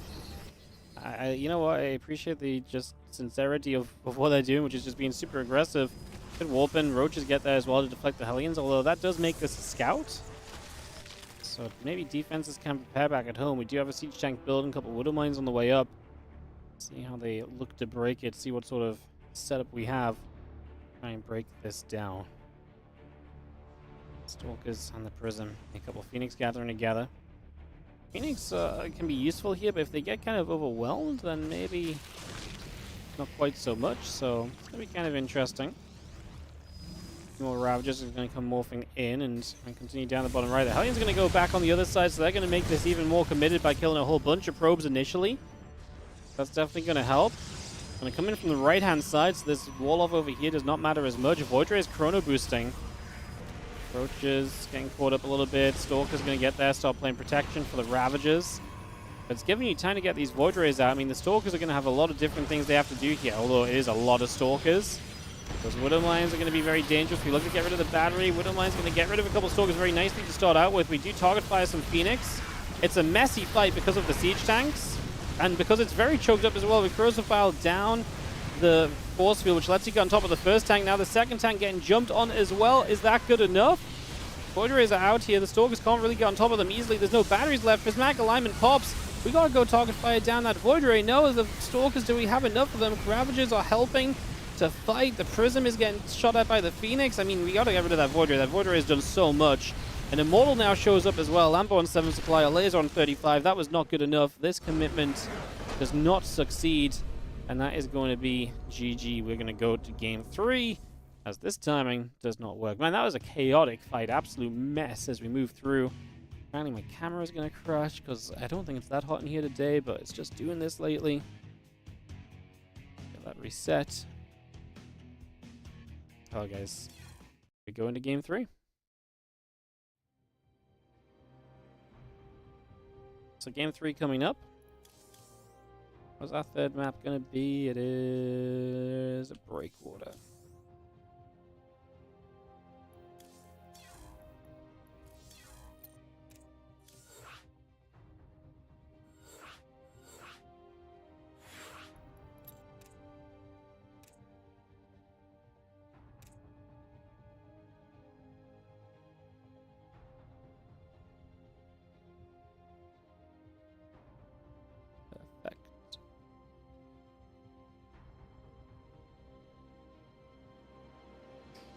I'll get this set up, just waiting for a Laser to join the lobby.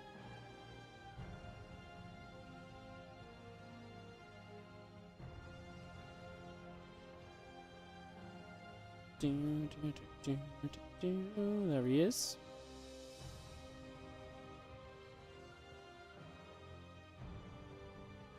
Yep, 1-1 here, guys, in the final. Say hi, Tombot, by the way. Thank you so much for your resub, mate.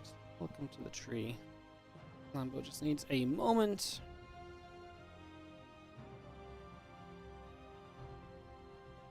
Get a little bit more creative when putting some of these decorations. Go.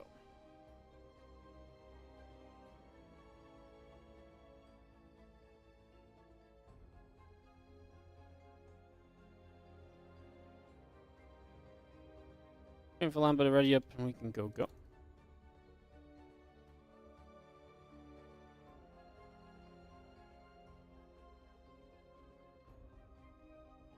Last game of the day, guys. Last game of the day. Thank you so much for joining us. Some 2v2 action. It's been fun. Something a little different. Like I said, it's actually gone pretty long today. Had some slower sections of the bracket. Nothing wrong with that. So just wait for the guys to ready up for our very last map.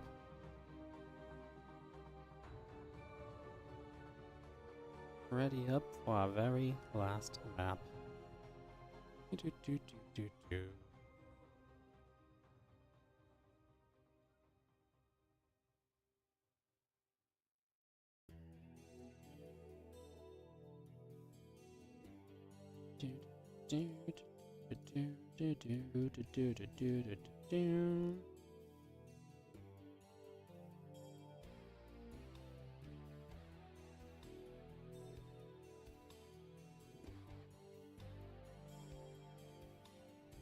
Wikipedia says best of 5. Yeah, it's actually not officially best of 3 or best of 5 until we get here. I actually have it written in the rules which says we will adjust the best of 3 or best of 5 in semis or finals depending on the length. The tournament aims to be 3 to 4 hours long. So we made this best of 3 because we were very much so already in that range. So yeah, It was very much so just designed around being a certain length. It was neat. Let's jump into Breakwater. I want to call it Backwater.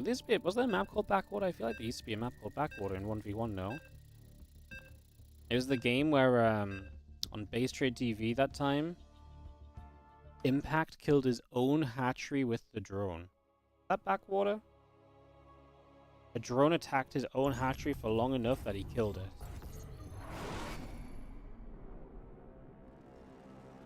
Is that Backwater? I can't remember. I don't think it was.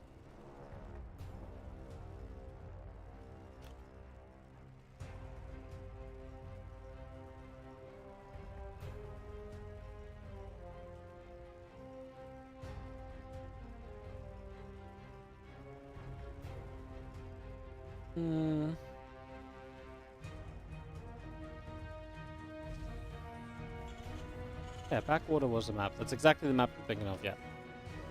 It was. I wonder if anyone out there remembers the Base Trade TV Impact killing his own base game. I'm pretty sure it was Impact. Pretty sure.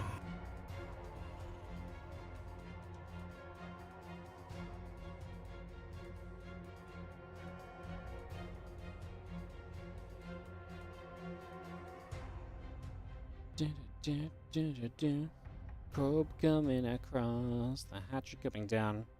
Getting the simulator coming up on both sides. Probes continue to get going for a little bit here as well.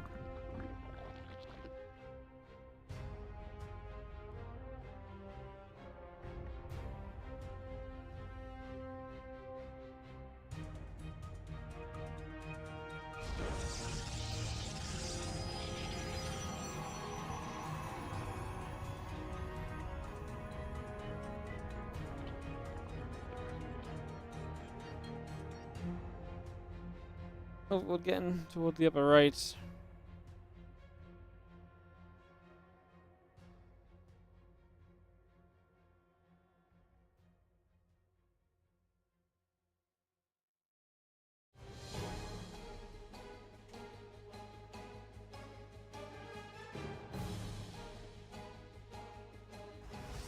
Not much going on in Breakwater. I'm just going to be seeing a couple of bases on the side of Lambo and a laser. No bases super quickly, really, on this side. Oh, not super late, but it was a double gate setup, which is obviously a little interesting, a little different. So, already a little bit of a different way going there.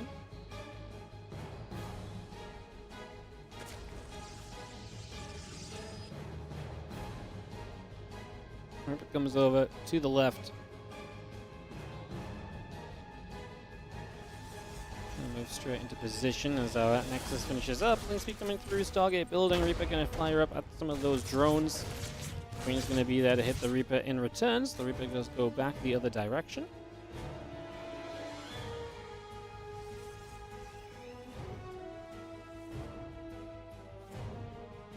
Country coming up onto the gold base. Adept and the Queen going to be there to push Reaper back the other way as well.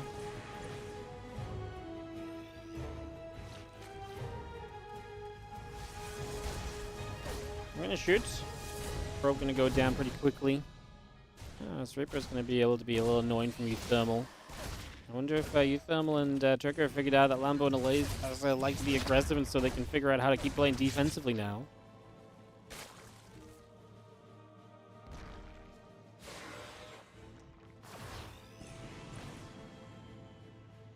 Reaper leaves, Adept still chasing, Stargate on the way up, the Phoenix coming by. And the Oracle coming out on the side of Lambo as a couple of Lings going to get there. The Adept will go down. Zergling moving over to the edge at the moment.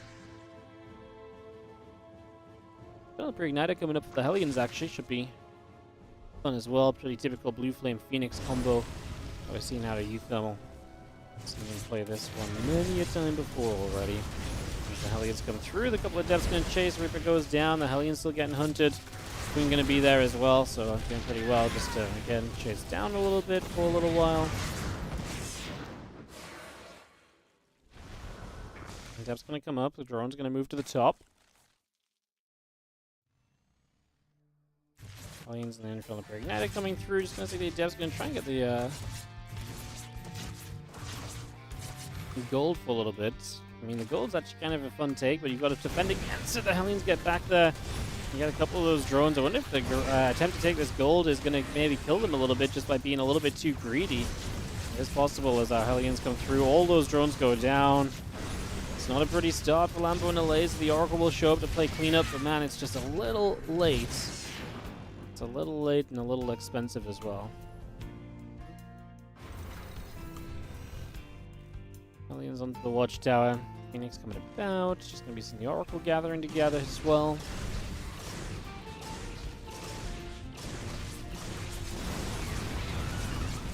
Phoenix actually going to be careful themselves. The Hellions going to just brute force their way into this mineral line again. So once more, Laser's going to lose a bunch of drones. Bambo going to try and get there with the depths to play cleanup, but the Phoenix are going to defend the attack. Yep, that works. That does in fact work as we move on through.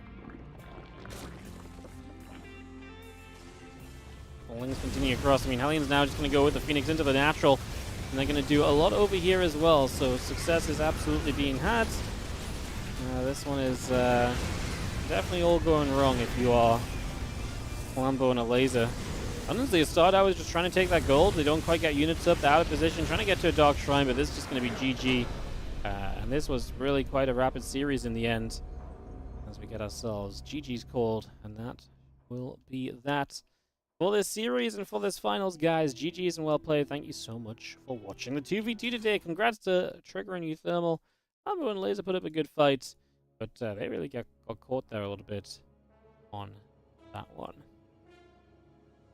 GG's. Alrighty, guys. I don't really have much else to say. Tomorrow's going to be a pretty short stream. We'll just be doing the Masters Coliseum, nothing extra. I'm going to go get going because it's pretty late. I got to go help Helen watch Ellie and stuff, so... Not going to hang around. I'll be back for Master Coliseum tomorrow. Warditv Mondays the day after. Starcraft continues here on Warditv. Thank you so much for supporting, subscribing, and all the rest. Hopefully coming in with a better headspace tomorrow, and hopefully with that we can be a little bit more positive and awesome. And yeah, I will see you guys tomorrow. I'm going to rest out of ads, and I'll turn the stream off. Bye!